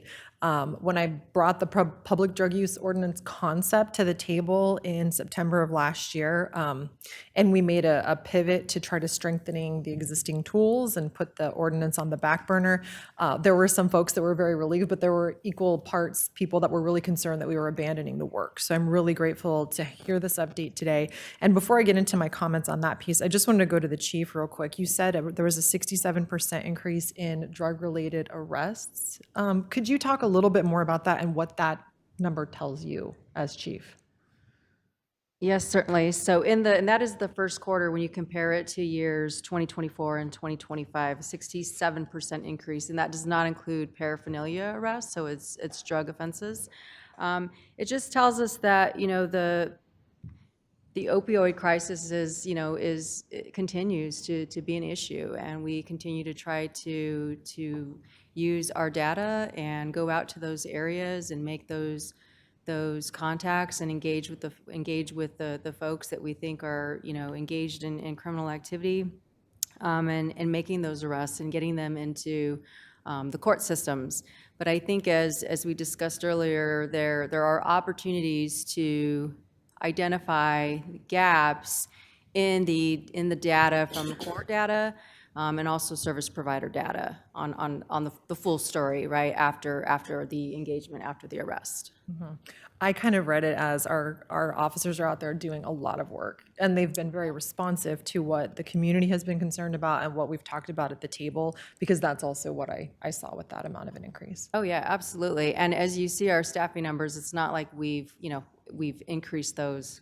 They're actually doing more work with the same amount of people. Okay, thank you for talking about that a little bit. When I made the motion the last time we had this specific topic, it included the request to continue to work with the county attorney and figure out what training our folks needed, because that was continuing to be a point, like an open loop, that what training do our folks need and how do we get that training? And so we have the memo from the county attorney from January 13th that basically has 4 bullet points to our officers in terms of direction for the felony interim complaint forms.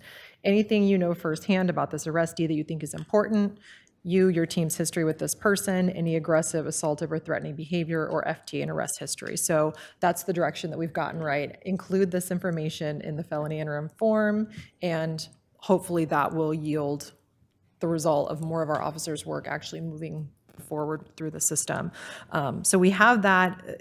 I guess the thing that's important to me is that if we're going to pivot to something, we have to be able to measure if it's actually moving the needle or not.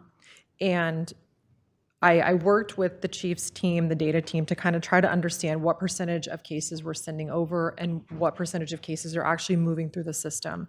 And I've worked closely and really grateful for the ODE team, Captain Brady and Lieutenant Mesa, for helping identify, just as a draft, maybe some data points or metrics that we, in my opinion, need to start tracking so that we can understand if what we're doing and the extra work that we're putting on our team is actually having an impact. Some of the ideas were capturing the date of arrest, the issuing date, is the case accepted or not, the grand jury date, the plea, and final disposition, so that we can see this go through the system and identify if this is actually making a difference or not, and where along that journey are we losing traction, so to speak, just for accountability for the community.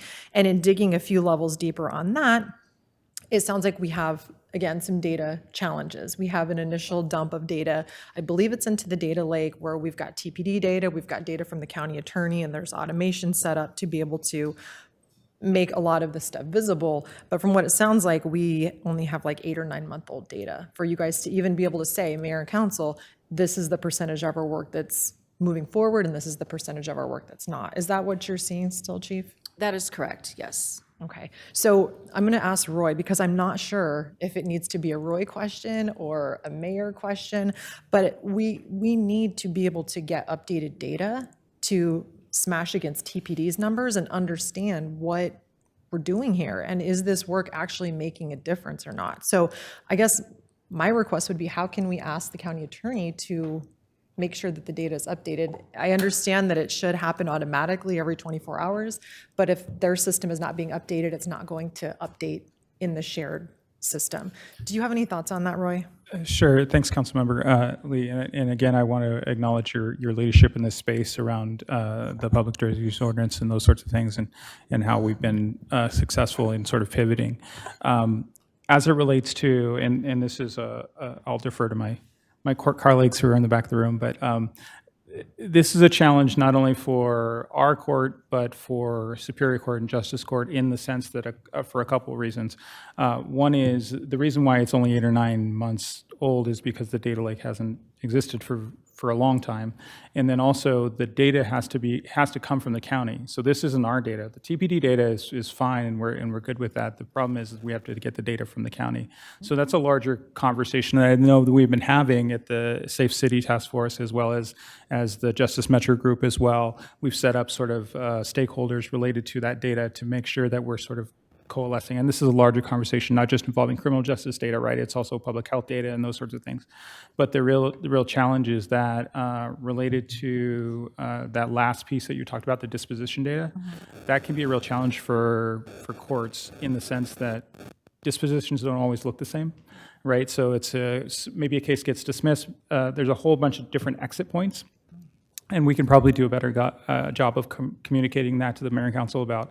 There are a whole bunch of different exit points when you have a case, right? So there's the initial appearance, right, where a case could just sort of get dismissed right there because we don't have that information that maybe the Pima County attorney wants or wants to be able to provide to the court. There's also the sort of deflection and different steps programs and things like that they're going down those roads. So then that's a different disposition, and that disposition could happen months and maybe even a year later, right? So, and then also there's the declined felony, right? If there's an issuing appointment and the Pima County Attorney's Office decides we don't think we're going to take that felony, then that gets declined, and then it's up to TBD has to do a little bit more work of do they present it to our office as a misdemeanor in the case of like a paraphernalia or something like that, or another misdemeanor charge. So there's just all these different exit points. I do think that we could do a better job of having that conversation with the county, though, about making sure that disposition data we can get and we can provide it and make those connections, because that's really the major piece of what we really want to do, right? Is getting that disposition piece is the most important thing I think we can do, because then we're saying, TBD, you've done your work. Pima County, what happens next? Right, and I think that's kind of where you're going, council member. So I'm definitely willing to have that conversation and to try and work through those methods with the various groups that we have already working on it, like the Justice Metro Group and the Safe City Task Force, and I think we can kind of work on that piece. Okay, because that's my concern, is I brought this forward because what we were doing was not working. We were spinning our wheels, and I'm afraid if we don't get our arms around how we're going to track the impact of the changes that we're asking our officers to make, we're going to keep spinning our wheels, and the community is going to say you're not doing anything about it, and we have to know where our baseline is, which I think we have.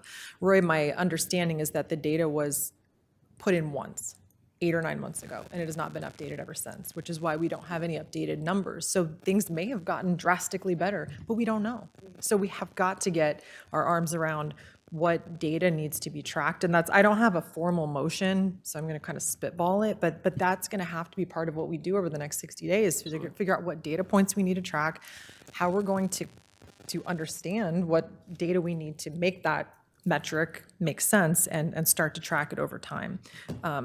I do have one kind of random question on the initial appearance pilot expansion. I don't know if this is a Tim question, but we've talked about that. Councilmember Cunningham has talked about video court often, and originally we talked about the idea of expanding that out because it's only available for 2 hours a day, Monday through Friday, and our officers don't often know when it's available. So has there been any progress on expanding those hours? Mayor, Councilwoman Lee, Judge Clotes, we can provide that information. There has been some additional times provided, and wondering if you want to respond now or. Yes. It's nice to have Judge Clotes There in you the go. audience. He's in the room. I want to thank Judge Clotes and Judge Blue that are doing this work. They actually were present at our Hope Festival that our Housing First team put together. They do amazing work. And so thank you, Judge, for being here and being such a good partner. Thank you. Thank you, Mayor, members of the council.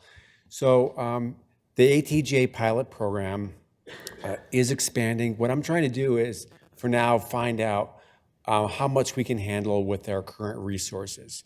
So we started with just doing the deployments. So they're like once a month. I think the mayor was there for one of those where it's planned, and I'm the judge, and we see as many people as we can at these loop deployments.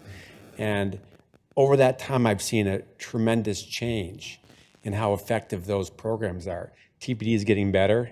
The people who are providing the services and the connections on site are getting better. So we started off where we'd cite people into court, into community court that same week. And the appearance rate was low, close to zero. 2 months ago, we did one where I saw maybe 11 people, which was a lot for that time.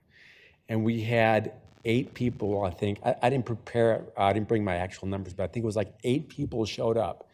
And we were floored, because that's incredible. Those are higher numbers than we would normally see in regular court. This last one we did in March, we saw 20 people. We were cooking that whole morning. Saw a lot of people, and I think it was either 13 or 15 people showed up in community court that next Friday. And it was, those numbers are off the charts for what you would normally see. So you're right, we started with that, and then we wanted to see if we could work this into our normal court sessions without having to add resources. And so that's why we gave TPD certain 2-hour blocks and said, let's try this. Let's go ahead and try to use community court, VATJ during the day. That didn't work out. I think it was too hard for the officers to find that slot and hook up with the court. So just started this week on Monday. We changed it now so that we are now offering Monday through Thursday all morning from 8:30 to 11.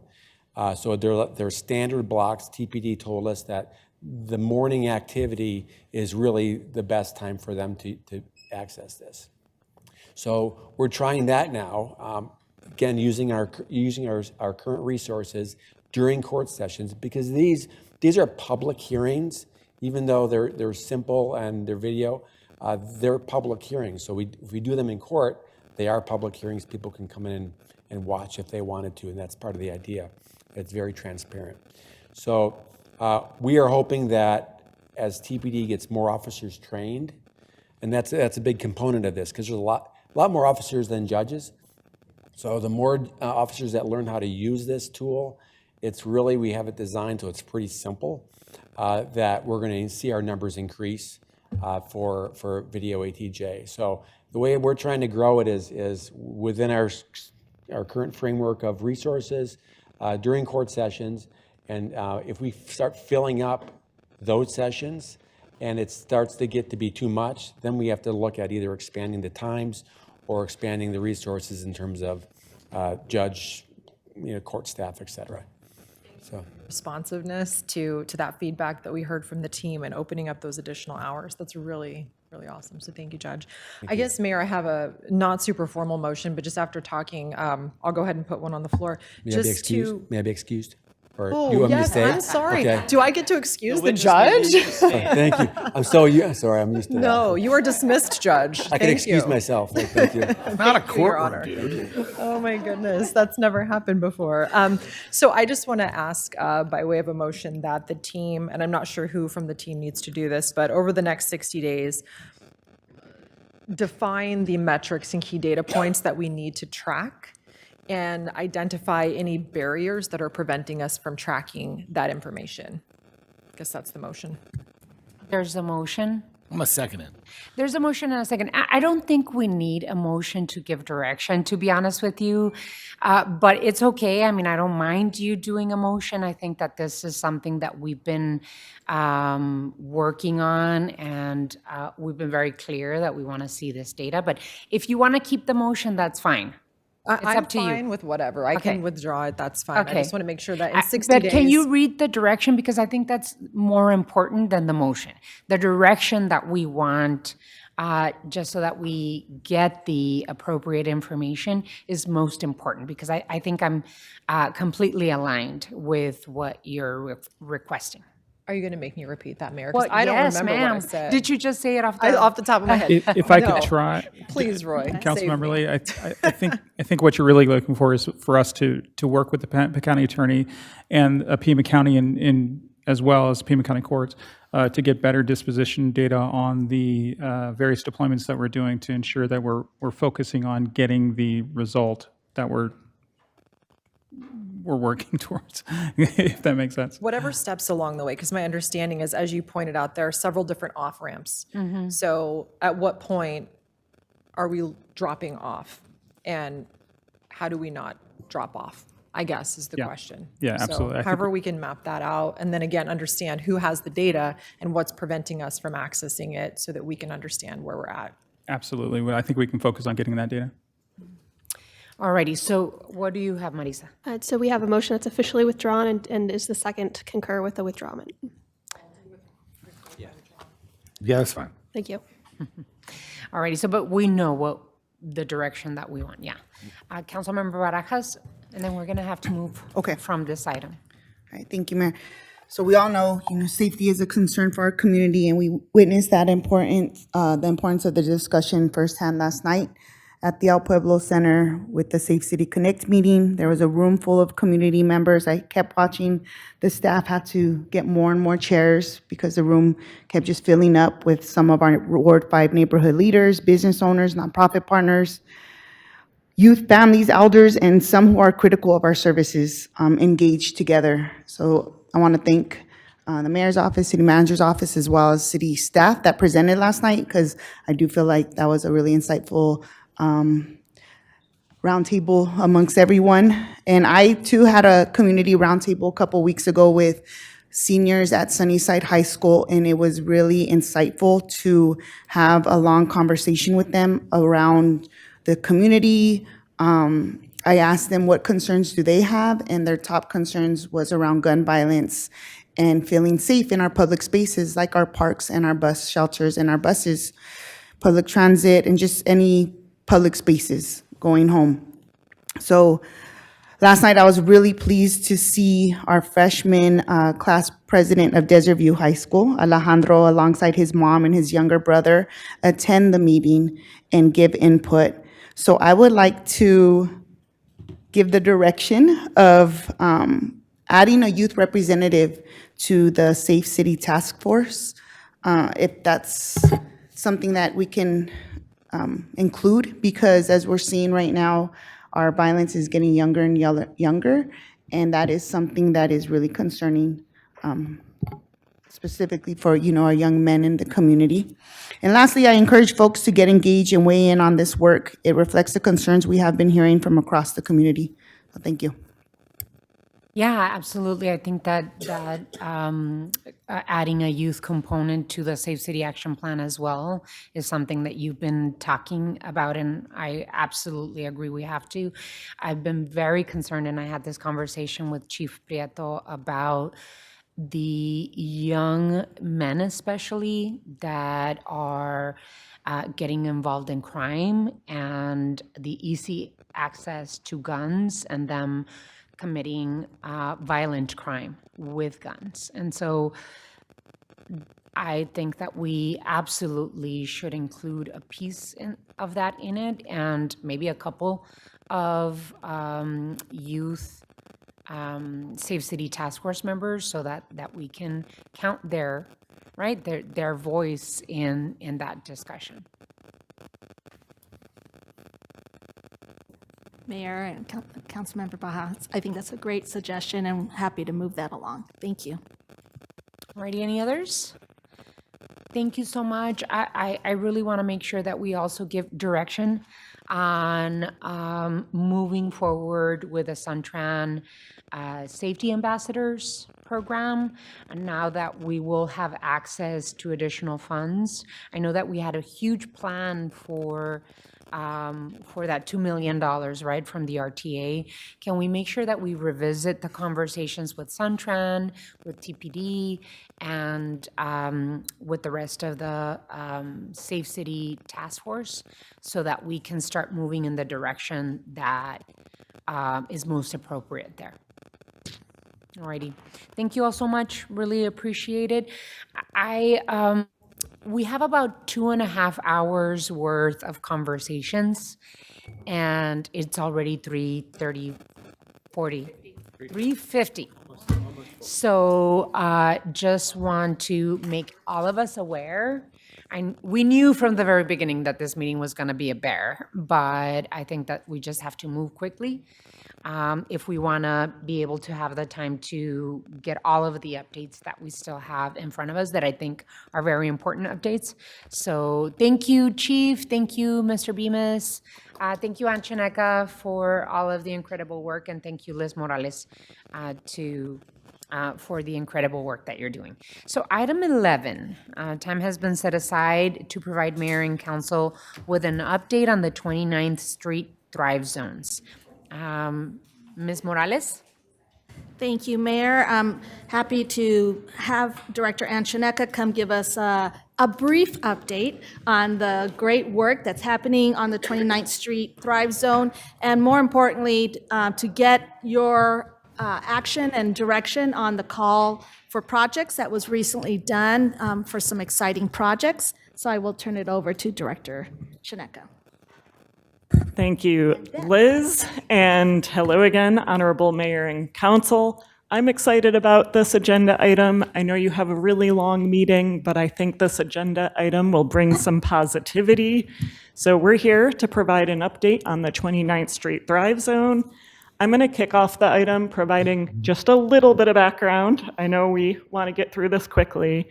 And then I'm going to turn it over to Ben Olson. Ben is our planning administrator at Housing and Community Development, which means one of the areas he oversees is our Thrive Zone effort. Before I kick it off, I do also want to point out Laura McAndrews Lopez is here from Housing and Community Development.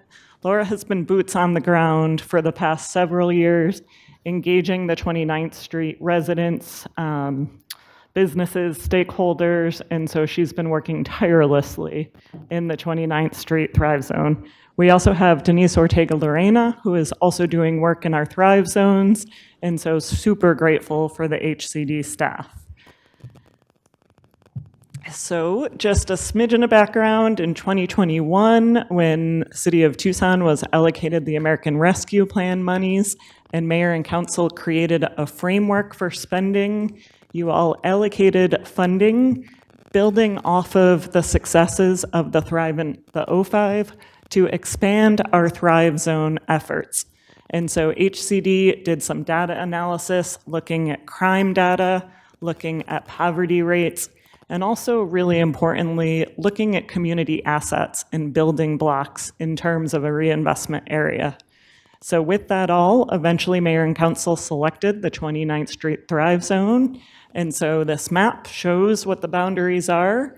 It is Alvernon to the west, Craycroft to the east, 22nd Street to the north, and Golf Links to the south. And you can see by this map, there are several parks, there's a recreation center, there's a library, there's several schools. It's really a lot of great community amenities in this area.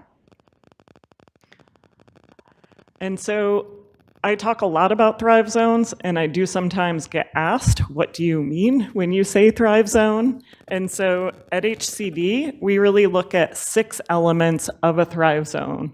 One, and very important, extensive community visioning and engagement. We really are looking at building trust in these communities and making sure the residents who are the expert of their neighborhoods are included throughout the whole process.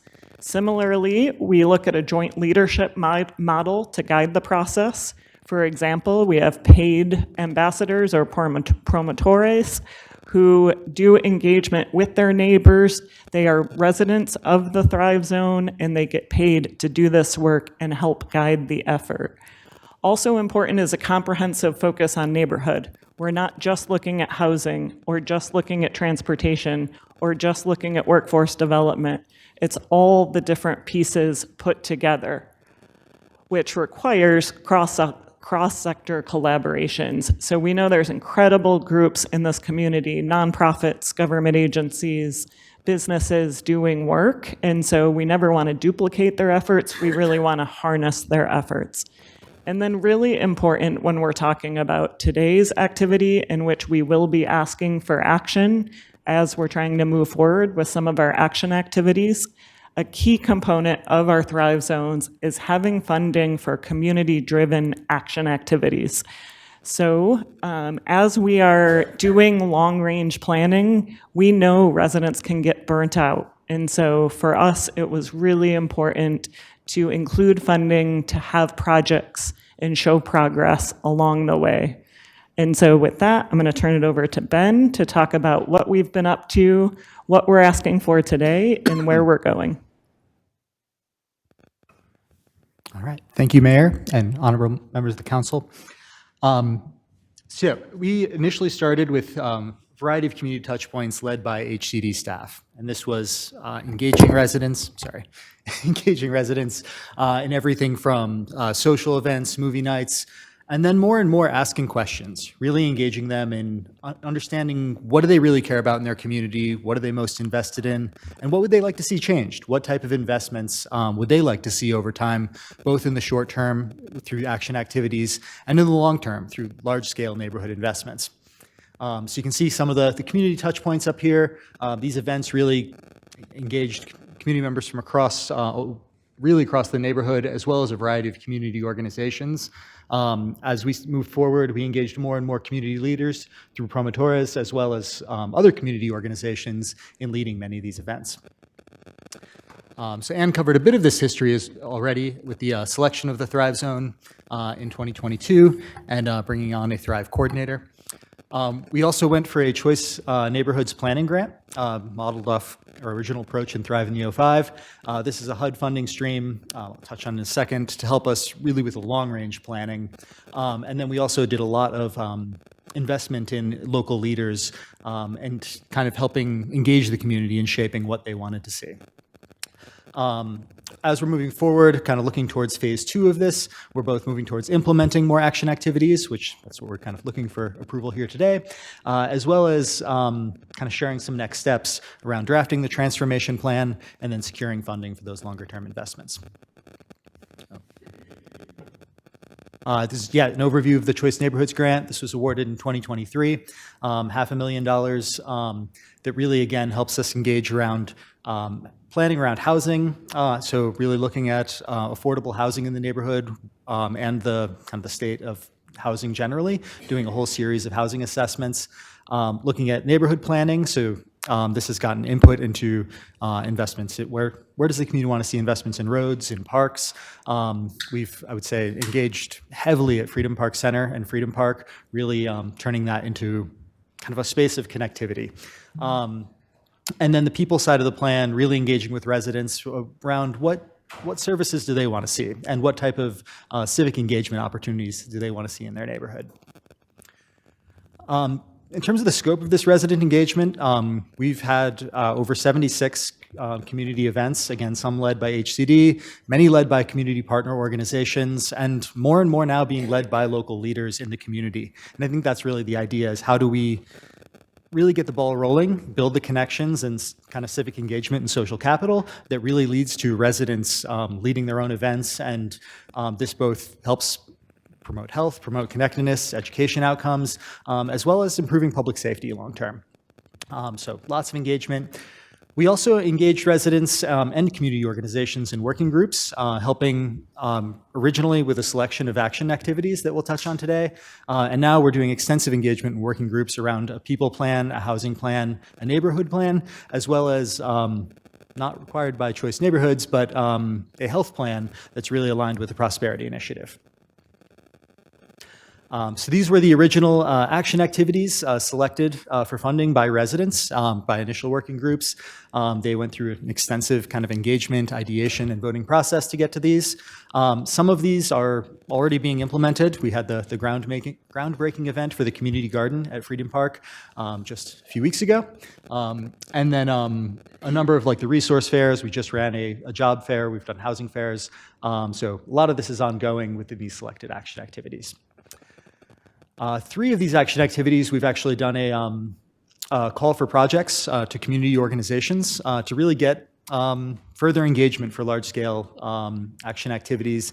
And these ones that were identified, legal assistance for tenants, localized refugee services, and garden education kits. We did receive a number of applications for these from diverse organizations and had kind of a panel review process to help select these finalists that we're recommending for you today. For the legal aid project, we've selected the Law Office of Paul Gattone and the Tucson Tenants Union. They've put forward a proposal to provide one-on-one legal services, to represent tenants in court in limited cases, to do education workshops, and to pilot an AI-based kind of tenants' rights tool to provide services for folks who might not otherwise have representation. And their goal is to serve 2,500 households through this project and to be implemented over 2 years. The second of these, localized refugee services, we're recommending International Rescue Committee, which they've been a close partner throughout this project. They're going to be providing or proposing to provide tutoring and English language learning workshops, education and case management around housing, as well as information sessions on federal immigration policies, which we know is really critical for the refugee community right now. And then they're also doing food distribution with the community food bank. And that's generally most of those are being provided through Freedom Park Center. And then the last, the Garden in a Box, Community Gardens of Tucson was selected for this. They would like to offer gardening workshops for desert climates, raised beds and container and small space gardens. They would also provide language support and interpretation, recognizing we have a wide variety of languages spoken in the zone. And then they're hoping to provide between 200 and 300 garden in a box kits to help people start gardens there. And in terms of what's coming next, so I think implementation of these action activities is, like I said, already underway. And for those that aren't started, again, seeking approval. And if this is approved, we would then move forward with establishing MOUs with the organizations to again deploy these services. We are already moving forward with developing the community transformation plan. And again, this is stemming from the Choice Neighborhoods Planning Grant around housing, neighborhood, and people plan. And then we are working on the Rosemont Avenue beautification and greening. This is kind of roadway improvement, walkability, as well as road safety. And this is partially funded by the Choice Neighborhoods Grant and is kind of the grant-funded action activity, but also does have some framework funds committed to it that's match funding for the grant. And then lastly, we are hoping to pursue a Choice Neighborhoods implementation grant. There is a lot of open questions around federal funding, as everyone knows. So we're also exploring other funding sources to help with support investments in the 29th Street Thrive Zone. And I believe that is the end of the presentation. Thank you. Really appreciate the presentation. I remember back in 2021 sitting, I think it was a virtual meeting that we were having, Liz and myself, and talking about the expansion of the Thrive Zones. And we didn't know what we were going to call it, right? We just came up with Thrive Zones, right? A replica of the Thrive in the 05, and being able to advocate to mayor and council to create another one, and then looking at the data of many different areas in the city, and then finally mayor and council selected 29th Street. So I'm glad that we've come to this place. I'm happy to be here, and we do need a motion to accept the recommendations as provided. I'll move that forward, Mayor. There is a motion and a second. Any further discussion on this direction? Councilwoman Lee. Just super quick, just want to thank the team for all of your work that you do. There's something going on all the time, and these investments are incredibly meaningful to move the work forward. So great job. Any others? Council Member Schubert. I'll be super quick. I'm just excited because this is shared between wards 4 and 6.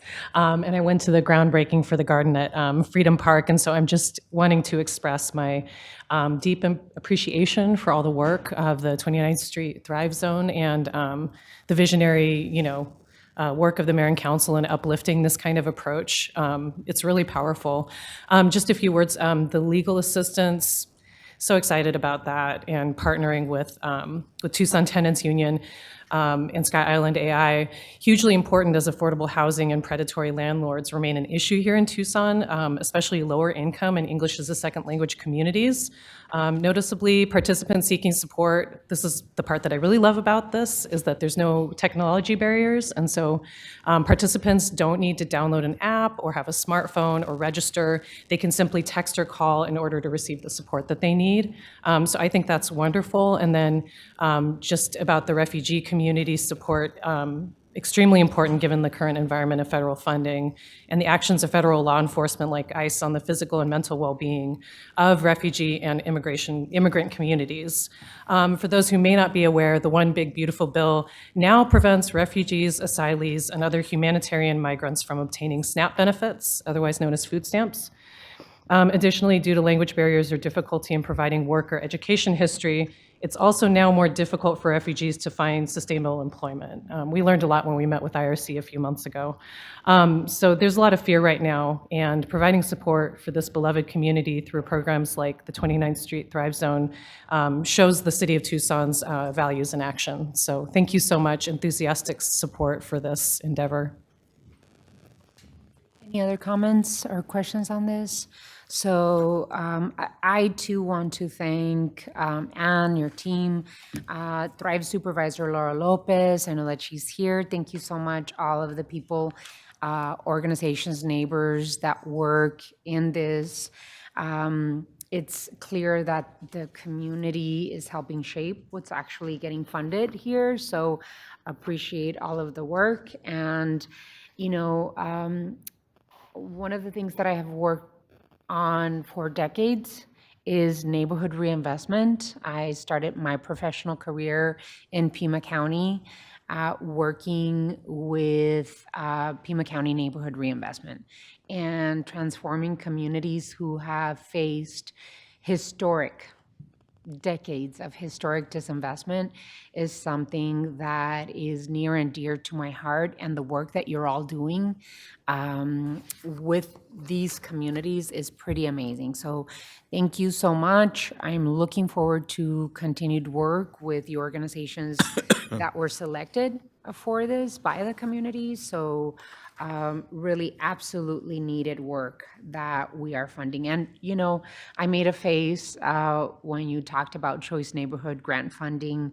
I don't know if that exists anymore under the Trump administration, but I think we should look as much as we possibly can to continue that investment. That's the work that we did with the Thrive in the 05. We received the Choice Neighborhood Grant. Only 8 cities across the country received it, and Tucson was the only one west of the Mississippi. So we did incredible work, and now we're seeing firsthand what the Choice Neighborhood Grant is doing in the Thrive in the 05 and adding 1,200 affordable housing units in our city. So good work. Let's continue this work together, and especially with the community that is most impacted on this. With that, all those in favor of the motion signify by saying aye. Aye. Any against? Motion carries. Thank you all so much. We are going to, move on to, I was thinking, because of the lack of time, if it's okay with the team of continuing that Prosperity Initiative update. I know that our team has been preparing for this for some time, but I think that just because of the lack of time, if that's okay, then I need a motion to continue. Item 12. There's a motion and a second. All those in favor of continuing item 12, please signify by saying aye. Aye. Aye. Any against? Motion carries. Alrighty, so our next item is item 13. Time has been set aside to provide mayor and council with an update to a proposed amendment to the Unified Development Code regarding large-scale data centers. Ms. Morales. Thank you, Mayor. And we have Director Corin Manning, who will be providing a brief presentation. Thank you, Mayor, members of council. I want to give an update on the process that's underway to establish regulations for large-scale data centers in Tucson. So I'll briefly touch on the public engagement process so far through the Technical Advisory Committee and the public outreach that we've recently done, and really want to share with Mayor and Council the feedback that we've heard from the community, along with the code proposal as it stands today and some options for moving forward based on the public feedback that we received. So just a quick overview of the process so far. Mayor and Council gave direction to Planning and Development Services in August 2025 to establish standards for large-scale data centers, which we currently don't have in our code. A key point I want to mention, sorry, not on this timeline here, but in September of last year, our zoning administrator issued a determination that data centers are not established in our code and therefore are not permitted as a right in any zones in the city and could only be developed through a planned area development or planned community development. So that gave us some time to develop the appropriate regulations for data centers in Tucson. Last year, we convened a technical advisory committee to provide input on appropriate regulations for large-scale data centers, and worked with that technical advisory committee over several months to get input and discussion. We held a series of community meetings in February and March of this year to share the proposed regulations and get feedback, and I'll get more into the feedback that we heard. So today we really want to report back on that community feedback and get direction from Mayor and Council before we proceed with the next steps, which would be Planning Commission review and then back to Mayor and Council for formal consideration of a proposed ordinance and set of regulations. So I just want to compare sort of how data centers are currently regulated, the current standards, with what we are proposing. So currently, large-scale data centers are not defined in the Unified Development Code as a use. They may be requested, per the zoning administrator determination, they may be requested through a PAD or PCD as a utility generation use. That's the use that we determined was the closest to a data center in terms of the impact. However, there's no definition of the use, and so there's also no clear development standards in our code for this type of land use. So what we're proposing is to establish a clear definition for a large-scale data center and establish where and how they would be allowed, so where they would be allowed, and what the standards are that would apply. So the current proposal that we shared with the community was that a data center could be established through a planned area development or planned community development, or requested as a mayor and council special exception in the I-2 heavy industrial zone. So in either case, this would only be allowed through mayor and council approval. We also proposed a set of development standards, including demonstrating access to energy, disclosing the proposed energy use and energy mix, demonstrating access to adequate water supply, prohibiting the use of potable water for cooling if the use is not subject to the large water user ordinance, requiring setbacks from residential and other non-industrial uses, requiring an independent noise study and establishing noise limitations, requiring sound walls or screening, requiring high-efficiency generators and battery backup, prohibiting running generators instead of connecting to the grid, and requiring enhanced landscaping and right-sized parking. So that is the proposal that was presented to the community. That proposal comes from robust discussion with a technical advisory committee that included 13 members representing a wide variety of perspectives, from environmental and water advocates to folks with experience in data center development and operators of data centers. They discussed a number of topics and recommended the standards that I just discussed. And they have held 4 meetings to date. Again, as I mentioned before, we held a series of public meetings to share this proposal with the community and get feedback. We held 2 virtual meetings and 2 in-person meetings in February and March with over 200 members of the community attending. The key themes that we heard in that outreach were a lot of what I think Mayor and Council has heard throughout the past few months. I would say kind of the hot topic and major topic that we heard as the most frequently raised concern is water use, and concern about whether Tucson has adequate water to support large-scale data centers. Also concerns about energy and the impact on our overall grid as more data centers are developed. Just some definitely opposition to the use itself and how data centers are being used, and just the growth in this, this type of land use that we're seeing. And then definitely a desire to see data centers really set back from residential areas. That was one of the main concerns, is how is this going to impact neighborhoods? So a desire for greater setbacks to really space this land use away from residential areas. Some of the other feedback was around the definition and size thresholds. So what was proposed is that large-scale data centers be defined as a center of 50,000 square feet or more. And there was many comments about changing that threshold, perhaps increasing that or lowering that threshold, and including other factors such as energy consumption in the definition of large-scale data center. Also concerned about noise and generator use, interest in a more robust public review process than a typical rezoning when data centers are involved, so a larger public notification process or public notification area. Concerns about enforcement of the proposed regulations, and then just overall questions about the climate and environmental compatibility with data centers. So after these public meetings, we took this public feedback back to the Technical Advisory Committee for additional discussion. They reconvened, and some of the key discussion points among the Technical Advisory Committee was kind of the importance of clearly communicating the role of zoning and land use regulations in regulating data centers. These regulations are meant to work in parallel with the city's new large water user ordinance. So that set of regulations will regulate water use, whereas these, UDC regulations will regulate land use and zoning.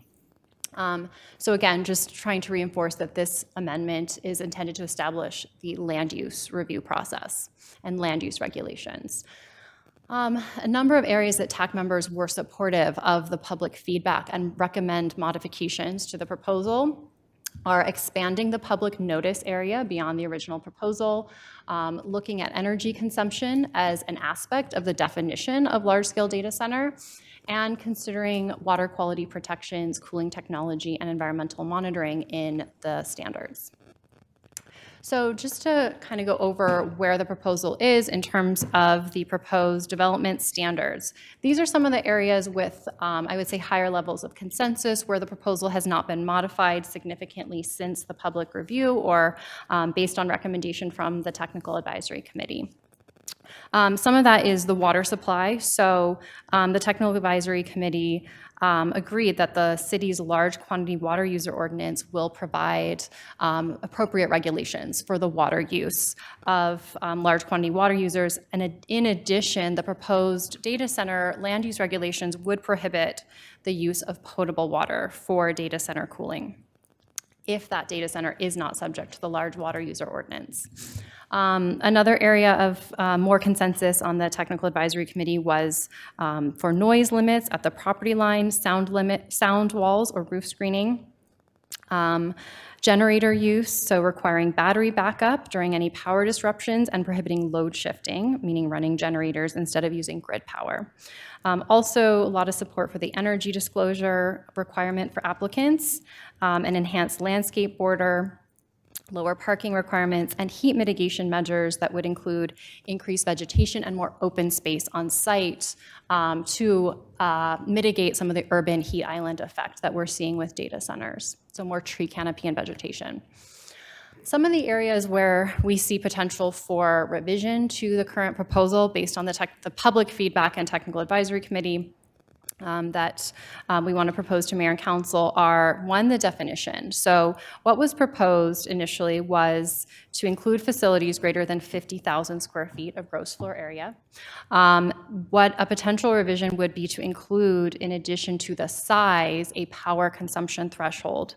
So what we see as kind of a differentiator between, that really draws a line between the hyperscale data centers is 75 megawatts of energy use. So that could be an additional component of the definition for data centers.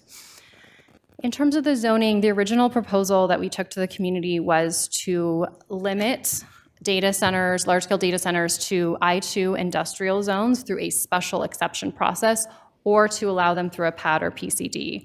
A potential revision would be to only allow large-scale data centers through a PAD or PCD, not in any specific zone across the city, just to kind of really look for very site-by-site consideration of any proposed development. As additional conditions and very site-specific conditions can be established through a PAD or PCD.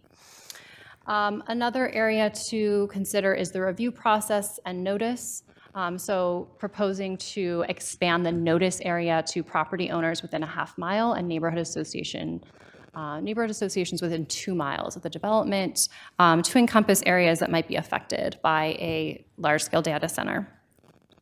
And then in terms of separation from residential and non-industrial uses, this was another aspect. We heard a lot of feedback on. The initial proposal was a separation of 400 feet from residential zoning districts and 200 feet from commercial and office zones. A potential revision would be to increase this separation distance to a 1/4 mile from residential zones and 600 feet from commercial and office zones to really expand how far data centers must be set back from residential neighborhoods and other non-industrial uses. So those are some of the areas we're looking at for further revision based on the community feedback. Next steps would be to take any feedback and direction from Mayor and Council today, integrate that into the proposal, and then develop that code amendment into a proposal for Planning Commission to go to study session and a public hearing, and then finally it would come back to Mayor and Council for formal consideration and a public hearing at a later date. Much for the presentation. I agree with all of the revisions as suggested by the community and reviewed by the Technical Advisory Committee. I think that it's really that we have to make it absolutely clear to the community that the mayor and council are not creating a pathway to hyperscale data center construction in Tucson. We're actually doing the opposite.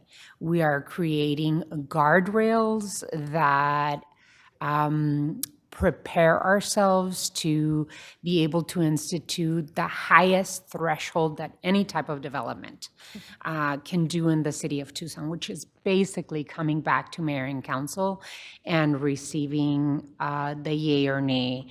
And that's after work with the community and input from the community itself. I did not hear a couple of things that I wanted to see if there's a possibility of adding to the work. I would like to add energy transparency information. So those that want to build hyperscale data centers, they must disclose energy demand and the energy mix. So where are they getting their energy, renewables versus fossils? And then, of course, I believe that we did include noise and generator controls. I think that we also included enhanced public process, correct? Okay, good. I really appreciate the work that you've all been doing. I think we're all taking lessons from what is happening, not just in Arizona, but what is happening throughout the country in terms of hyperscale data center development. And I'm happy that we're trying to build a framework that actually reflects Tucson values and our realities as a desert city. We need to make sure that we are working with the community on bringing the correct job creation and investments in the city of Tucson, especially if they tend to use the resources that we have available. I've been discovering through our work through the Bloomberg Harvard City Leadership Initiative and many conversations with community members over the past month that we have to be clear that when we say the work that we're doing on this is not anti-development, but that we are not anti-jobs, we are anti-extractive development, and hyperscale data centers are extractive. And so we need to align the economic opportunities that are being created in the city with what our residents want to see happen. We can be clear that it is our intention to protect our residents and our resources, setting predictable regulations that make it crystal clear that Tucson does not want to attract hyperscale data centers that do not or will not go through our rigorous standards, zoning process, public engagement, and mayor and council vote. We know that many parts of our city that have industrial zoning, so I'm glad to see that industrial zoning removed from the areas where these hyperscale data centers could be built, because it is industrial zoning, and if you take a look at that map, the industrial zoning are usually in areas that have been traditionally resided by Black, Brown, and Indigenous communities, and there are so many issues of environmental justice or injustices done there already. So we do not want to direct this type of development and industrial zoning. I think it should be case by case because of that reason. So I think that's the input. I'm glad that we're connecting this to the large water users ordinance that we're trying to build as well, and appreciate all of the really input from our community. Are there any other examples of cities where local governments have successfully required or incentivized higher renewable energy standards for this type of hyperscale data center development? Mayor, that's a great question. I don't know about requirements for renewable, but the energy disclosure that you spoke about is something we're seeing, and I think that is something we have in the proposal, and I think we can refine to make sure that we have the right language that you just suggested. So I think that's where we're trying to get at that community awareness so that it can be part of the discussion with the community and with mayor and council about where the energy is going to be sourced from. But we can definitely research whether there's requirements or we have the ability to require renewables. And I know that Atlanta has prohibited data centers and particular types of zoning. Can you explain how Tucson can do this, if we can do this at all? Mayor, you mean to prohibit throughout the city beyond what's being proposed? Yes. So my understanding, and Roy can chime in here, is that prohibitions like that are legally risky in Arizona and are subject to have a very high bar in terms of the legal defensibility, but I'll defer to Roy to chime in. Thanks, Corin. So under ARS 9-463.06, the mayor and council can impose a moratorium for a specific reason, for a specific time. Okay. But that requires a sort of making two sets of findings. One is whether or not it's related to resource issues. And when I say resources, I mean we don't have the resources for the thing that we're trying to do. And also we have to then, if we don't meet that category, then we have to have additional findings related to things like, do we have a plan to overcome the moratorium? The moratorium can only be imposed for about 120 days.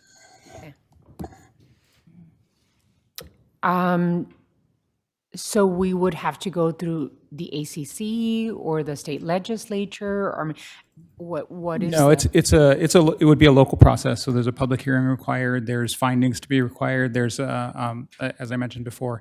In addition, there would have to be, those findings would include things like, again, the work plan of how to get past the moratorium. The moratorium. And then you also have to demonstrate a compelling need for the moratorium, and what I think the court looks at, or court this all leads to a court at some point, I'm sorry. But because if we don't follow those rules, a constituent can or resident can sue within 30 days of us not imposing the moratorium.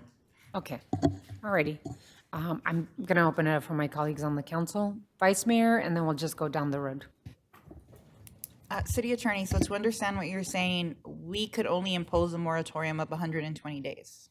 Correct, under the current statute, yeah. And then could we just continue it every 120 days? If you do the same things over and over again, maybe. I'm sorry, it's a lawyer answer, but it's sort of the way it works. I don't know that that's been tested. I do know that the sort of bar is pretty high. And again, at any point during that time, if we don't follow those rules, then somebody could sue. So it's a state legislation that prohibits us from maybe putting like a 5-year moratorium. Correct, right. Under state statute, yes. Okay. I think, Mayor, for me, from like listening or the conversations that we've had, with the community and leaders and experts, that they're having a hard time seeing the benefit of any hyperscale data center in our community, because although they might bring short-term construction jobs, it's very few permanent positions and going to be a major strain on our water and energy infrastructure. And in the desert city, that's just a trade-off, especially in this time that we can't afford. And I think our residents are really informed and have been clear about that. So I'm just curious, if we did nothing then at the moratorium, we have limit 120 days. If we did nothing, what does that look like? You mean nothing as proceeding with the process? I think it would matter less. Well, let me back up a second. I think the issue would be if a property owner wanted to engage and do this kind of development, then they could, at that time, say, I want to do this, and they would come to the city, and then the city would have to respond in some way. And then they could, from that point on, if we didn't do anything, they would have the opportunity to then go into court at that time. Yes. So a property owner could sue us? Yes. Mm-hmm. I don't know if that would happen, but I guess I'm just kind of curious, how do we get to the place of what we've heard the community, saying? Like, is there an opportunity to get there? again, I think it depends on, and I totally understand that the community has said they do not want this kind of development. The challenge is that if there was a property owner that wanted the development within the city, and we didn't make any, there's two challenges there. One is the 9466306, but then there's also a Prop 201 claim where we're talking about, we have diminished the value of that specific property. And then, that's a whole nother court process as well.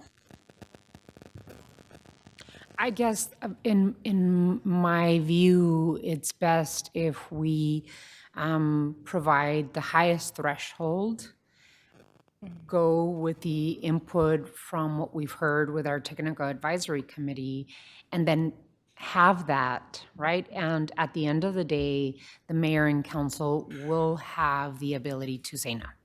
That's what the process creates. And that any hyperscale data center developer that wants to come into the city of Tucson, they need to meet all the thresholds and come to mayor and council. We can say no, based on input from our community. Councilmember Cunningham? Couple things. Look, right now, the guardrails we're putting on, it will be pretty unlikely anybody's going to come. But never say never. And the guardrails are pretty responsible. There are a couple of places where I see opportunity. I'm not going to dismiss a data center as data centers evolve and the technology involved, so the water use and cooling requirements change. So I think that's a big piece to it. The other piece is if they are activating empty space that has already been built, I I can probably live with some of that. So I want to make it the most unlikely scenario possible. I'd like to throw some things in there regarding some of, push the threshold as far as our fees and as far as how we cost. I think everyone's done a pretty decent job in putting a significant number of guardrails up that I'm not anticipating a lot of data center users knocking on the door anytime soon, but that's our goal. So I'm not. I hope that that's the ordinance we have, and it makes sense, and that there is a universe that exists where one of these can actually be a benefit to the community, both economically and socially and all that stuff. I'm sure there is. I mean, it exists somewhere. I don't see it yet, but the scenario could exist, and so we have to at least acknowledge that we'll have a process to do that. Councilmember Dahl. Thank you, Mayor. Thank you for your great work in this area. And the community is very involved in this.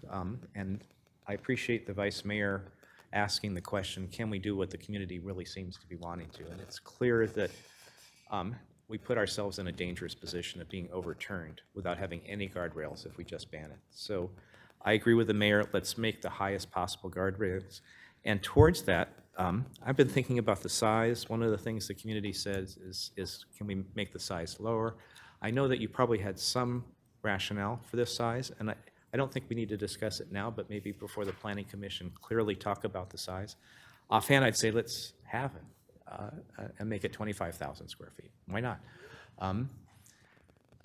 I can't easily imagine 50,000 square feet until someone told me it's the size of a large supermarket, like the Safeway, the big Safeway at Broadway and Campbell.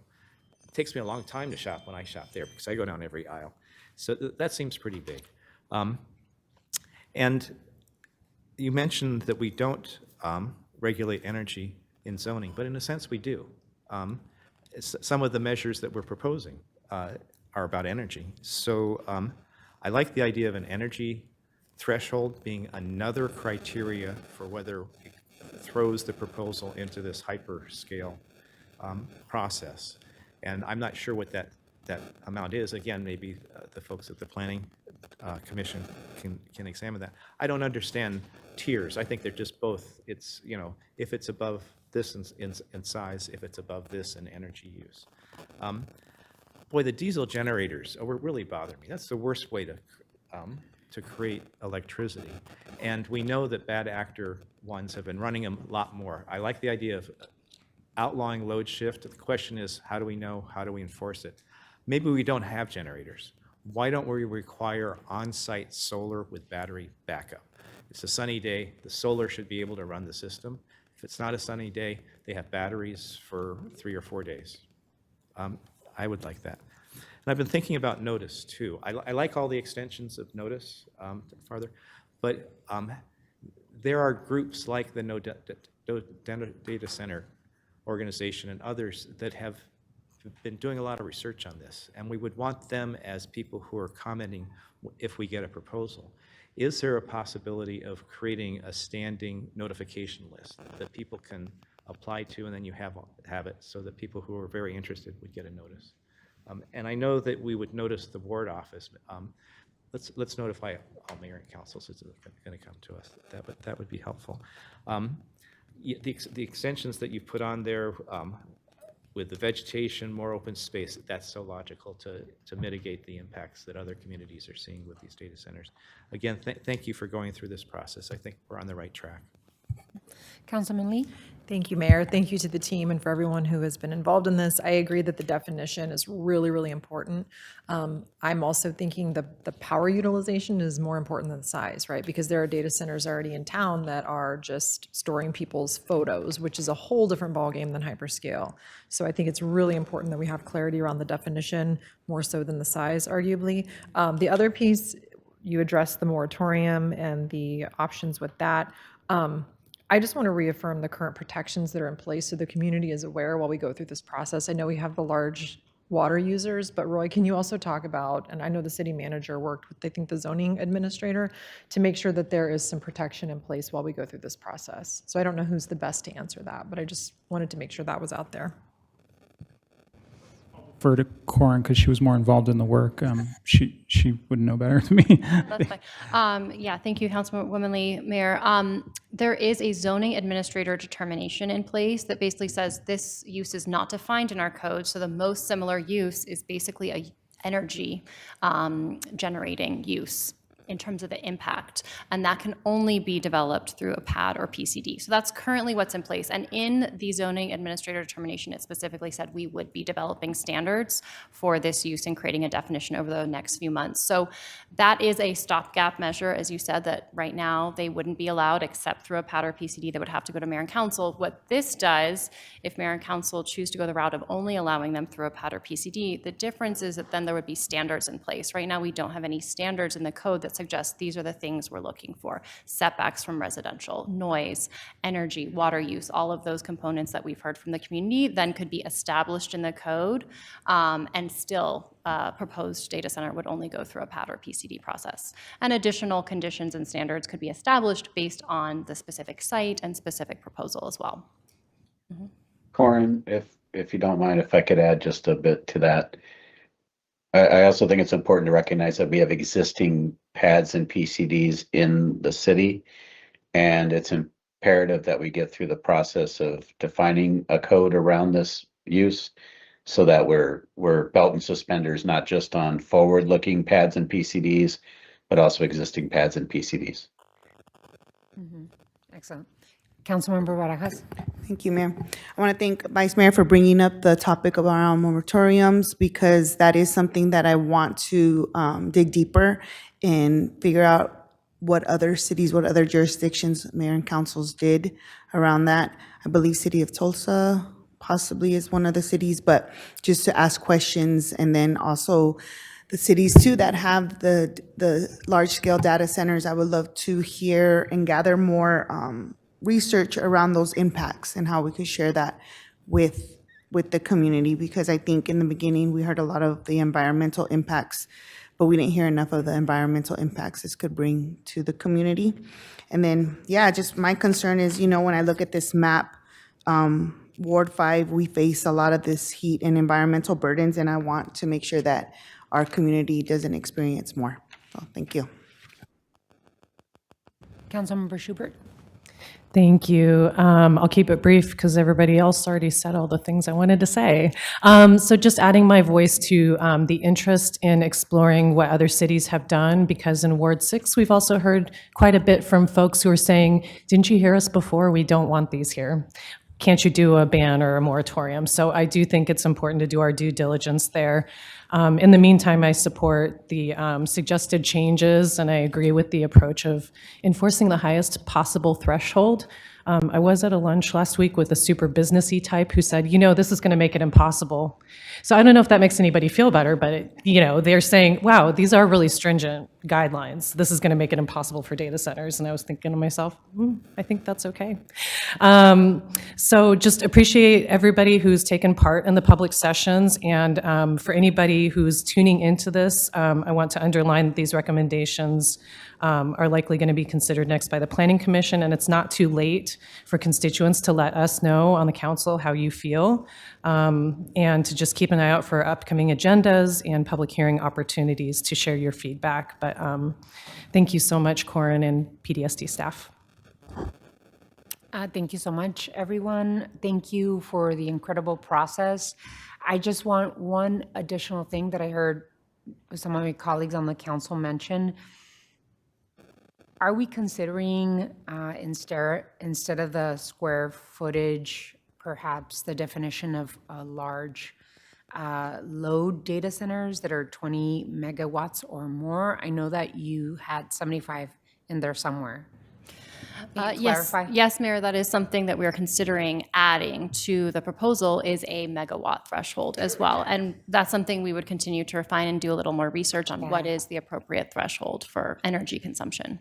I've heard in my conversations with other cities and other mayors is that they define it with 20 megawatts or more versus square footage.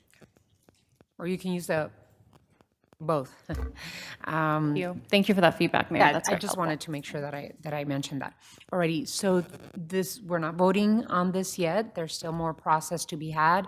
Thank you so much for the presentation. I really appreciate it, and thank you for waiting. We are going to move on to item 14.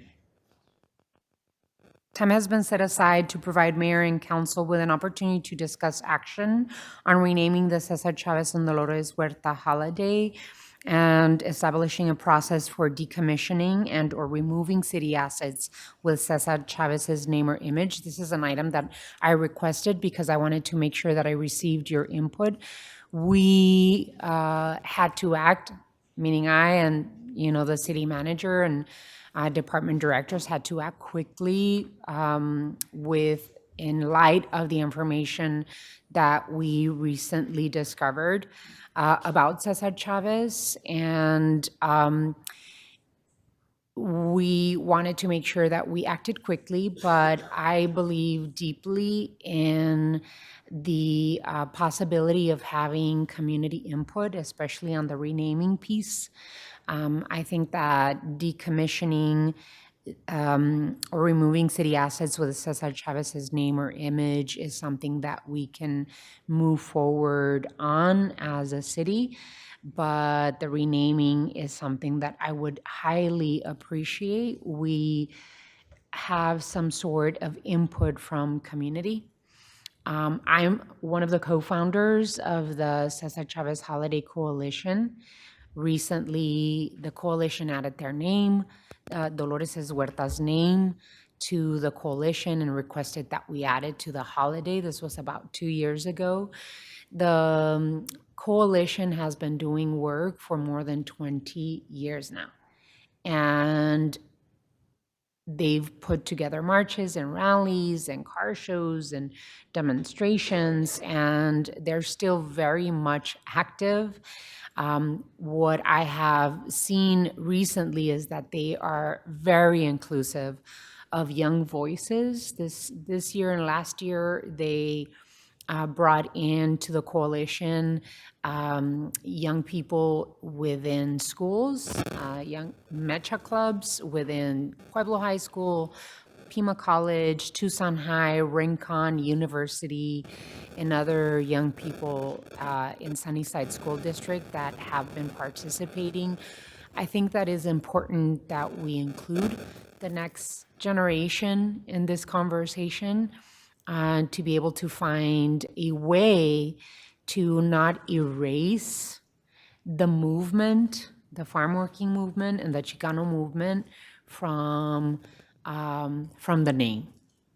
So if it is possible, and I'm going to open it up for all of you, but if it is possible to consider as council colleagues, just on this conversation of finding a name and a date that we want to continue celebrating in the city of Tucson to the coalition. I'm going to open it up if anyone wants to add their thoughts. Vice Mayor? Mayor, thank you for bringing this up, and that's actually how you and I met 20 plus years ago as part of the coalition, putting on the youth conference and the march and the rally. So I know it's been a hard couple of weeks. A lot has come up that has happened in our community, and so the work that we have to do. Do you need a motion to do what you're suggesting we do? I would appreciate it. Okay, well, I'll make the motion that we send this conversation over to the coalition to come up with recommendations for mayor and council to approve. And then we include youth voices as part of the conversation. Yes, youth voices to come up with both the name and also the date. Second. There's a motion and a second. Any further discussion on this? Mayor, can I ask for a quick clarification on it? Sure.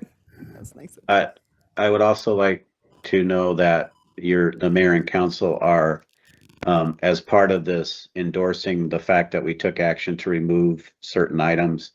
And we would need to, a next step would be the deaccession of the public art parts of that. I just want to make sure that we don't go any further administratively without the mayor and council's blessing, that the actions we've taken so far and future actions are in alignment with the mayor and council's policy. Yes, we'll include that, Tim. Thank you. Alrighty, so thank you for the clarification. Any others want to add their voices? Councilmember Dahl? We spoke, and I agree with your leadership and the motion that the vice mayor. Thank you. Good job. Thank you. Any others? Thank you, Mayor. I was just gonna, reflecting a lot on this and seeing what other cities are doing across the nation and just move so fast. So I think this allows us some time to pause and really think about the process of renaming public spaces. I know, cities like Los Angeles, they did more of a collective recognition and did it Farm Workers Day to honor the broader movement. But I just think overall with the renaming of public spaces, it's going to allow us some time to really think of that process. And one area of a public space that I know it's in the city of Tucson is the Cesar Chavez Bridge across South 6. So I do want to see if somebody can follow up, because we have been receiving some calls from just different neighbors to see what's going to be the process for that. And I believe it's an ADOT site, but if we can provide some communication with the public on that. Thank you. Mr. Manager, I think that's something that we're going to have to request to the Arizona Department of Transportation, ADOT, that they, work on that with our partnership, I would say. That bridge was requested by the community. And so I think that it would be appropriate to ask ADOT to move on changing it with the input from the community as well. Yes, Mayor. Understood. Thank you. Others? I know that we have several murals. I'm thinking El Rio and other murals around town with the image of Cesar Chavez. It would be appropriate for us to be able to go to the appropriate muralist and include them in the process of changing their mural that was commissioned by the city of Tucson for them to do. Mr. Lesk. If I may, Your Honor, I think what the city manager was referring to is there is a process to do that under our ADs, which involves exactly that thing. Okay. So I think the motion should be appropriate. Okay, perfect. So the motion stays. Perfect. Alrighty, there's a motion on the table. There's a second. All those in favor of the motion, please signify by saying aye. Aye. Aye. Any against? Motion carries. Thank you so much. Thank you, Mr. Manager. Thank you, everyone. We move on to item 15. Time has been set aside for discussion and direction relating to matters pending in front of the Pima County Board of Supervisors and other regional jurisdictions. See Ms. Dent coming to the table. Ms. Morales. Thank you, Mayor. I will turn it over to Laura Dent and also Stephanie Zamora is here to help and assist as needed.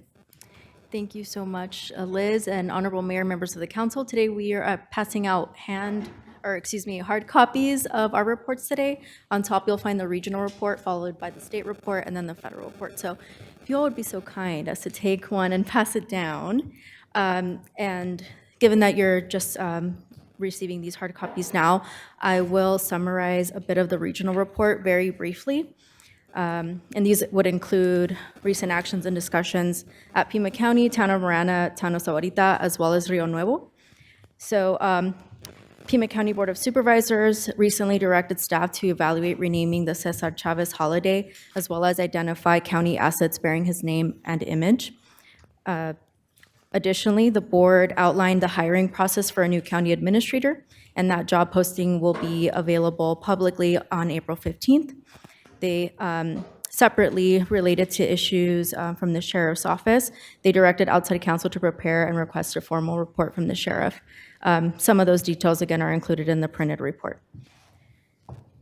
The board approved as well an allocation of approximately $20 million in Project Blue land sale proceeds that will be going towards capital, economic development, and workforce initiatives. From Rio Nuevo, the board reported stable finances and approved support for several downtown projects, including the Tucson Inn and Marketplace, and moving forward with a GPLET for Hotel Arizona. And then regionally, Marana received public comment on a proposed federal immigration detention facility, which has been formally opposed by Pima County. Marana also updated ADU regulations, and Oro Valley reported it is nearing residential build-out and deferring some capital projects. And with this, Honorable Mayor, that concludes the regional report. Thank you. Ready, go ahead. Laura?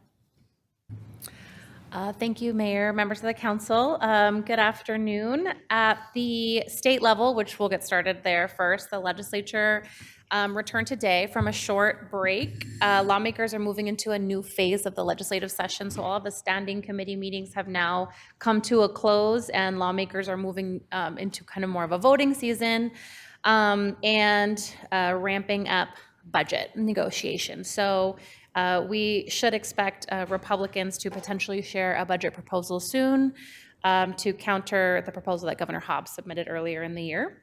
We're going to continue tracking bills that the city's taken a position on, including revenue, public safety, and land use bills that continue moving through their respective chambers. And lastly, you heard a little bit about tax conformity today as part of the budget conversations.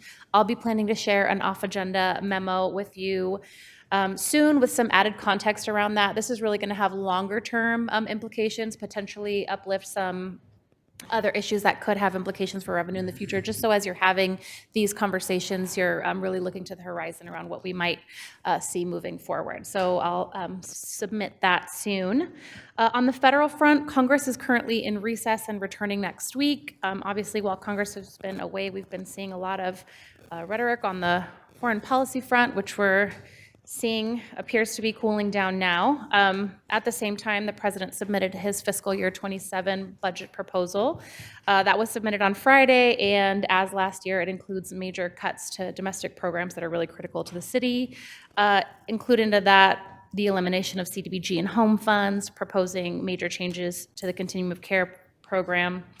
It's at $1.5 trillion for defense spending, which is up 42% from last fiscal year, and non-defense spending and domestic programming is down 10% and $73 billion. So definitely, yeah, a big shift, but that is a starting place, and Congress will ultimately decide those funding levels.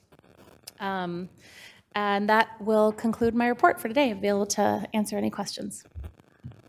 Thank you so much, Ms. Dent. Okay, first and foremost, I want to thank Attorney General Mays for coming to Tucson, doing a town hall in the Ward 2 office today to talk about the challenges, her challenge of the proposed 14% rate hike for residential utility bills by TP. As you all know, I requested my council colleagues take action immediately to join AG Mays in intervening in the rate case. And so the case is now before the ACC. Again, I want to bring attention to HCR 2016, which is something that is proceeding, correct, Laura? Is moving forward. Yes, Madam Mayor, that is right. We've not seen the momentum that we have in past weeks on it. I think much of that is due to organizing that communities have been doing, but it still remains a threat and a concern. This is the referral that would freeze cities' abilities and counties' abilities to raise revenues, fees, or rates through 2030. I just want to reiterate how devastating that bill could be. Well, not bill, but referral to a possible ballot measure. This week, Congress is currently in recess, but I'm really concerned about the president's 2027 budget proposal that includes eliminating CDBG and home funding. And I just want to make sure that the city of Tucson prepares itself, what does that mean for the most vulnerable residents, right? Those using CDBG and the programs that we fund with CDBG funds and home, what does that mean for the continuum of care program that we have in partnership with TPCH? We're also seeing proposed reductions in transit funding. So there could be additional cuts into federal funds for transit, and the elimination of programs like BUILD, which is a competitive transportation funding source for cities and governments across the country. So again, I don't think it's done in terms of the damages that both the state legislature and Congress and the president are doing to cities across America. And at the end of the day, it is hurting people. And the most vulnerable people are the ones that are hit first and worst. So staying tuned to what happens. I am, anxiously awaiting what continues to happen at the state ledge and in Congress. Thank you for your report. I really appreciate it. Any further, Councilmember Dahl? Thank you, Mayor. It's just been reported on all the national media that Trump has signed on to a peace agreement for a 2-week ceasefire that Pakistan has brokered. He called it a double-sided ceasefire. So I'm feeling a little less frightened at this final hour before he was going to bomb the civilization out of existence. Just wanted to mention that. Thank you. Any other comments, questions, observations? Alrighty, thank you so much. We really appreciate your report. So we did both item 15 and 16, right? Okay. So we are done with item 16. We're moving on to item 17. Does anyone have any items to remove from the consent agenda for today's regular meeting? Hearing none, we move on to item 18. Does anyone have any items for future agendas? Alrighty, hearing none, we are adjourned. And let me just look at the time. I'm gonna give us 40 minutes, so we're gonna start at 5:40, if that's okay, just so we can stretch, and then come back renewed for the regular meeting. Thank you all so much. We'll see you in a bit.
The Board of Commissioners of the City of Tucson Public Housing Authority will now stand in session. Can we go to roll call, please?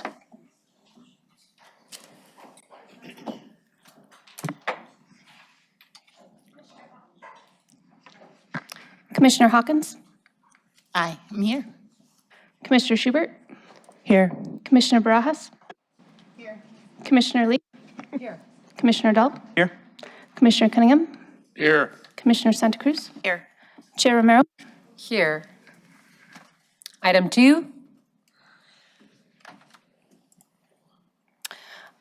Item 2, public hearing, City of Tucson, Pima County, PHA plan updates. Alrighty. I think I have a different script. I have City Manager's PHA Communication number 4 dated April 7th is received into and made part of the record. Ms. Clerk, you are requested to read Resolution PHA 2026-51 by number and title only. Resolution number PHA 2026-51 relating to public housing, Board of Commissioners adoption of the City of Tucson Public Housing Authority, updated Public Housing Authority Annual Plan, admissions and continued occupancy policy, ACOP, Capital Fund 5-year plan, and Housing Choice Voucher Administrative Plan, and declaring an emergency. What is the board's pleasure? Mayor, I move to pass and adopt PHA 2026-51. There is a motion. May I have a second? Second. There's a motion and a second. Any further discussion? Yes, Ann Chineka, did you have a presentation for this item? No, I just want to make sure there will be a public hearing Okay. for this item. That is a requirement so just want to make sure that. Alrighty. I don't have the public hearing language, but let's see. Public hearing, City of Tucson, Pima County, PHA plan updates, Resolution PHA 2026-51 relating to public housing, Board of Commissioners adoption of the City of Tucson Public Housing Authority, updated Public Housing Authority Annual Plan, admissions and continued occupancy policy, Capital Fund 5-year plan, and Housing Choice Voucher Administrative Plan, and declaring an emergency. Ms. Clerk, would you like to Your Honor, we do not help have, us through the public hearing? Your Honor, we do not have any people who are requesting to be part of the public hearing at this time. There are no speakers? No, No? not for this public hearing. Okay, so may I have a colleague please close the public hearing? I move we close the public hearing. There is a motion and a second to close the public hearing. All those in favor of the motion, please signify by saying aye. Aye. Aye. Any against? Motion carries. Already now, I think we can approve PHA 2026-51. And we had a previous motion and a second to approve PHA 2026-51. We do have to go to a roll call to approve this.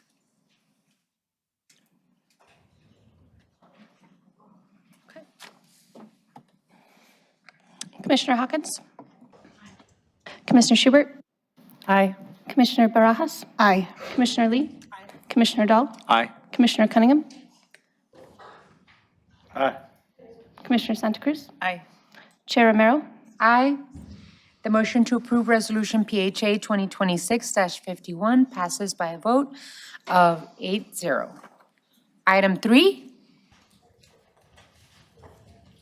Craycroft Towers and Lee Street Duplex Rehabilitation Update and Approval to submit the application for rental assistance demonstration disposition to the U.S. Department of Housing and Urban Development. City Manager's PHA Communication number 5 dated April 7th is received into and made part of the record. Ms. Clerk, you are requested to read Resolution PHA 2026-50 by number and title only.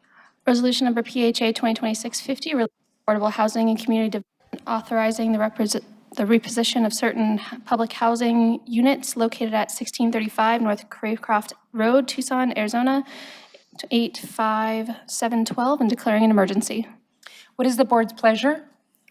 I motion to pass and adopt Resolution PHA 202650. Second. There is a motion and a second. Any further discussion on this item? Hearing none, let's go to roll call. Commissioner Hawkins? Commissioner Schubert? Aye. Commissioner Barajas? Aye. Commissioner Lee? Commissioner Dahl? Aye. Commissioner Cunningham? Aye. Commissioner Santa Cruz? Aye. Chair Romero? Aye. The motion to approve Resolution PHA 2026-50 passes by a vote of 8-0. Item 4, Approval of minutes? City Manager's PHA Communication Number 6 dated April 7th is received into and made part of the record. Is there a motion to approve the minutes of the February 18th, 2026 meeting? I move to approve the minutes from the February 18th, 2026 meeting as presented. Second. There's a motion and a second. Any further discussion on this motion? Hearing none. All those in favor of the motion, please signify by saying aye. Aye. Aye. Any against? The motion to approve the minutes of the February 18th, 2026 meeting passes by a vote of 8-0. Item 5. Adjournment. The meeting of the Board of Commissioners is adjourned. The mayor and council will now convene our regular meeting. Thank you.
The meeting of the mayor and council will now stand in session.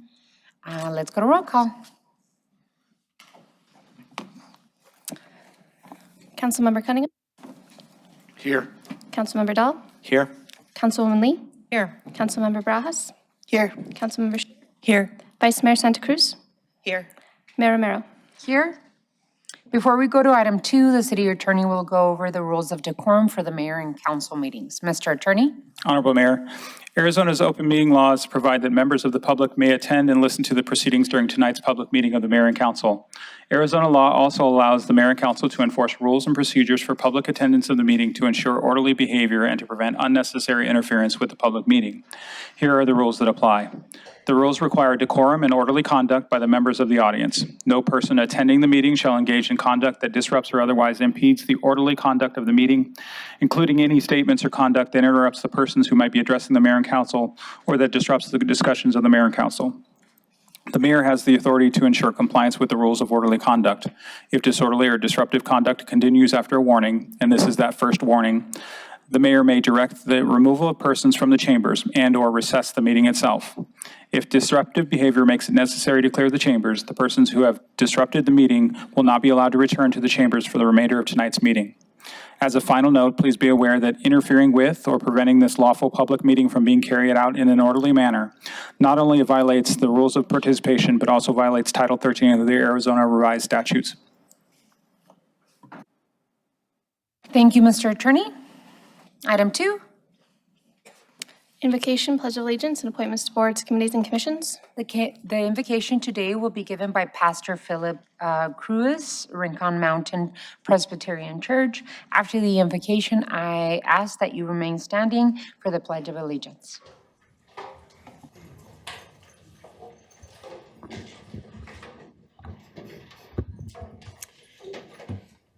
Let's pray.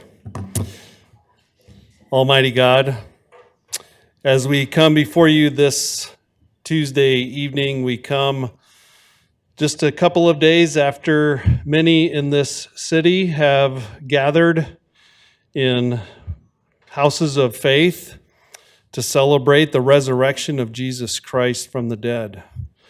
And we, in that vein, give you great praise for life, for giving life. You are the Lord and giver of life. You give life, you sustain life. And so we recognize your sovereignty and your rule in all things. We are thankful, O God, for this city, the city of Tucson, and the many wonderful things we enjoy in this city. We thank you for the recent successes of the Arizona Wildcats men's basketball team. We thank you for the fun that they gave us in a wonderful season. We thank you for the many things that we've seen going on around this city as far as life being given in parks and places of recreation. Lord, continue to extend your grace to this city. We thank you for the leaders of this city that you have appointed to these places. And we would ask, oh God, that you would give them confidence, that you'd give them patience, particularly when they differ with one another, that you'd give them understanding of the various roles that they have and the many important decisions that they need to make. Will you undergird them with your strength? And may they know that what they do now will have an impact on the city. And so would you grant them wisdom and would you guide their thinking and their steps? We know that no decisions made here tonight fall outside of your knowledge, and that you rule in perfection. And so may that be reflected here. And may you grant grace for the differences that we bear. Lord, we thank you for the many in this city who serve in our military. We ask for those who are far from home now, or who are deployed, that you'd return them safely. We pray, oh God, that you would watch over our men and women as they serve, particularly as there are many, many hot spots around the globe that this nation is involved in. We pray, oh God, for peace. We pray for peace to come, and we ask that you would work in a way that would bring that about. Lord, again, thank you for our leaders. Bless them tonight as they meet. Give them a good meeting. May they be able to go home and sleep well tonight, knowing that they've worked well for the city of Tucson. And we ask all this in the wonderful name of Jesus. Amen.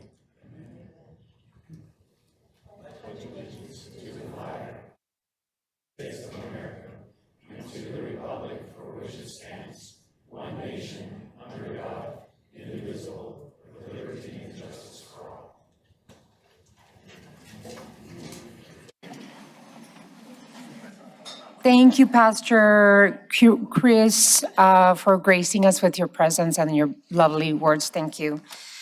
We move on to item 2C1, presentations, and then item 2C2. Item 2C2 is a presentation that was requested by Vice Mayor Santa Cruz.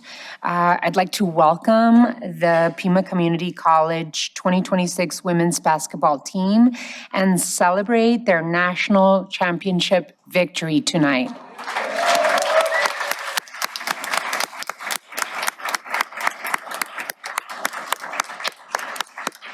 And item 2C1 is going to be proclaiming April 2026 to be Fair Housing Month.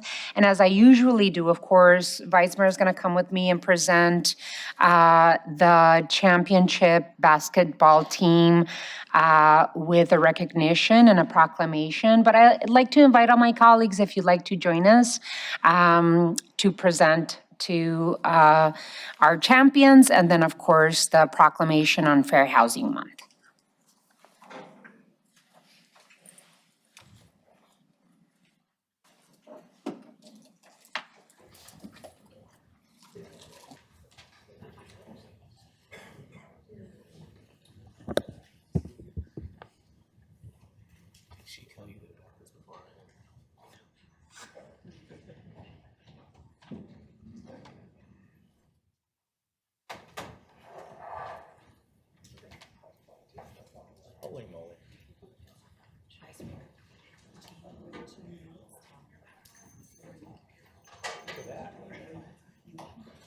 Okay, and I do oh my God, look at this. Wow, this is amazing. I do see Chancellor Nassi as well, so Chancellor, come join us, please. Vice Mayor, take it away.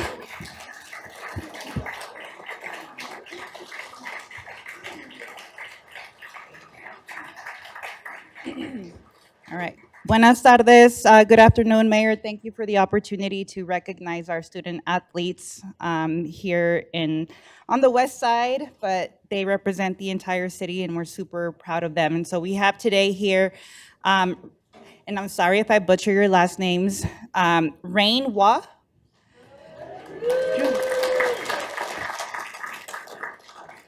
Jolie Nelson,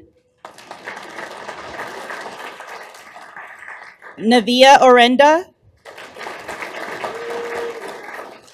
Joy Hunt,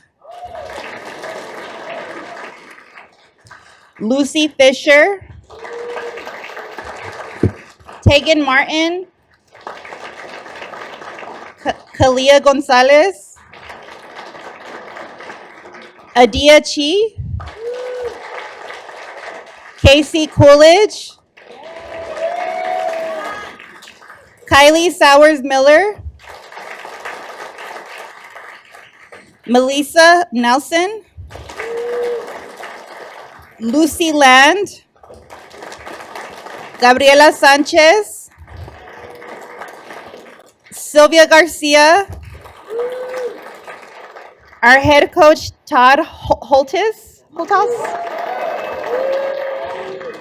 and our assistant coaches Jim Rosenborg, Peter Fajardo, Felicia Greenhouse, and Leon Stallworth.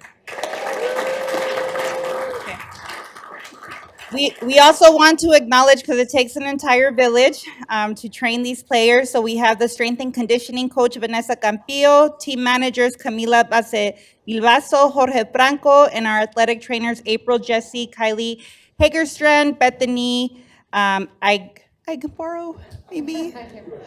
All right, okay. No, thank you so much. And I also want to recognize Councilmember Paul Cunningham for always putting the importance of our student athletes in front of mayor and council and making sure that they get recognized. So thank you for your work in doing that. All right, so we'll start with the whereases, and they're plenty. All right, so whereas the Pima Community College Aztecs defeated the Kirkwood Community College Eagles 64-58 in the National Junior College Athletic Association Women's Basketball Division II Finals in Hickory, North Carolina on March 21st, 2026, making the 2025-2026 Aztec women the first national champions in PCC history.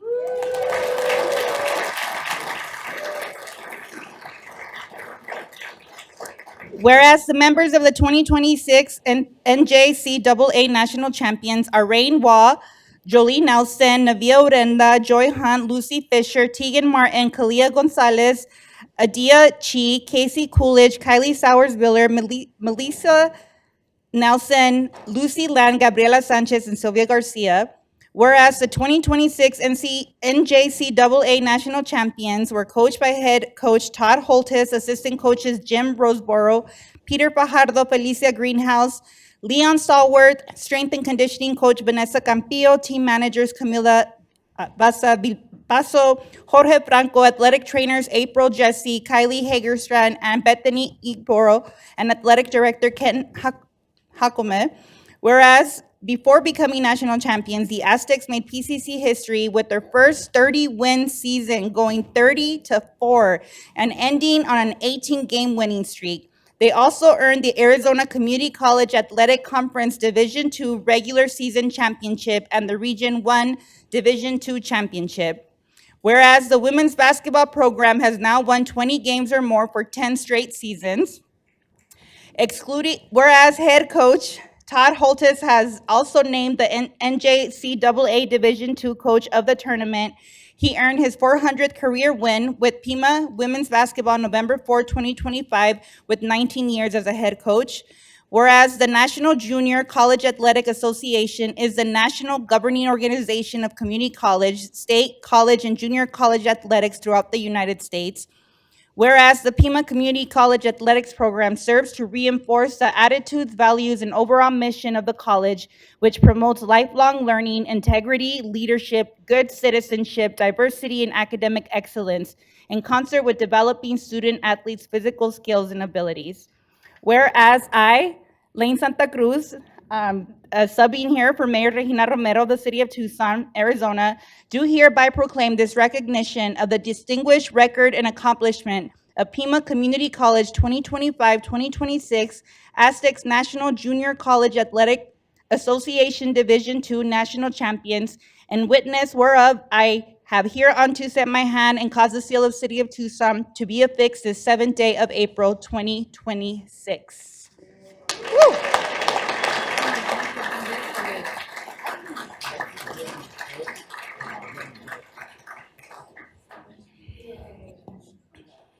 Coach, I wanted to see if you wanted to share a couple of words about the team and if any of our student athletes also want to share a couple words.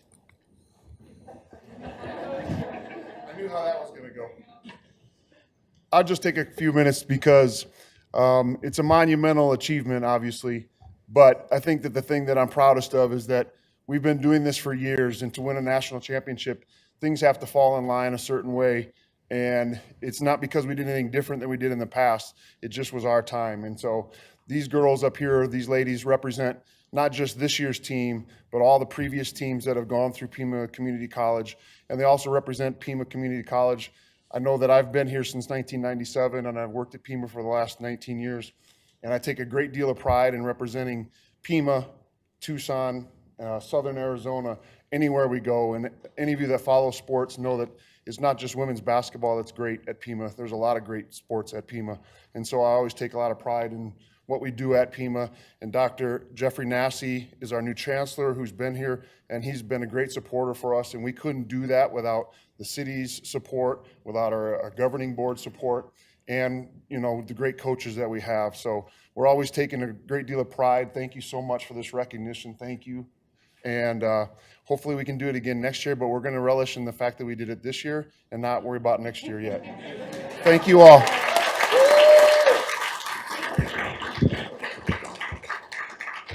And Coach, I also wanted, and yay, Pima is amazing. As an alumna of Pima Community College, I love my Aztecs, and Pima's incredible. So I just also wanted to make sure that we gave you a recognition on behalf of the mayor, and it's a copper plaque. Here you go. And Mr. Chancellor, Dr. Dancy, if you'd like to come and grab yours. We also have a recognition on behalf of the Pima County Board of Supervisors. We are so proud of the accomplishments of our women's team, but of Pima Community College, period. So on behalf of the city of Tucson, Mayor Regina Romero, Vice Mayor Lane Santa Cruz, and the entire city of Tucson Council, we proudly recognize and honor the accomplishments of the 2026 Pima Community College women's basketball team on their first NJCAA championship. Your victory in the NJCAA championship reflects extraordinary hard work, dedication, unity, and sportsmanship. Your success is a source of joy, honor, and pride to the entire Tucson community. Congratulations.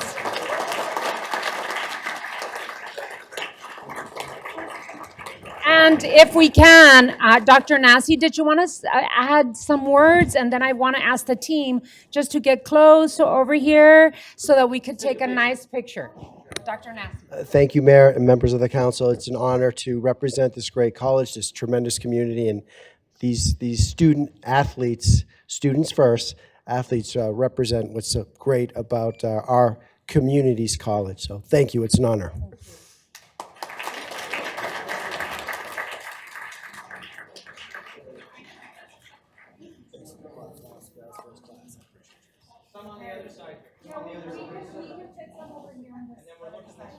Okay.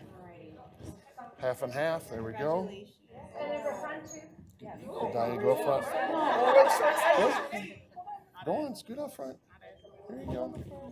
Yep, go take that out front.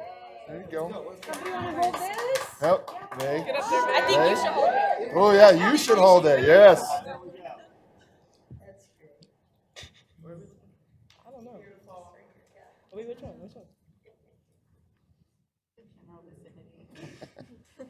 Congratulations. Hey. Thank you. Thank you so much.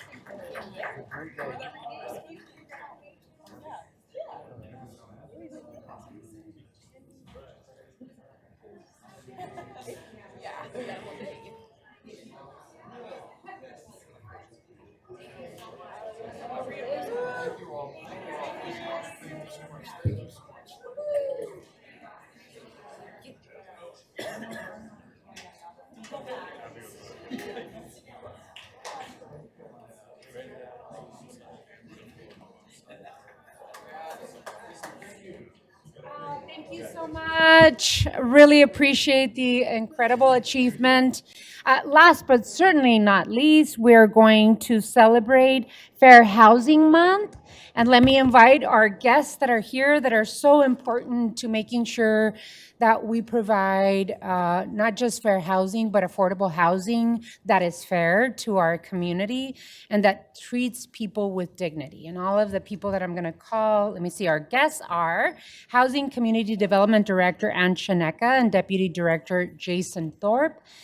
Planning and Development Services Director Corin Manning, Jay Young, Director of Southwest Fair Housing Council, Maggie Amado Tellez, Director of the Pima County Community Land Trust, Sandra, representing Poder Casas Móviles, Tom Litwicki, CEO at Old Pueblo Community Services, Charlie Buchanan, CEO at Habitat for Humanity, Cheryl Scott, some could be over here if you want, we don't bite over here.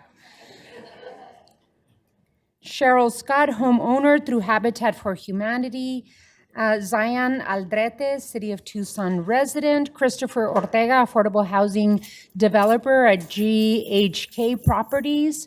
And then we have Toffel Dent Construction, Jim Toffel, Brian Welker, and Dave Maggart. We're all here. Y esta niña preciosa que está aquí también. Promoviendo poder con su mamá. Alrighty, so it is an honor and a privilege for me to work with you all in the work that you've done so beautifully. My colleagues and I on the council are true believers of creating affordable housing opportunities to every single resident, no matter of their income and no matter of their status. So with that, in behalf of the City of Tucson and the Office of the Mayor, I'd like to present this proclamation. Whereas President Lyndon B. Johnson, actually, does someone want to hold this, Jay? There you go. Whereas President Lyndon B. Johnson signed on April 11th, 1968, the landmark Civil Rights Act, which Title VIII included the Fair Housing Act. And whereas the Fair Housing Act stated that as a nation, citizens and government would set the values of equality, equity, and dignity in our public housing policies and practices. And whereas the Fair Housing Act targeted inequities in housing and aimed to eliminate racial segregation and guarantee that all people in America have the right to secure safe and decent housing free from discrimination.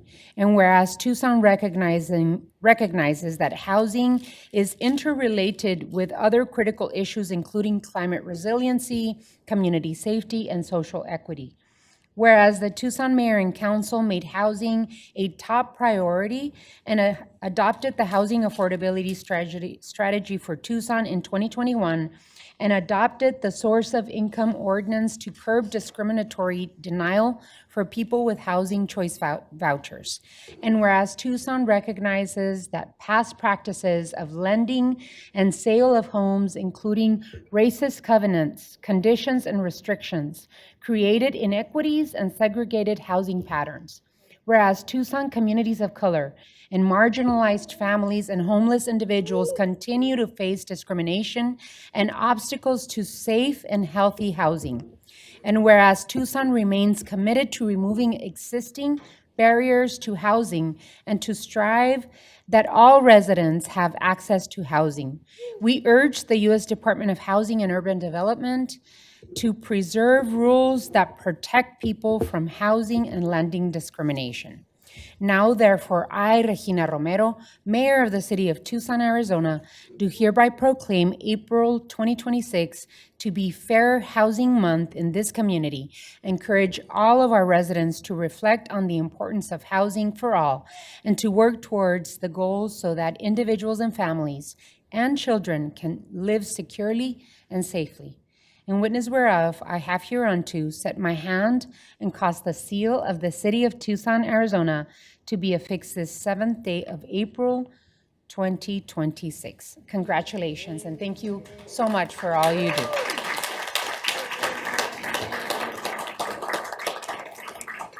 And I also would like to invite our speakers today. I believe Ann Chaneka or Jason have some comments. If you'd like to add. I just want to thank you, Mayor and council members. You have been unwavering in your commitment to equity and ensuring we follow not just the federal fair housing, but creating even stronger protections for our families. So thank you so much. Jay? Good evening, everyone. Thank you so much for this proclamation. My name is Jay Young. I'm the Executive Director of the Southwest Fair Housing Council. We take over 2,000 calls every year from people who are experiencing some sort of housing issue that's threatening their housing. We're available to anybody in Tucson and to residents throughout Arizona to help them enforce their fair housing rights. And make no mistake, civil rights in this country are under attack. We had to lay off half of our staff this year because HUD did not get funding out the door that Congress appropriated, and it took a lawsuit to get that funding unfrozen and back into our communities. So it is so important to have this local support for fair housing. It has literally kept our doors open this year.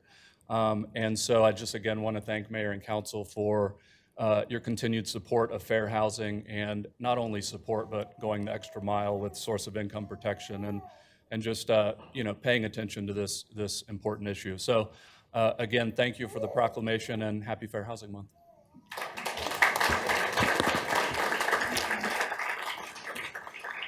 Do we have Zion Aldrete with us today? Zion. Zion will be speaking on the source of income and housing protection and the Housing First experience. Thank you, Mayor. The City of Tucson changed everything for me. I found my voice through sharing my experiences and helping the community. Individuals that were previously in shelter like myself and many others that were eligible found stability with many resources, including the Housing Choice Voucher that opened doors to real homes, not just programs like the shelter I was previously in, such as the Amazon Motel, but places where we can truly belong within the community without fear of judgment or discrimination. Tucson landlords gave me a chance, and a source of income protections means those of us that are starting over weren't judged based on how rent was paid. Today, I have space for my 3 amazing fur children, a beautiful little garden to take care of, and a life that finally feels like mine. Because of the City of Tucson, I'm not just getting by, I'm thriving. I'm so grateful for Tucson because Tucson has become my home, and the community has been my support system throughout my journey.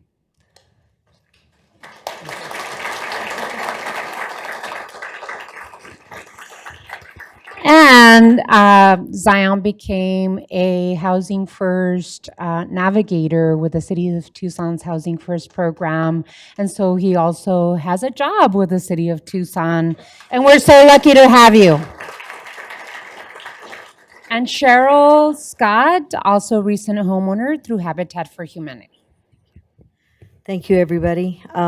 First, I want to thank God for giving me this opportunity to be able to cross paths with Habitat for Humanity. They're providing housing for my 2 grandchildren and myself. I took custody and have had them ever since. I believe the door opened once I was an acceptance that this was a long-term commitment of raising these grandchildren that my daughter did not return to pick them up. So I applied. I was accepted. I've worked long, hard, sweat equity hours, which is requested along with other things. But I am truly grateful to such a housing program. My granddaughter, she is now 8, and she calls it her forever home. And so they are so excited, and I just want to thank Habitat and other programs such as Habitat and everything else that the council and Tucson provides for us, grandparents, parents, middle class, whatever it may be, that housing is affordable. Housing is possible for us to own our own home, and now we have a future and stability where my grandchildren will grow up and know that there is something for them. Thank you.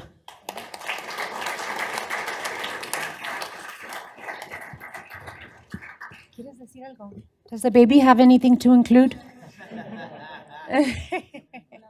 Sí, mamá, la vivienda justa, yes. Thank you so much, everyone. Really appreciate the incredible work that you all do. And we give the babies like this one, look at how cute she is. We give her a safe, affordable home with equity to be able to afford it. So muchas gracias. Thank you so much. And can we take a picture, all of us? We're going to have to get together. If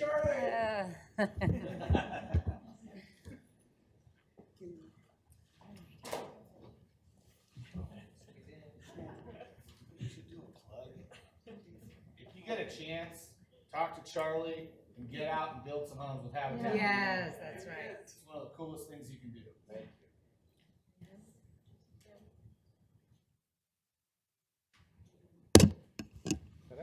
you. Thank you.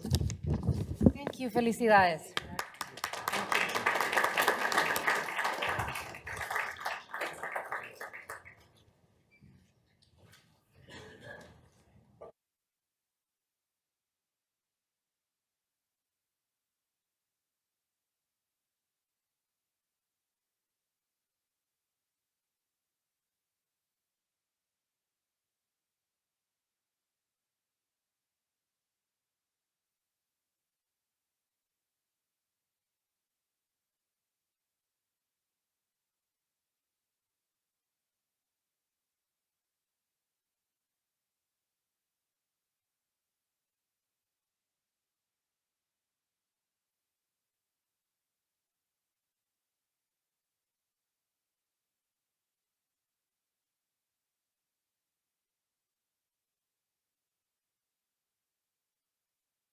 So item 2D.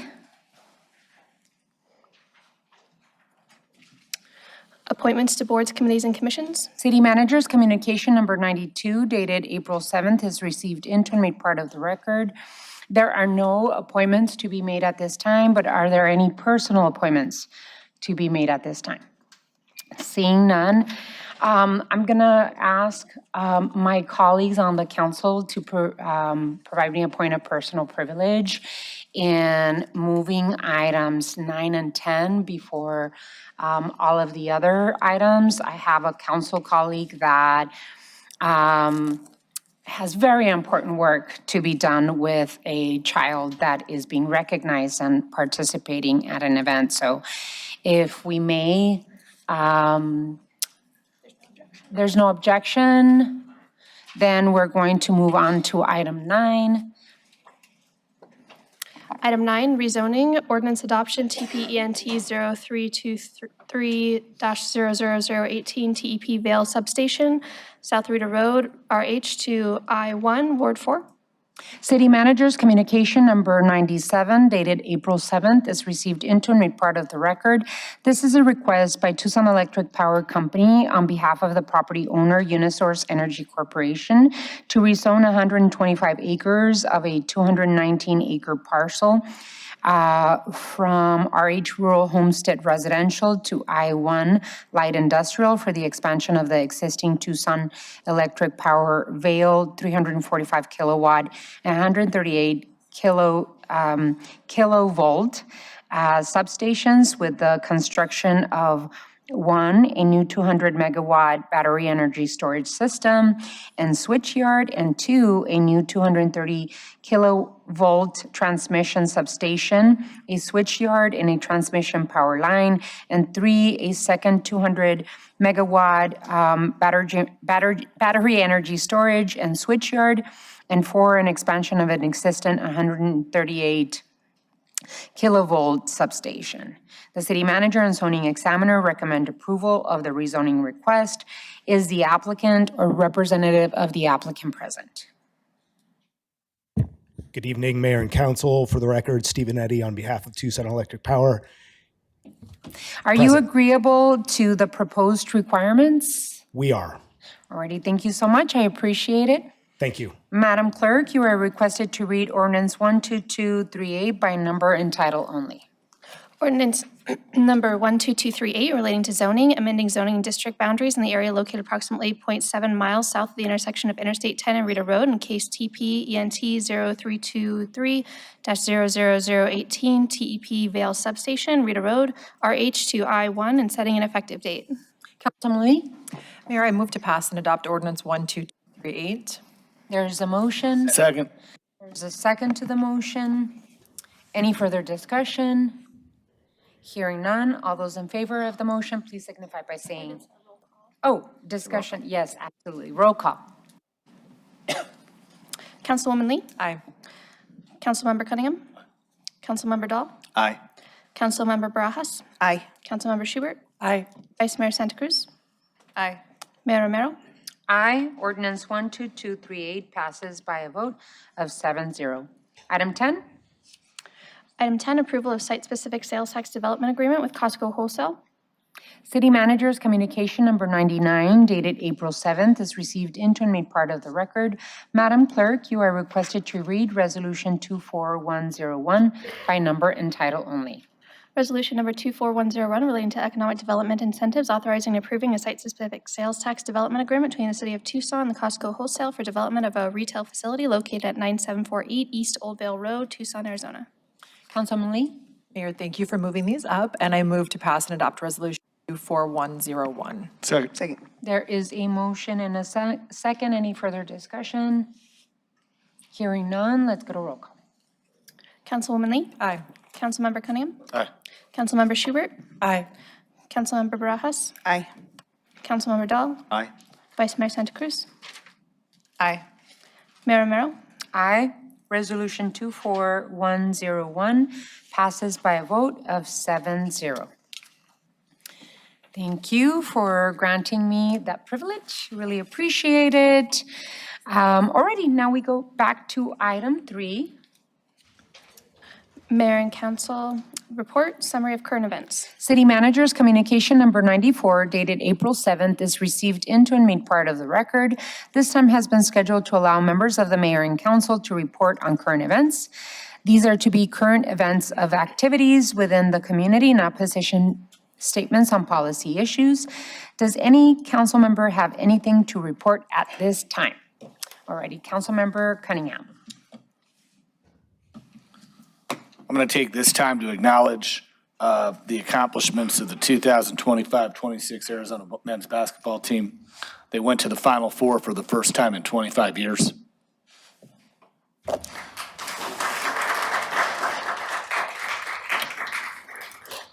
It's something that's a pretty substantial part of our community, and it goes back to 1988 when I was a kid. My dad actually was working at the university at the time when we hired Coach Olson, and I even named my youngest son after him. I was a ball boy on those two teams.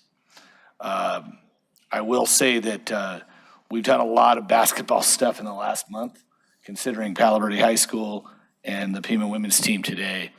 But a lot of that has to do with the fact that here in Tucson, we've created a really good atmosphere for youth as they pursue academics, arts, athletics, and activities. And if we have our youth pursuing those things, there's nothing that our community can't accomplish. It beats the heck out of way too much Fortnite, which also my 9-year-old son named Luke probably plays too much of. But the bottom line is, I want to congratulate our student athletes, but I also want to congratulate all of our kids who participate in outside activities, whether it's sports or music or dance, drama, or even the things like FBLA or some of the academic clubs. That's all stuff that really augments kids' lives as far as their socialization, recreation, entertainment. So congratulations to the Cats. Let's hope we go back to the Final Four next year. Absolutely. Oh, and bear down. Vice Mayor Santa Cruz. Thank you, Mayor. I have a couple of updates. March 24th through the 26th, I had the opportunity to travel to Washington, D.C. for the National Bike Summit, where I joined a panel highlighting Tucson's work with Fuga and our Tugo Bike Share program, centering community engagement and accessibility. While on Capitol Hill, I also had the opportunity to meet with our congressional delegation to advocate for safer streets and to raise concerns about potential cuts to transit and safety infrastructure. Currently, Tucson ranks as the 3rd most dangerous city in the country for people walking and biking, so making this work a lot more urgent and personal here. This experience reinforced the importance of ensuring our communities are represented in these conversations and continuing to advocate for equitable, life-saving investments in mobility. And I'm really interested in seeing how we can get more of our community and young people to go to DC and lobby for these issues. On Saturday, March 28th, our community came together at John F. Kennedy Park to celebrate a major milestone with the completion of park improvements. These upgrades reflect our reflection of community vision and investment, creating a space where families, youth, and neighbors can gather to play and connect. From the new fields to the inclusive playground and public art, and also a dog park. It belongs to the people that it was built for. It had been more than 30 years since any kind of investment had happened at Kennedy Park. So we got to celebrate alongside Tucson Mountain Little League with a lot of children, a lot of families that made this moment even more special. So it was great to spend that morning with you, Mayor.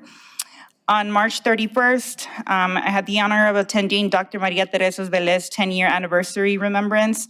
That was an important but also a hard gathering at the University of Arizona, celebrating and honoring her life and legacy for many students like myself who were able to go to graduate school because of how she advocated for first-generation students to seek a graduate degree. I got to spend a lot of time with her, and I was unable to attend her services when she passed away 10 years ago because it's also the same time that I lost my older brother. So on this Saturday, April 11th, will be 10 years since I lost my older brother, George, to an accidental fentanyl overdose. So I'm holding both of them in my heart during this time. I wanted to take a moment to just give a big shout out to Fuga. So today's Arizona Gives Day. So if you haven't already given, don't forget to give to one of your favorite nonprofit. Fuga set out a goal to raise $14,000, and in less than 6 days, we reached our goal with over 200 donors with the average donation of $70. So this is the first time that Fuga's fundraised, even though we've been around for 8 years. So it's really exciting to have that kind of community support. This coming Sunday, April 12th, join us for our Ward 1 Fuga monthly bike ride. We're going to be riding from the Ward 1 office to Ciclovia. So hope to see our community out there as well. And then on Saturday, April 18th, we're having the Louis Market Community Procession Ride. We're going to meet up at 5:30 and take off at 6 p.m. We're going to meet up at 4107 South 12th Avenue. Join Fuga for a special community procession ride celebrating the opening of Louis Market. This evening ride brings us together to move through the South Side in community and celebration. We'll ride approximately 7 miles before heading to Louis' big grand opening. There'll be opportunities for guided tours, and a lot of that work is a culmination of Regeneracion's work trying to do community land trusts on South 12th Avenue. And then finally, Saturday, April 18th, from 3 to 6, there's an Earth Day garden party honoring sacred tobacco at Barrio Kroger Lane Community Garden, 938 South Verdugo Avenue. Joint Plant Cruiser Alianza Indígena Sin Fronteras for a special Earth Day garden party honoring sacred tobacco and indigenous traditions. This gathering invites our community to come together in reflection, learning, and connection to land and culture. The event will take place at the garden, and we'll have a prayer with our Autumn Elder Rupert Encinas, teachings from Herschel Clark on keeping tobacco sacred, and hands-on activities for all ages, making tobacco seed balls, and for adults, tobacco oil. Thank you, Mayor. That's all. Thank you. Any others? Councilmember Dahl? Thank you, Mayor. I too wanted to commemorate the basketball that's been going on, not only Pima Community's great success, but the closeness of the men's team and the great season of the women's team at the U of A. I've had this ball for a while. It's slightly deflated, as am I. But it's still a pretty good ball, and we had a good time this season. We're going to have a great season next time. Two more sports items. I've been meaning to join the city staff to do a softball tournament, and I used to play softball. So I put my name out as a free agent, and I got picked up by a team. Law and Disorder. It's the city. Little did I know that we would have a hat and a team shirt, and it is my color. And, you know, I think of picking up trash can be a good sport. And Tucson Clean and Beautiful and Sonoran Institute and some other sponsors are sponsoring a 5K trash pickup relay race. It's going to be along the Santa Cruz. It's going to start in Ward 3, going down into Ward 1.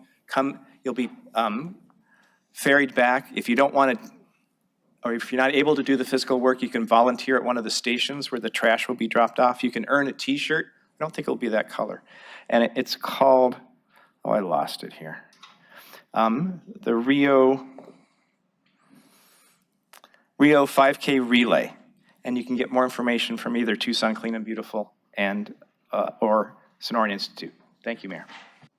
Thank you, council members. Any others? Councilman Lee and then Councilmember Barajas. Just a quick one, since Councilmember Dahl mentioned the employee softball tournament, I want to give a shout out to my staff member, Martha Cantrell. I know you're listening, Martha. She came up with the concept of having the softball tournament about 4 years ago, and we've been able to work to help coordinate that. And this is the first year I will not be able to be in attendance, but I wish everyone great success. It's always highly competitive, and I love the trash talking. So I'm really sad that I'm missing it, but good luck to everybody. Don't injure yourself, stretch before you go out on the field, and have a good time on Saturday. And good luck, Kevin.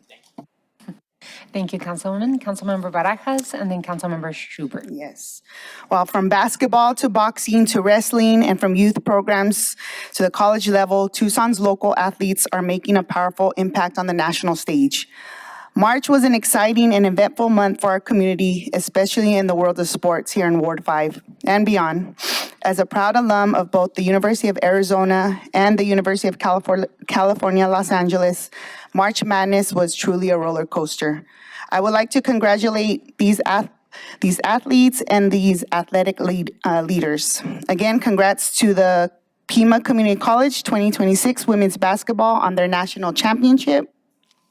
The University of Arizona men's basketball team for an incredible run to the Final Four. So congrats to the players, coaches, families, and you all, the fans.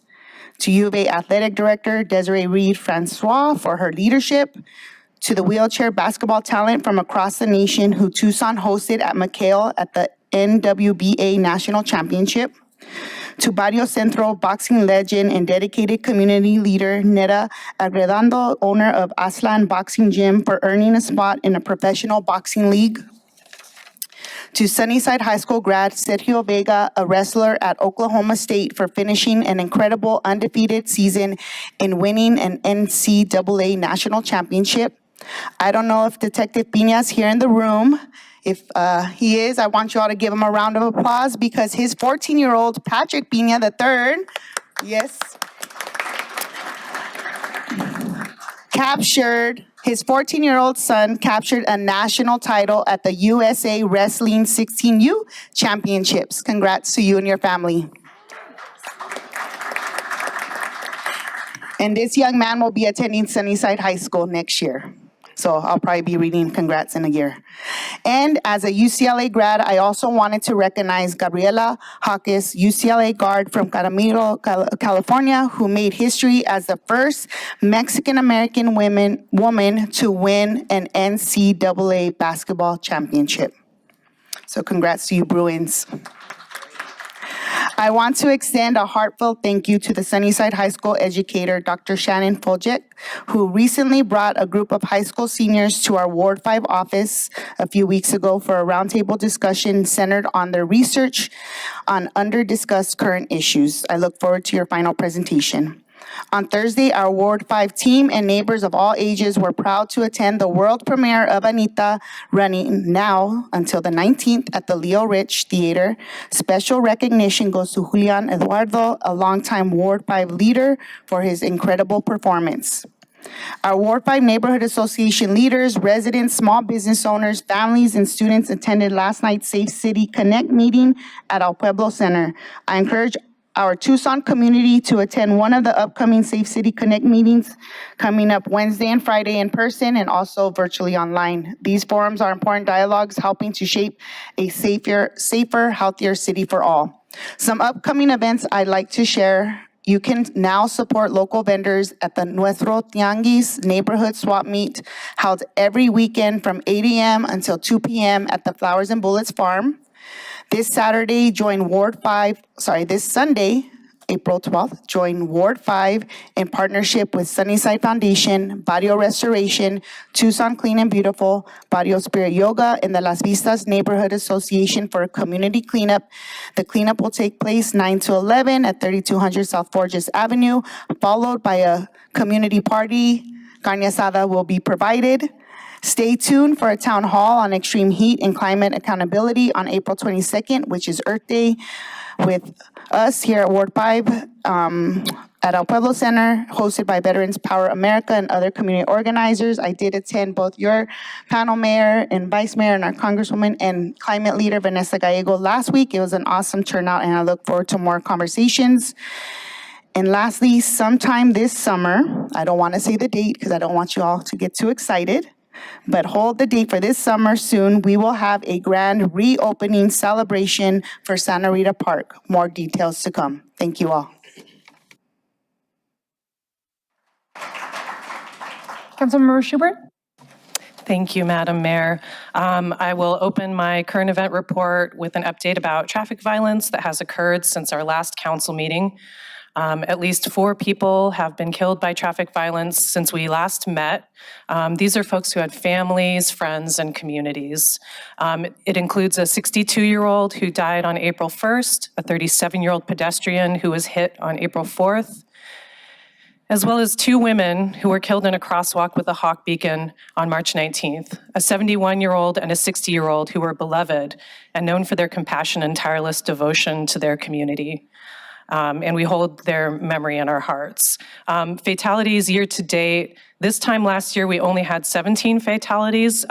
We are currently at 26 fatalities so far for the year 2026.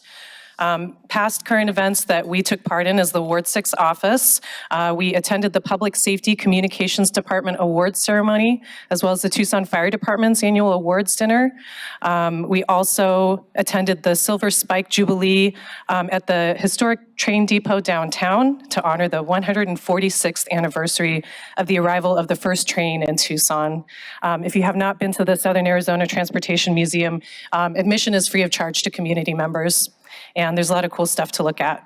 We also attended the No Kings rally, the NACTO, which stands for the National Association of City Transportation Officials.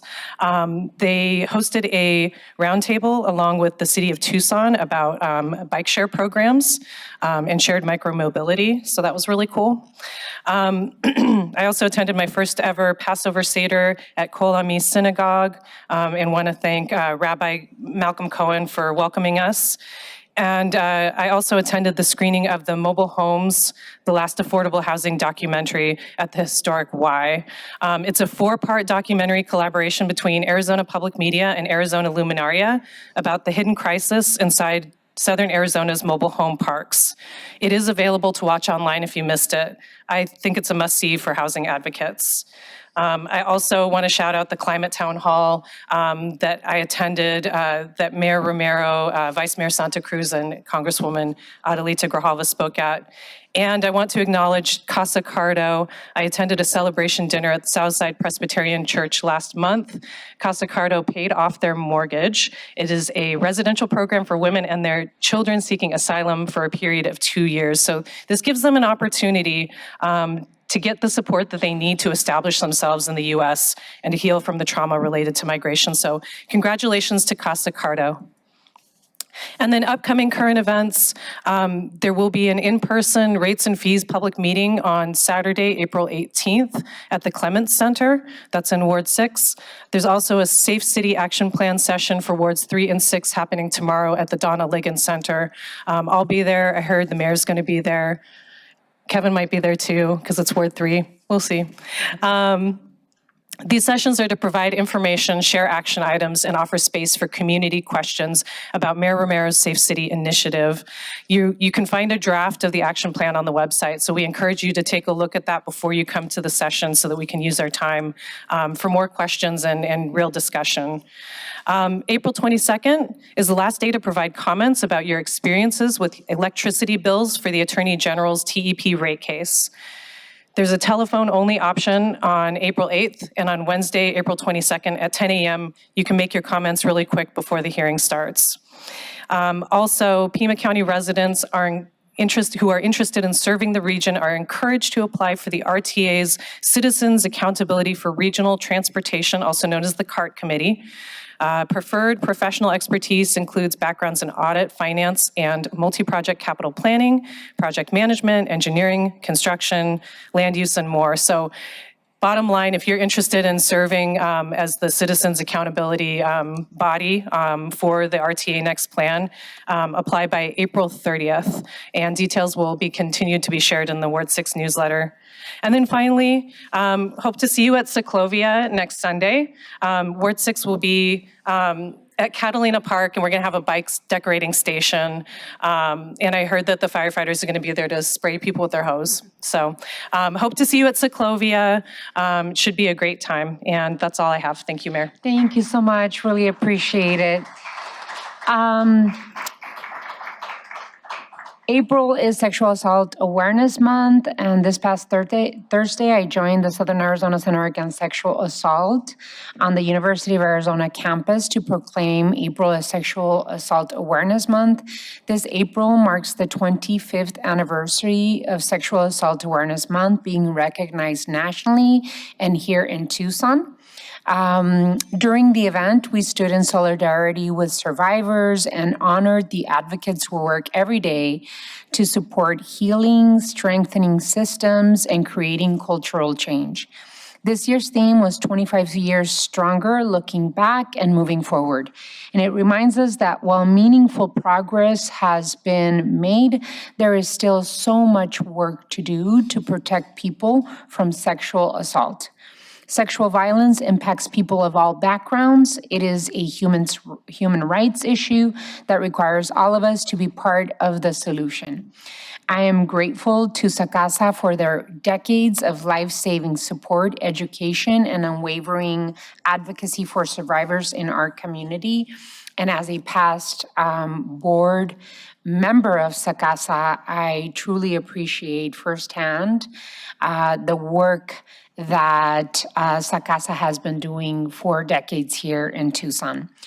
And there is a way that you can support SACASA. On April 15th, you can support them by just dining out. April 15 is Dine Out for Safety, an annual fundraiser where community members can give back by simply sitting down and having dinner at participating local restaurants. As a board member, I know that there's going to be SACASA employees and board members trying to sell you raffle tickets. Please do purchase raffle tickets from them. You can find more information on Dine Out for Safety and actions taking place this month by visiting SACASA's website. And of course, you all mentioned Safe City Connect. I think it's really important that the community participate by adding their voice to the Safe City Action Plan. As the council member mentioned, with Wednesday, April 8th, from 5 to 8, we will have a meeting at Donna Liggins. And then the third forum for wards 2 and 4 will be Friday, April 10th, from 9 a.m. to 12 noon at the Morris K. Udall Center. Next week, Monday, April 13th, we will host a virtual forum on Zoom from 9 a.m. to 12 noon. You can register online through the City of Tucson's Safe City Initiative website. We're so grateful for our community's engagement throughout our Safe City Initiative. You all truly care about your neighbors and fellow residents, and we appreciate you all making sure that Tucson remains a safe, thriving, and resilient Tucson. With that, we move on to item 4.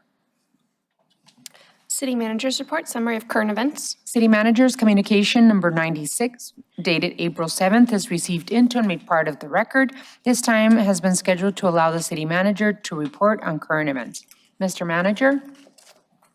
Thank you, Mayor. One major thing for tonight, just letting folks know that the City of Tucson's Tree Resource Education and Ecology Center, also known as the Tree Center, recently received the Arizona Forward Environmental Excellence Award in the Municipal Sustainability and Action category. This was based on the innovative approach to urban forestry, sustainability, and community engagement. As a key component of Mayor Romero's Tucson Million Trees initiative, the Tree Center has produced thousands of shade and fruit trees, advanced circular resource use, and created meaningful workforce and youth development opportunities. This recognition highlights Tucson's leadership in building a cooler, greener, and more resilient future through collaborative, high-impact solutions. Congratulations to the team, and especially our Urban Forestry Program Manager, Nicole Gillette. Thank you, Mayor. Thank you. Appreciate it. Alrighty, item 5. Liquor license applications. City Manager's Communication Number 98, dated April 7th, is received into and made part of the record. Madam Clerk, please read the liquor license agenda. Your Honor, on the evening's agenda, we have 1 application for a remote tasting room and 4 applications for special events. All applications are in compliance with city requirements. An appropriate motion would be to forward items 5B1 and 5C1 through 4 to the State Liquor Board with a recommendation of approval. May I have a motion, please? So moved, Mayor. Second. There's a motion and a second. Any further discussion on this? If none, all those in favor, please signify by saying aye. Aye. Aye. Any against? Motion carries. Item 6. Call the audience. Madam Clerk, do you have any announcements? At this time, any member of the public is allowed to address the mayor and city council on any issue except for items scheduled for a public hearing at the meeting. Call to the audience will last for 30 minutes and speakers are limited to 3-minute presentations. The green light will turn on when you're called to speak. It will turn yellow when you have 30 seconds remaining, and it will turn red and beep when your time is up. After that time, please conclude your comments. So we have a really big chunk of people wanting to speak. So I'm going to try and move us quickly through the call to the audience. If you do hear someone before you say the same thing that you wanted to say, please save a little bit of time and then give it to the next person. But you do have 3 minutes to say whatever you need to say to the mayor and council, as long as it's not explicitive. Okay, the first speaker is Tom McKinney.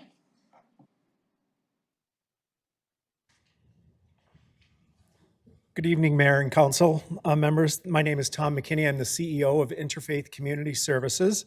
I want to thank you for the opportunity to speak today in support of the proposed energy collaboration agreement between the City of Tucson and TEP. Every day at ICS, we see how extreme heat, rising utility costs, and housing instability affect families, seniors, and people living on fixed incomes. When power is interrupted or bills spike, our neighbors face real health and safety risks. That's why a long-term, transparent partnership focused on clean energy, transparent partnership focused on clean energy, climate resilience, and affordability is really important. Investment into this agreement will translate into practical, on-the-ground solutions, energy affordability programs that keep people in their homes, resilience hubs, backup power at trusted community sites, and workforce development opportunities, giving Tucsonans really good jobs.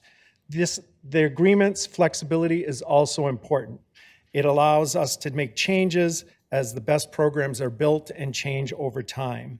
This agreement provides stable, predictable funding for community organizations such as ICS to allow us to organize, plan, build capacity. Beyond the power grid, TEP shows up for residents in practical ways that stabilize households and strengthen long-term opportunities. Just as what they do with other organizations with ICS, they help families avoid displacement. They help parents, single mothers in particular, get their degrees and complete training. They participate in cross-sector work as the Prosperity Initiative. They provide hands-on service at most of our food distribution sites as they're there giving out food. And they're a visible support throughout the community at every event. Their track record matters. It shows that TEP understands that resilience is not just infrastructure, it's people. I believe in the collaboration agreement and gives the city a clear structure to align priorities and measure impact. I hope that you will support this agreement. I thank you for all your leadership and service to the community and for considering this agreement. I appreciate your time and I certainly appreciate TEP. Thank you. Thank you. Robert Royce?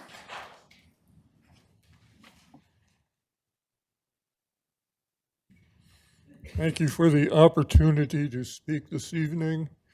This is my city council number 377.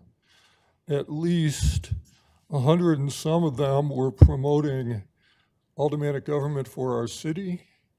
And never was I more sure that I have been right this whole 25 years I've been back in the city than watching the Pima County government and the city of Tucson government sitting down together, collective Pima County administrator government and a collective city council, city, board of directors, city manager government, the great collective. Now, we've got two major problems. 15,000 signatures, I could ask the voters to inaugurate a mayor council government, but that still leaves us with one-party government, 13 of 14 elected officials belonging to one party. If you're automatically going to be elected just by filing, why should you care about anything? The city needs a new party. I know how to collect signatures. I can probably get the issue on the ballot. The business of building a new party is something I've never done before. But look at the situation we're in. We literally have no choice. Now, 14,000 signatures, 15,000 signatures to get basically an aldermanic government, and I still got to get past the oligarchy that's been squeezing the life out of this city, and that still leaves us with one-party government. Now, we can put a new party on the ballot for 2,000 signatures. 2,000 signatures, and we will have a road to a better future for our city. We can run 4 financial responsibility, environmental responsibility candidates in next year's election, and one-party rule. We can have a pathway to a friendly election to ask the voters to change to an aldermanic government. We could have a pathway to our much-needed county sales tax to replace the city sales tax, and basically we have a better future for our city. And in any case, I will be talking to the elections department and filing the paperwork that the state requires to begin collecting signatures. We'll have until November, by my guesstimation, to file 2,000 signatures. I don't see any problem. We can just almost assume that we will have a new party on the ballot for Thank you, Mr. Royce. for next year's election. Thank you so much. Thank you. Your 3 minutes are up. Thank you. Uciel Barrios. Good evening, everybody. I'm Ishpancinco, no Anyolke, Norsi, no Mecayotzi, Neonotoca Uciel Barrios, ni Chaneque Nepan Olin, ni Chaneque Barrios, ni Chaneque Noriega. I am the Director of Strategic Development at a local organization called Amistades. At Amistades, we're a community-based organization because everything that we do is led and informed by the community. We're a health equity organization, meaning the community's needs are ever-changing, and if nobody's there to listen, then we cannot collaborate in coming up with solutions. Strategic planning requires collaboration and partnership, and I'm here to support the ECA and our friends at TEP because they've opened their doors to organizations like Amistades to say, how can we help you? What can we do to help the community? Because what we know to be true is that we can't just enter communities and assume that they're going to trust us. And we know that to be true. For years and years, the community has not trusted infrastructure. But we have something special here in Tucson. We have government who cares for our community. We have elected officials who have proven for many, many years to show up for the community. And we have organizations, the private sectors that care. And I speak to it personally because what we know to be true is nothing is perfect. No solution is going to be ideal right off the bat. But we cannot get to the end goal if we don't come together and at least have conversations around how things can look better and how we can collaborate and partner with people in positions of power, people who have access to resources, and that are willing to say, how can we make this community better? And it won't be pretty, and it won't be easy, but we're gonna show up. We're gonna show up and have those conversations. So the ECA is a proposition, a plan forward for our city, and I'm happy to be a partner and a collaborator with TEP. Because even though we might not get it right the first time, I think the second time we'll get closer, and the third time we'll get even closer, and eventually we'll get there. But it requires the collaboration and the partnership and the intentional gathering of people who care for our community.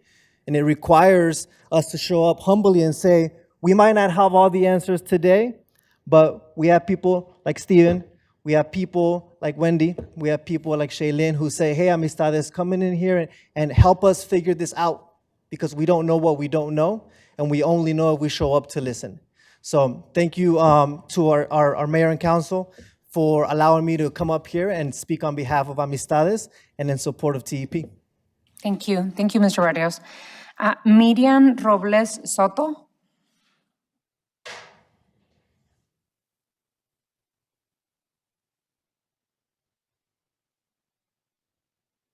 Hello.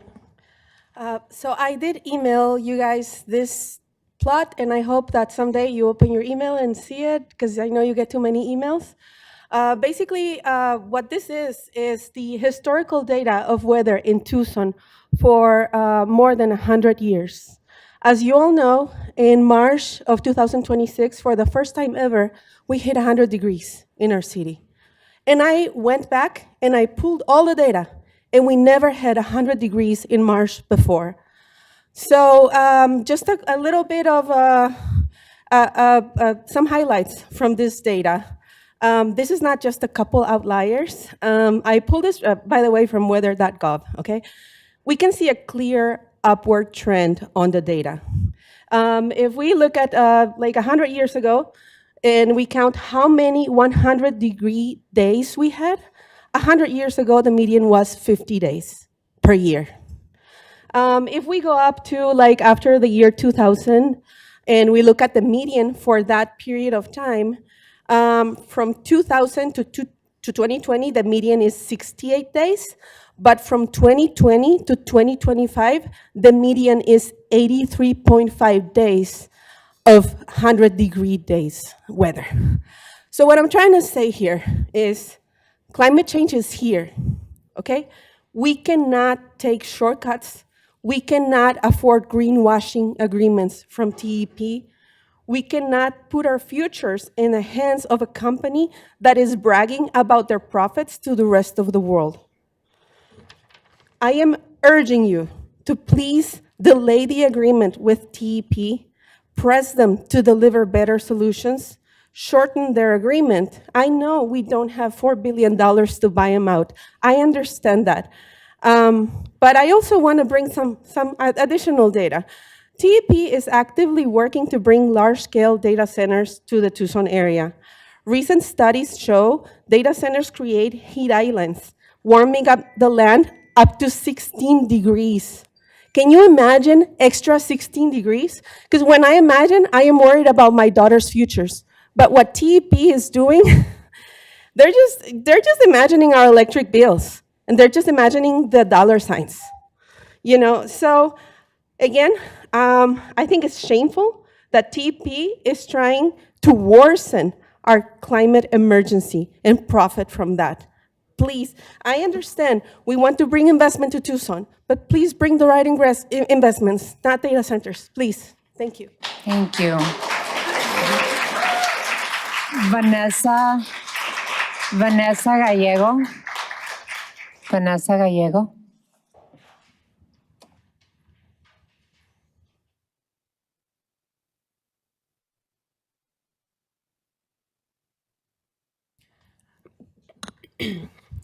Good evening, Mayor and Council. I am Vanessa Gallego. On behalf of the Sierra Club Grand Canyon Chapter and Nogales Group, and our thousands of members and supporters in Tucson, we want to express our support for the City of Tucson Energy Collaboration Agreement with Tucson Electric Power. We are grateful for the work Mayor Romero and the City Council, along with the city staff, Fatima Luna, Eric Garcia, Ro Lusk, and other city staff for their work with their advocacy to implement the City of Tucson Climate Action Adaptation and accomplish the policy goals shared by Sierra Club. We express deep dissatisfaction with the distrust of TEP based on their continued efforts to promote climate change causing fossil fuel, such as gas-fueled power plants, and for putting data centers profiteers over affordable life for Southern Arizonans. With that said, we agree that this ECA, stewarded by Mayor Romero and city leaders, offer important accountability that may begin to restore trust between TEP and the communities it serves, and at the minimum, maintain accountability tools. We also appreciate that this agreement means that for the first time, TEP shareholders will be investing in Tucson climate resiliency, as well as the fact that there is a way for Tucson to opt out of TEP if TEP fails to uphold their agreement. Sierra Club Nopales Group is grateful to have been included in the process of public input and will continue to support Tucson leadership efforts to implement the ECA and push for more accountable, climate-friendly energy future for Tucson in this crucial time for communities and our health. Gracias. Thank you, Ms. Gallego. Reyes Suarez.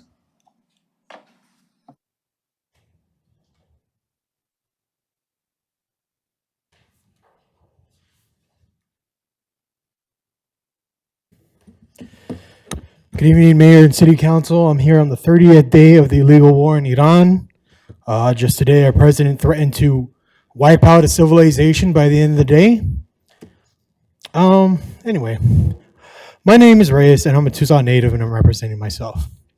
On March 18th, TPD put up a page on their website about its use of technology, and I want to talk about this and their lies of omission, half-speaks, and outright lies. They talk about ethical use, so they don't just ask, can we? Instead, should we? But who are they asking? Not the public, who they don't get permission to surveil. They talk about accountability and transparency with proper guidelines, which sounds again like the police investigating themselves. The city of Austin had some of the strongest guidelines when it came to use of their tech, such as ALPRs, yet they had some of the worst violations, searches without proper cause, and vindictive policing without any disciplinary actions. They at least had a public transparency portal that logged search reasons for public viewing, which TEP hasn't offered. I said they don't use facial recognition software in real-time public surveillance. That's just another way of saying they do use facial recognition in veto review. And surveillance creeps means the existence of facial recognition during review will eventually lead to it being used live.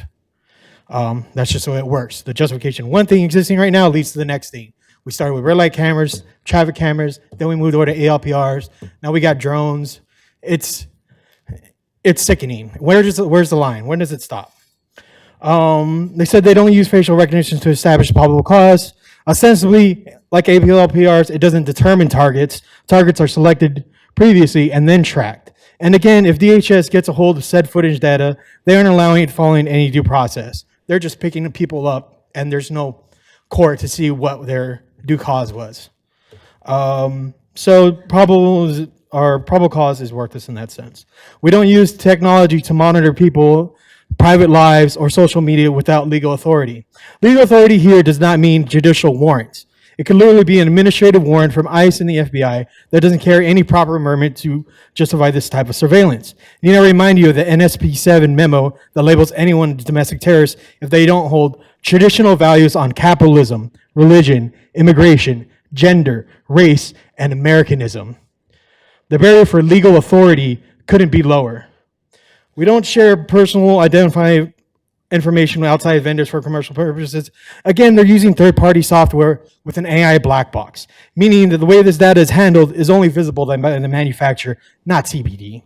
This isn't stored on TBD servers. It's being kept on AWS servers that's in the cloud. They couldn't delete it if they wanted to. So, unless you physically control the data and are able to remove its content, there's no guarantee. As the idiom goes, once it's on the internet, it's there forever. Thank you. Thank you. Youssef Farai, I believe it is. Youssef Farai. Thank you, council members and Mayor, for allowing me to speak. My name is Yusuf Faraj. I'm a graduate from the University of Arizona, studied archaeology, museum studies, and environmental research. I've heard a lot of comments about people's concern about the temperature of Tucson, along with the rest of the world, water resources. I have an organization, it's in its infancy right now, called Omega Terraform. And I would, if it's permitted, it's my first time being at a council meeting, I'd like to leave some information with my organization that can actually help Tucson gain anywhere between 100 to even several trillions of gallons of water back into our water reservoirs. I'm not profiting off of this. This is just a program that I've developed, building harvesting centers around Tucson that actually act as free museum outdoor visitor centers that educate the public where they can actually go back to their homes and see where they might be overusing water themselves in some shape or form, along with adding more water to the city plant and our natural aquifers. Also, I have other projects. I don't want to nerd out and give you all of them. That has to do with reducing the temperature here in Tucson that I think you'd be interested in implementing. Again, I'm not interested in profiting off of these programs. This is just an organization that I started that benefits the community. And I have other stuff I'd like to leave related to an event I did up at Mount Lemmon, where I had a open public water harvesting conservation program. Try to not make it boring and dry. I had a lot of engaging public events related to my studies in museum studies at the U of A. And I've left a few of the surveys here for you guys to read that has to do with some of the comments that some of the other members here in the community have mentioned, along with other members outside of Tucson community that would be interested in this project. You know, historically, Tucson and this whole state of Arizona, between 2017 and 2025, we've used somewhere between 1.7 to 2.28 trillion gallons of water. I really believe that this project had actually possibly reach in the billions, if not into several trillions. It's going after the almost 10 trillion gallons of water that we lose to evaporation due to the modernization. It's basically building something to work in concert with modernization so that we can have those larger water resources and also educating the public using museum study exhibits. Can I leave these papers with Yes, please leave it with one of our clerks. We'll make sure that we she takes it from you. Thank you. Thank you, Mr. Farage. Kate Hutton. Kate Hutton.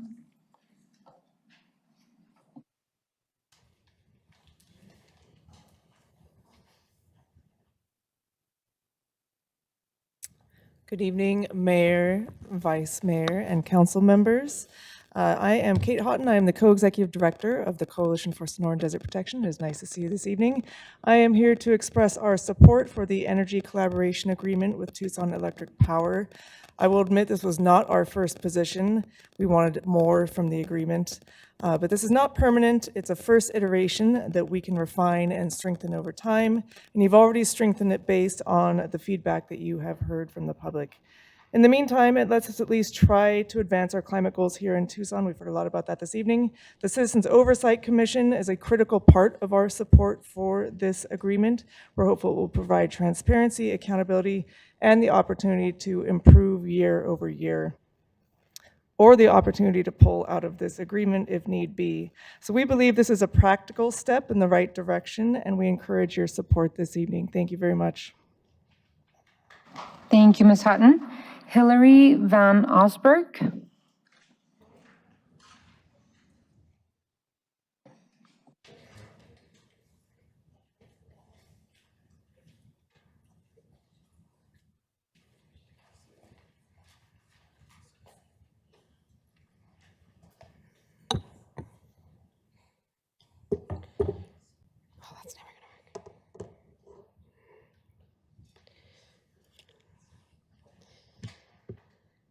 Hello, Mayor and Council. Thank you for the opportunity to speak. I'm also here to speak on behalf of the ECA and TEP. I'm here as the director of the Children's Museum Tucson, and really I just want to have the opportunity to share the impact that TEP has had on the Children's Museum. We're celebrating our 40th anniversary this year, and TEP has been our longest standing supporter year after year. They help us with our field trip programs, our STEM projects. They help us with exhibits. They are truly a great community partner. I can speak on behalf of our nonprofit, but I know that they are great supporters of nonprofits throughout the community. And when they say that this investment will go back into the community, I know that to be true. Part of the thing that is important to the Children's Museum and the support that they have recently been a part of has been, we're putting in a solar installation in our new building. We've recently invested $5 million in a new building right in downtown, and part of that investment is going to include a solar shading structure, and that's the kind of investment that I think is very important to see in this kind of a collaboration and coming together.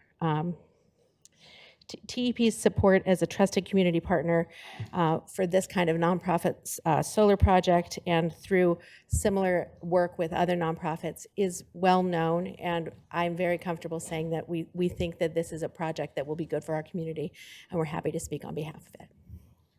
Thank you, ma'am. Olive and Amelia.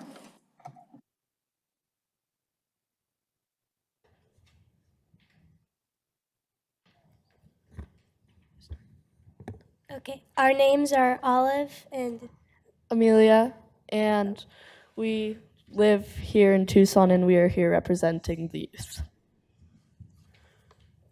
okay. Humans are very protective of their things, and it's illegal to steal. And yet every day we steal from our home, the very place that keeps us alive. We have come here because we are angry, but also because we believe things can change. We know you have thought about climate change a little in your work, but we're asking you to think about it more and in a different way. The question is not, what should we do to protect ourselves from climate change? It's how can we act to stop climate change? We need you to do every possible thing you can because the climate is changing from our species' way of life, and only our species can change it back. And there's not much time left. Last year, the global carbon budget would have allowed at least an 83% chance of staying under 2.7 Fahrenheit, and that was used up.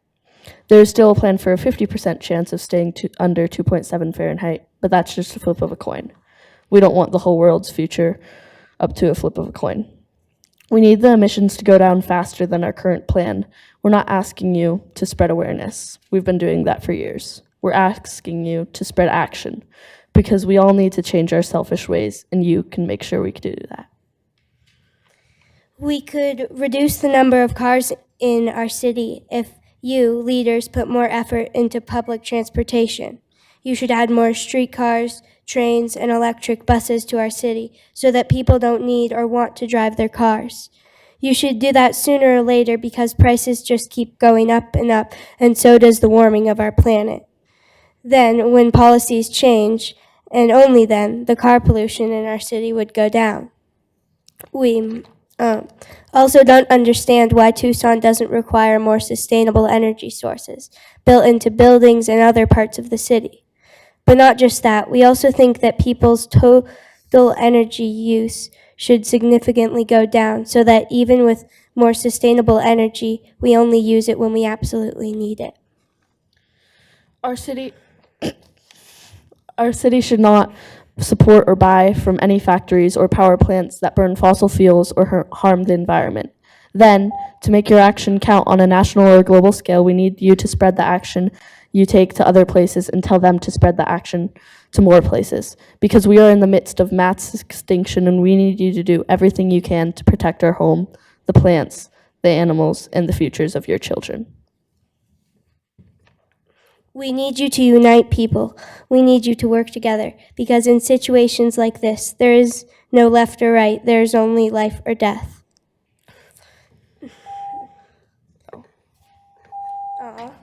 Do you want to finish your thought? Okay. This is a message from the children. We need you to do everything you can to save the future of our world. Thank you. Thank you so much.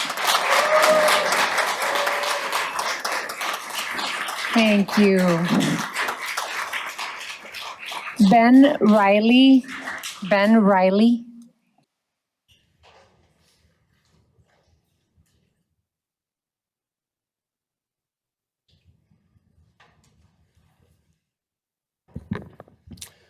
My name is Ben Riley.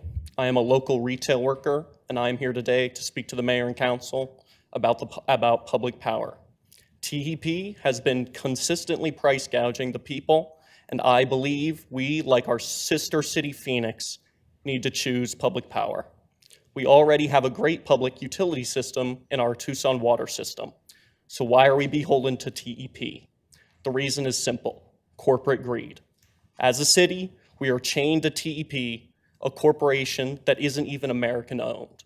Why are we giving a foreign company control over our energy systems, especially one that abuses the cost of energy during the extreme heat of the summer months?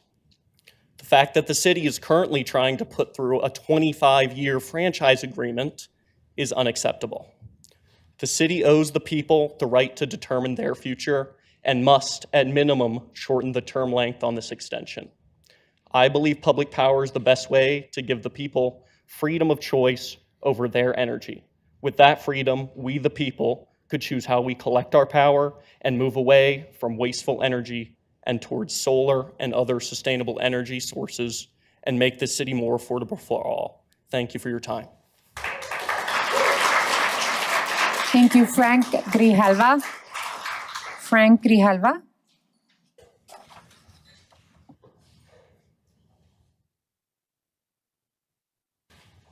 Good evening, Mayor, Vice Mayor, and Council. My name's Frank Grijalva. I'm a lifelong resident of Tucson. I have seen this city grow into what it is today. I walked home from elementary school on what used to be 2-lane streets without sidewalks. Now they are 5-lane roads, most with sidewalks. I grew up in a home with a swamp cooler. Now that home has air conditioning and an electric tankless hot water system and other electric appliances. This story repeats itself over and over again and requires continued upgrades to the electric facilities in Tucson. Schools, hospitals, fire stations, and police departments require safe and reliable power. As technological improvements are made to those facilities, the need for services to be reliable and efficient is even more evident. As a 41-year member of the IBEW, International Brotherhood of Electrical Workers, I know firsthand what it takes to build an electric system and I know what it takes to design one. I am here to support the proposed Energy Collaboration Agreement, ECA, which is tied directly to approval of the franchises, establishes a long-term framework for cooperation between the city and TEP on shared priorities such as reliability, affordability, clean energy, extreme heat resilience, workforce development, and transparency. As I understand it, over its 25-year term, TEP would provide at least $2 million annually to support,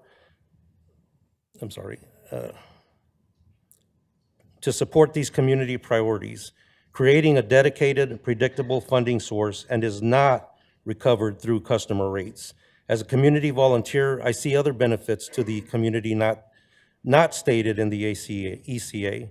That would continue from such stability that has included monetary in-kind contributions, as well as thousands of volunteer hours from employees and their families at TEP. Importantly, the Energy Collaboration Agreement also provides certainty around the community's energy structure. The agreement includes a provision that suspends city funding if the city were to pursue a path other than collaboration as a chosen path forward. I would also like to make a statement because I keep hearing about this public utility in the Phoenix area, and there is not a public utility in Phoenix. There is SRP, which is an agriculture company because of the water rights, but their utilities on the electric side are actually run by a board, not by the government or a municipality. They are run by a board, and none of the employees are government employees or municipal employees. So I just wanted to make that clear because I keep hearing that, and it's not true. Thank you again for your time. I hope you support the ECA. Thank you. Thank you, Mr. Grijalva. Mara Short. Mara Short. All righty. Bruce Plank.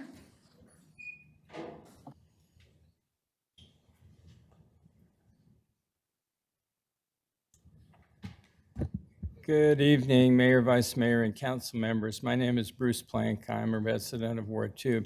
I sent an email to each of the council offices earlier last night discussing a number of issues regarding the Energy Collaboration Agreement and the franchise agreement, and wanted just to highlight a couple of aspects. I think the bottom line on the Energy Collaboration Agreement is this: the city's broke and TEP is making a lot of profit. I think that there's a convergence that's been worked out, and I think that that's a good thing, and I support that. I think it's good that the TEP shareholders are paying some money. It could be more, but they're paying some money to support the city's climate action plan. And I hope that they see the light and will put more money from the shareholders into the climate action plan. I appreciate the work that the mayor and others, Fatima and Roy and others, did very recently to make sure that the city was in charge of determining which climate action projects would be done, not requiring TEP to sign off on that. Might be a small correction in the agreement, but I think it's important. So I think the Energy Collaboration Agreement overall is a good thing, in that I urge the council to support it. Turning to the franchise agreement, however, I'm urging you not to vote in favor of the proposal that's before you tonight because of a number of things that I think are important flaws. And I hope that that can be corrected. The short version of that is that the franchise agreement that was attached to the agenda today is clearly marked as a draft, except in the motion it appears that it's a final document. It's not clear that there could be changes in the franchise agreement between now and the time of the election. And I think it's very important to let the public know that it is possible to make, excuse me, to make those changes, and to let the public know how and when they might do that. Because I think the old franchise agreement that the new one is based on has a number of problems, and a number of people have pointed them out, and I hope to add some of those. But I think it's important to get this right and have the documents be as close to perfect as possible. And the third thing I want to mention is that A few of you were aware of and perhaps were listening to Attorney General Mays at her second town hall today discussing the rate case. The point of it is, and several of you council members pointed out, that one of the things the council needs to do is protect ratepayers. So on the one hand, I think it's good to collaborate with TEP where there's crossover and there's commonality of interest. The rate case is not one. I think it's very important that the city strongly support Attorney General Mays in her actions in the rate case to decrease the amount that TEP might get in the hearings before the ACC. And one last little point is that I hope you're going to put out an election booklet for the franchise vote. Thank you, Mr. Plank. I just wanted to clarify for you, the city of Tucson has intervened against the 14% rate increase. No, I appreciate that, Mayor. There's some other issues that I hope the city also supports. Thank you. Unfortunately, I'm going to have to call our last speaker, Richard Mayers. Richard Mayers. We had a long list of people wanting to speak today, but pretty much I've tried to give voices to the different issues on hand. Hi. Hi, Richard. I want to talk about what a tremendous public benefit that free fares have been in the last several years. It's an amazing, equitable thing that's happening because there's no barriers to transit to anybody in this city. And there are many people who live in the city of Tucson who do not have cars or do not have the ability to drive cars. And as someone who has used transit a lot, and as someone who several years ago lost significant vision in one eye and really is not, I don't drive a car very much anymore, and it's not a good idea for me to do it. I use the bus,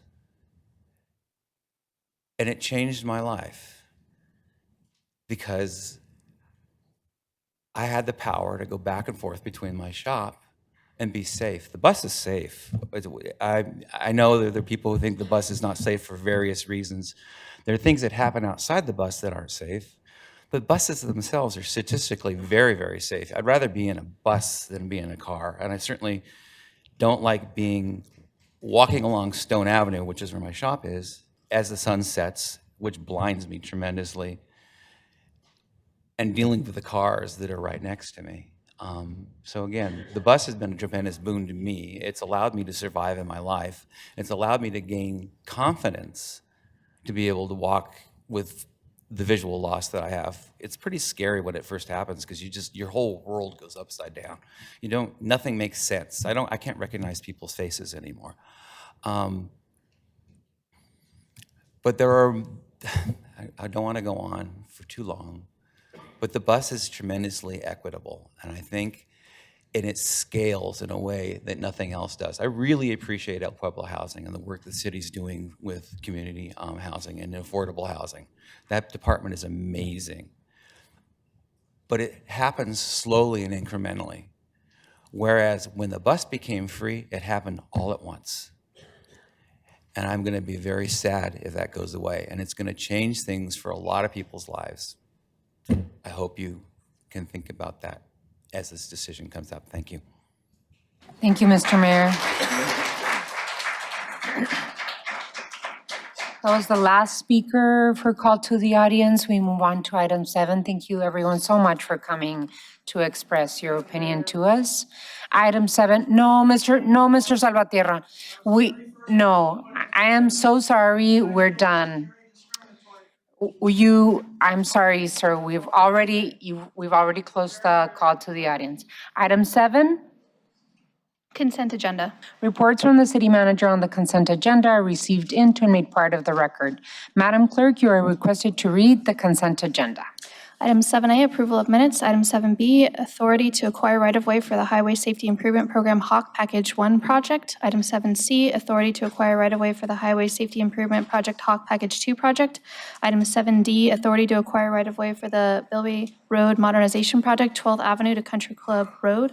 Item 7E, amendment to the intergovernmental agreement for transportation funding between the City of Tucson and the Regional Transportation Authority of Pima County for the 22nd Street I-10 to Tucson Boulevard Phase 2 project.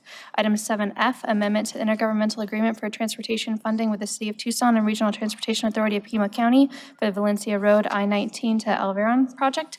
Item 7G, intergovernmental agreement with Pima County and the City of Tucson for improvements to South Country Club Road, East Michigan Street to East Milburn Street. Item 7H, sale of city property on Congress Street near I-10 Frontage Road, Res. 2022-110, RP number 2663. Item 7I, Greenwood Stormwater Infrastructure Authorization of Construction Expenditures for Storm to Shade projects. Item 7J, amendment to ordinance number 12-120 related to perimeter wall at 5259 East Fort Lowell Street Road. Item 7K, authorization and approval of amended intergovernmental agreement with Arizona Game and Fish Department to provide basic training for peace officer recruits at the Southern Arizona Law Enforcement Training Center. Item 7L, authorization for the Arizona Heritage Fund grant application to Arizona State Parks and completion of Phase 1 of a historic survey for parks and recreation facilities in the City of Tucson. May I have a motion to approve the consent agenda, but I believe Madam Mayor, I have a correction, if I may. okay, go ahead. On item 7G, the intergovernmental agreement between Pima County and the City of Tucson for improvements to South Country Club Road, East Michigan Street to East Milburn Street. We need to correct the actual agreement. The agreement on 1.4, the second and third sentences should read as follows. On July 1st, 2025, County and City entered into a services agreement for design of this project, and County and City now wish to proceed with the construction for the project. No further corrections. Alrighty, so may I have a motion to accept the consent agenda and pass it with stated changes? So moved, Your Honor. G. There's a motion and a second. Any further discussion on the consent agenda items? Hearing none, we do need to go to a roll call. Councilmember Cunningham? Aye. Councilmember Dahl? Aye. Councilmember Barajas? Aye. Councilmember Schubert? Aye. Vice Mayor Santa Cruz? Aye. Mayor Romero? Aye. The items on the consent agenda are approved by a vote of 7-0. 6-0 with Councilwoman Lee's absence. Oh, yes, 6-0, sorry. 6-0. Item 8. Public hearing, reallocation of remaining Proposition 101 local or residential street improvement funds for the use on major streets identified by the Independent Oversight and Accountability Commission. City Manager's Communication Number 95, dated April 7th, is received into and made part of the record. This is the time and place legally advertised for a public hearing to reallocate the remaining Proposition 101 local or residential street improvement funds for the use of major streets identified by the Independent Oversight and Accountability Commission. That is required by the Truth in Taxation policy related to the use of Proposition 101 funding pursuant to Resolution 22704. This public hearing is scheduled to last for no more than an hour. Speakers are limited to 5-minute presentation each. Do we have any speakers? No, Your Honor, we have no speakers at this time. Okay, so we have no speakers. Then we don't need to, do we need to close the public hearing? So moved, Your Honor. I need a motion to close the public hearing. There's a Second. motion and a second. If there's no further discussion, all those in favor of closing the public hearing, please signify by saying aye. Aye. Any against? Motion carries. This public hearing is closed. Madam Clerk, you are requested to read Resolution 24100 by number and title only.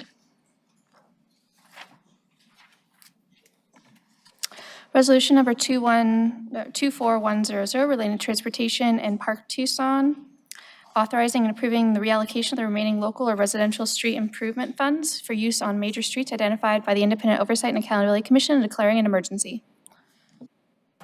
What is the council's pleasure? Your Honor, I'd like to move the item. Alrighty, so there is a motion to pass and adopt resolution 2410. It may, I second. there's a motion and a second. Any further discussion? Hearing none, let's go to roll call. Councilmember Cunningham? Aye. Councilmember Barajas? Aye. Councilmember Dahl? Aye. Councilmember Schubert? Aye. Vice Mayor Santa Cruz? Aye. Mayor Romero? Aye. Resolution 24100 passes by a vote of 6-0. Item 9, we did do earlier today. Item 10 was the same situation. Item 11. Consideration for adoption of the Energy Collaboration Agreement between the City of Tucson and Tucson Electric Power. Alrighty, City Manager's Communication number 100 dated April 7th is received into and made part of the record. Madam Clerk, you are requested to read Resolution 24103 by number and title only. Resolution number 24103 relating to City Manager's Office authorizing and approving the Energy Collaboration Agreement between the City of Tucson and Tucson Electric Power, formalizing the working relationship and declaring an emergency. What is the council's pleasure? Madam Mayor, Councilmember Dahl. I move to adopt Proposition 24103. There's a motion to pass and adopt Resolution 24103. Is there a second? Second. There's a motion and a second. Any further discussion on this item? Councilmember Cunningham. I actually wrote it down. It's no secret that I have concerns regarding our arrangement with Tucson Electric Power. I believe that the model for providing such an essential public service, particularly when that service is ultimately controlled by a foreign holding company, is not the most effective or accountable arrangement for the citizens of our city. That said, the Energy Cooperation Agreement does provide meaningful value. While I continue to have reservations about the broader structure of how power is provided in our community, I believe the ECA is a reasonable and pragmatic document, and I am prepared to support moving it forward. That really hurts, man, but it's true. This is a good thing. In TEP, you've got a few wins. I want to throw it out here. You got a few more wins to win me over. And we've got to have some more discussion, but this is pleasantly surprising that you've unified a lot of members of the community to get this going. Obviously, the mayor's leadership has had a hand in that. And so, for me, I'm going to support this motion. Ready, Vice Mayor?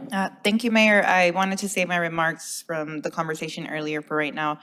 I just want to show appreciation for the work of you, Mayor Romero, our city manager, city attorney, and our fearless climate leader, Fatima Luna, for negotiating and continuing to push TP for more investment in climate resilience with the ECA. If the voters approve the franchise agreement, we will have a dedicated funding source for our Tucson Resilient Together plan. The Tucson community has become distrustful of TEP based on their continued efforts to promote fossil fuels such as gas-fired power plants and the recent request for a 14% rate hike. That said, the ECA offers some important accountability that may begin to restore some trust for the first time TEP shareholders will be sharing in the investment in Tucson's clean energy. I'm glad to see the exit clause built into this agreement that offers a way out for Tucson. If TEP fails to uphold their end of the agreement, we could choose to stay 5 years or 10 years, bringing in annual investments to build up our local infrastructure, continue to learn and expand with projects on solar microgrids and the battery energy storage system at Donna Liggins Center. TEP is paying to stay at the table, which buys us time to look at public power options and plan over time on the best way to expand our energy independence with public input. So with that, Mayor, thank you so much. Thank you, Vice Mayor. Councilmember Barajas. Thank you, Mayor. I just want to thank you all, everyone who has helped lead us to this point today. Thank you, Mayor, for your leadership, your staff, the team, to everyone that has attended town halls over the years, all the community partners. I want to remind our community that the ECA is city-led and the first in the state, and I'm looking forward to moving this forward. Thank you. Thank you, council members. Others? Councilmember Dahl. Thank you, Mayor. I too want to acknowledge that the anger and distress with much of the community with TEP, from the data center, from the Project Blue finagle to the 14% increase, and up here we disagree with TEP on that as well. I understand that sentiment. Having said that, this is the first time in any franchise agreement in Arizona that a city is getting anything of value from what was once considered a routine utility agreement. We have these sort of agreements with other utilities, and all the cities do. Tucson is leading the way, and I really hope that this will be an example to other municipalities in Arizona and elsewhere, much like we took the example after being suggested to us from the community of what has happened in San Diego. I understand that many of my friends and allies view the franchise in ECA as not enough. I understand that perspective. I kind of hold it as well. But we negotiated hard, and there's two sides to a negotiation. We don't regulate TEP. We don't have a huge amount of leverage. We've decided to work together for the public good. And this is as far as we could get. And I think we got pretty far from where we started a couple of years ago. We got what we wanted with a lot of input from the community.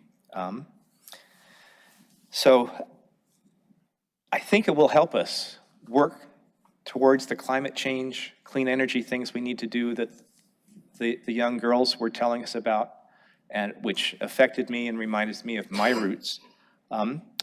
But I also ask that we not let the perfect be the enemy of the good. Defeating this doesn't get us closer to public power. It doesn't get us closer to energy, community choice energy. It doesn't get us closer for the city of Tucson working on its climate goals. And in fact, we will have to pivot and look for other money to support our climate action. I support moving forward with the election of this issue in the fall. Thank you, Mayor. Thank you. Councilmember Schubert? Thank you. First, I want to acknowledge the significant work by city leadership and staff to negotiate these agreements under a tight timeline. There's been a real effort to bring forward something thoughtful and workable for our community. I also want to recognize the volume of public feedback that we have received from constituents who are concerned about the ECA and franchise agreement, including more than 33 emails and calls that we've received at Ward 6 in the past 24 hours. Residents are paying attention, and many have raised real concerns about rates, accountability, about the length of the franchise agreement, and also long-term impacts. Those concerns have not gone away. Although we've heard many requests to delay this vote, I'm honestly not sure that more time will yield anything different. At the end of the day, there are still misgivings from ratepayers, and it will be up to Tucson Electric Power to restore trust with this community over time. We all need to stay engaged on rate cases, on accountability, and ensuring stronger balance at the state level, including the role of the Corporation Commission. I also think that we're going to be keeping a close eye on the CCES and building up community oversight and those processes, and I hope that we can also fill those vacancies. The ECA is one tool in the toolbox. It's a way to ensure that some of the value generated here is returned to the community from which so much is derived. But it's not the only tool, and it's not the final word. The voters at the end of the day are going to have the final word. Thank you. Thank you, Councilmember Schubert. You know, as we worked throughout the years, really, it hasn't been the last month or so, it has been years in putting together, in partnership with the community, an energy collaboration agreement. It was actually the community that suggested we do this. And the community has been coming along through town halls with us. And so it was their idea, as Councilmember Dahl mentioned, that we put an ECA together. And I absolutely believe in our responsibility as mayor and council to make decisions that move Tucson forward to a better place, especially when it comes to affordability, safety, climate action, and long-term resilience of our community. The proposed franchise agreement and energy collaboration agreement represent a significant step in that direction. Through this process, we have worked to ensure that Tucson secures dedicated, reliable funding that can be reinvested directly into our climate projects, our climate action plans and implementation, community, and things like energy efficiency, reducing utility costs for residents, expanding access to renewable energy, and building out the kind of resilient infrastructure we know our future requires. This has not been a simple process for anyone involved. It has taken extensive negotiations, careful consideration, and clear focus on outcomes. Where we are today represents meaningful progress from where discussions began, and it reflects the city's commitment to advocating for the best possible outcome for our residents. At the same time, I want to be clear, this is not the end of the conversation. It is the beginning of a new phase. Moving this to the ballot gives the voters of Tucson the opportunity to weigh in on an agreement that provides real, tangible benefits to our community. And if approved, our role does not stop there. We will continue to closely monitor implementation, ensure accountability, and evaluate outcomes over time. This agreement also provides us with something we have not had before, a consistent, dedicated funding stream that we can leverage to accelerate local priorities. This creates an opportunity to scale the work we know is needed, especially as we continue to face rising temperatures and increasing energy demand. I want to be very clear on what I am about to say. We also have to be honest about the broader landscape we are operating in. Utility regulation, state policy, and market conditions all shape what is possible at the local level. Within that context, this agreement represents a practical and strategic step forward, one that allows us to secure resources now while continuing to evaluate future options and opportunities as conditions evolve. And importantly, this agreement preserves flexibility. It allows the city to continue assessing new technologies, new policies, and new pathways over time. As we learn more, as markets shift, as opportunities expand, we retain the ability to make decisions that reflect the best interests of Tucsonans in the years ahead. I also want to acknowledge something that my colleagues mentioned earlier in the study session, that we can work in partnership and come together for an agreement while still holding high expectations and acknowledging that we don't necessarily agree with everything TEP does. We can collaborate with Tucson Electric Power on certain solutions that benefit our community while continuing to advocate for affordability, sustainability, and transparency. We look for that balance between collaboration and accountability. Ultimately, this is about being pragmatic and forward-looking. It is about making sure that Tucson is not leaving opportunities on the table, especially when it comes to resources that can directly benefit our residents. And it is about ensuring that we continue to build on the work that we have already started on climate, on resilience, and on creating a more sustainable and equitable future for our city and for our residents. I just want to repeat the most recent draft of negotiations included based on the latest rounds of town halls, that the 2% escalator will now occur annually instead of every other year, adding approximately $8 million and increasing the total investment from $56 million to $64 million if the city of Tucson and TEP decide to stay the 25 years in the ECA and in the franchise. The city's Commission on Climate, Energy, and Sustainability will play an advisory role to help guide investments and ensure transparency and civic participation. And the city will have full authority to design and implement projects. TEP provides the funding, and the city, with input from our Commission on Climate, Energy, and Sustainability, directs how those funds are used. At the end of the day, mayor and council will make the final call in terms of how we invest those funds, not TEP. So with that, and if there's no other input, I believe we need to go to roll call, correct? Okay, so let's go to roll call.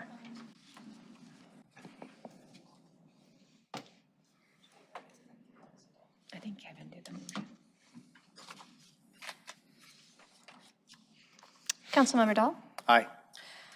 Councilmember Barajas? Aye. Councilmember Schubert? Aye. Councilmember Cunningham? Your Honor, I have the ballot motion, and I suggest we do that one next before we do the park fees. With that, aye. Vice Mayor Santa Cruz? Aye. Mayor Romero? Aye. Resolution 24103 passes by a vote of 6-0. Alrighty. Item 12, is that the park fees? Yes. Item 12 is the park fees. So then let's call the election. So let's move on to item 13 first, if we can. Item 13, calling a special election on November 3rd, 2026 to ask voters to approve or disapprove a new franchise agreement with Tucson Electric Power Company for electric transmission and distribution services. City Manager's Communication Number 104, dated April 7th, is received into and made part of the record. Madam Clerk, you are requested to read Ordinance 12239 by number and title only.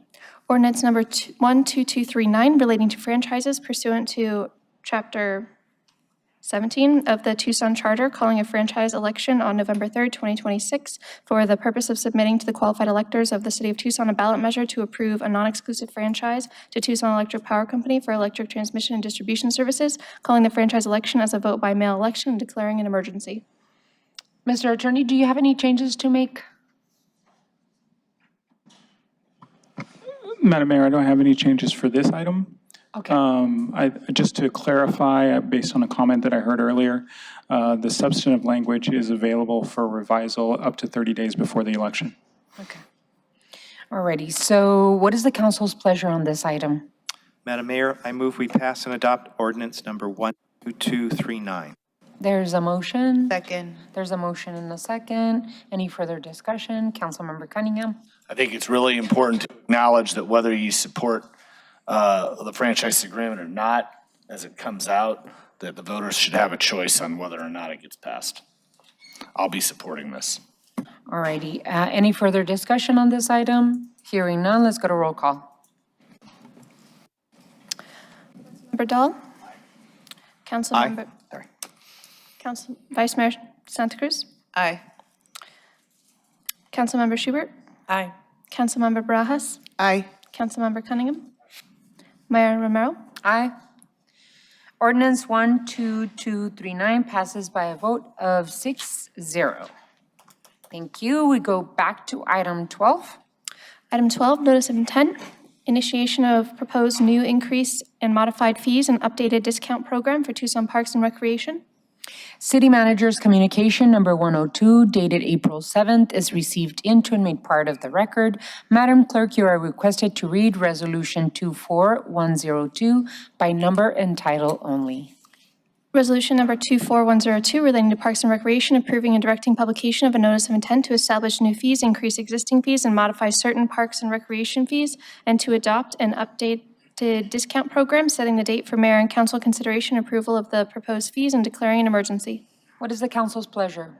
Mayor, I move that we pass and adopt Resolution 24102. There's a motion. I second. There's a motion and a second. Any further discussion on this Yes, item? Your Honor. Councilmember Cunningham? I can't support this motion. I don't like the way we're structuring the KidCo fees. I think we're passing up an opportunity to add sites. We're passing up an opportunity to have co-located sites later. I I don't really think this is going to turn out well. I think this is actually going to cost us Kidco sites in the long term, so I'm a no. Any other discussion points? Hearing none, we do need to go to roll call. Vice Mayor Santa Cruz? Aye. Councilmember Barajas? Aye. Councilmember Cunningham? No. Councilmember Dahl? Aye. Councilmember Schubert? Aye. Mayor Romero? Aye. Resolution 24102 passes by a vote of 5-1. Item 14, Proposed November 2026 ballot question relating to the extending the 0.1% transaction privilege tax for an additional 20 years to fund capital projects at Reed Park Zoo. City Manager's Communication Number 105 dated April 7th is received into and made part of the record. Madam Clerk, you are requested to read Ordinance 12240 by number and title only. Ordinance number 12240 relating to finance, parks, and elections pursuant to Chapter 4, Section 120, Chapter 16, Section 6, Chapter 20, Section 2, and Chapter 16, Section 1 of the Tucson Charter, calling a special election to be held in the city of Tucson, Arizona on November 3rd, 2026 for the purpose of submitting to the city's qualified electors for approval or rejection a proposed amendment to Tucson Charter, Chapter 4, Section 5, that will reauthorize for an additional 20 years after December 30th, 2027, the imposition of a 0.1% city sales tax for the purpose of funding capital improvements, infrastructure repair and replacement, exhibit expansion and related improvements, operations and maintenance at Reed Park Zoo, specifying the ballot language for the measure to be voted on and declaring an emergency. Thank you, Ms. Clerk. I just wanted to invite the city manager to present a little bit of the detail of what you have, Mr. Tamir, in terms of this item, and if you want to add anything. Thank you, Mayor. I think the key points on this item are that the Reed Park Zoological Society has done a tremendous job of shepherding the public monies to date under the previously voter authorized 1/10 of a cent tax. This extension would bring the question before the voters of whether they would like to continue that level of investment.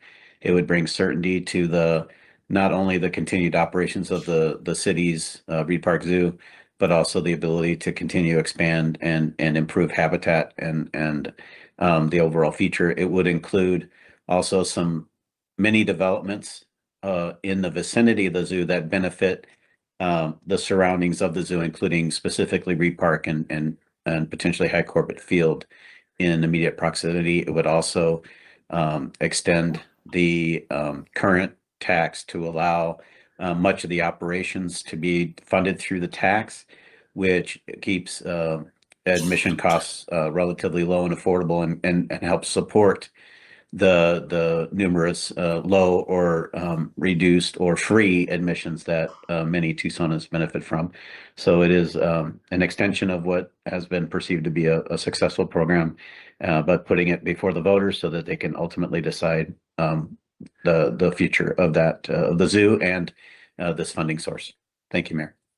Thank you, Mr. Tamir. I wanted to thank the Zoological Society and its board. Nancy is here, and I thank you so much for bravely staying through the entire process of our council meeting. Appreciate all the incredible work. I too appreciate the revenue sharing with the city of Tucson and the entire campus of Reed Park, not only the zoo, but the entire park campus. I think that is an incredible investment in the campus of Reed Park Zoo that we want to make sure that we continue investing in the zoo and in the campus, including on different strategies to enhance the experience for people to use that campus. So thank you so much. Just to reiterate, this is a 1/10 of a cent, and we're asking to refer this to the ballot for an extension and it's a 20-year referral. So with that, any discussion pieces or anything from the council colleagues? Hearing none, let's go to roll call. You can't go to roll call. Nobody's made the motion yet. We didn't have a motion? No. Okay, you can make a motion. Well, I was about to do it. Council member, Well, as a whichever. guy who actually goes to the zoo with his kid all the time, I thought I'd make the motion, if that's all right. First of all, Nancy, you've done a great job. People don't know this, but my brother-in-law recently moved here from LA. And we're lucky to have him. And he's joined the U of A staff as a physician, as I think one of the few microvascular surgeons in Arizona. And we've had trouble attracting talent here. And he has 3 children, my nieces and my nephew, who are 8, 7, and 2. And they would not have gotten their dad to move here, except they liked the zoo so much that they said, we have to move to Tucson because the zoo is so excellent. I mean, that's a true story. So with that, I move this item. Second. And there's a motion and a second. Any further discussion? Hearing none, let's go to roll call. Councilmember Cunningham? Is that me? Yes. Am Aye. I saying it badly? You're The microphone's going in and out. My apologies. So that was a yes? Okay. Councilmember Dahl? Aye. Councilmember Barajas? Aye. Councilmember Schubert? Aye. Vice Mayor Santa Cruz? Aye. Mayor Romero? Aye. Ordinance 12240 passes by a vote of 6-0. Item 15. Adjournment. Council will stand adjourned. The next regularly scheduled meeting will be on Tuesday, April 21st, 2026, at or after 5:30 p.m. Thank you all so much. Have a wonderful rest of your week.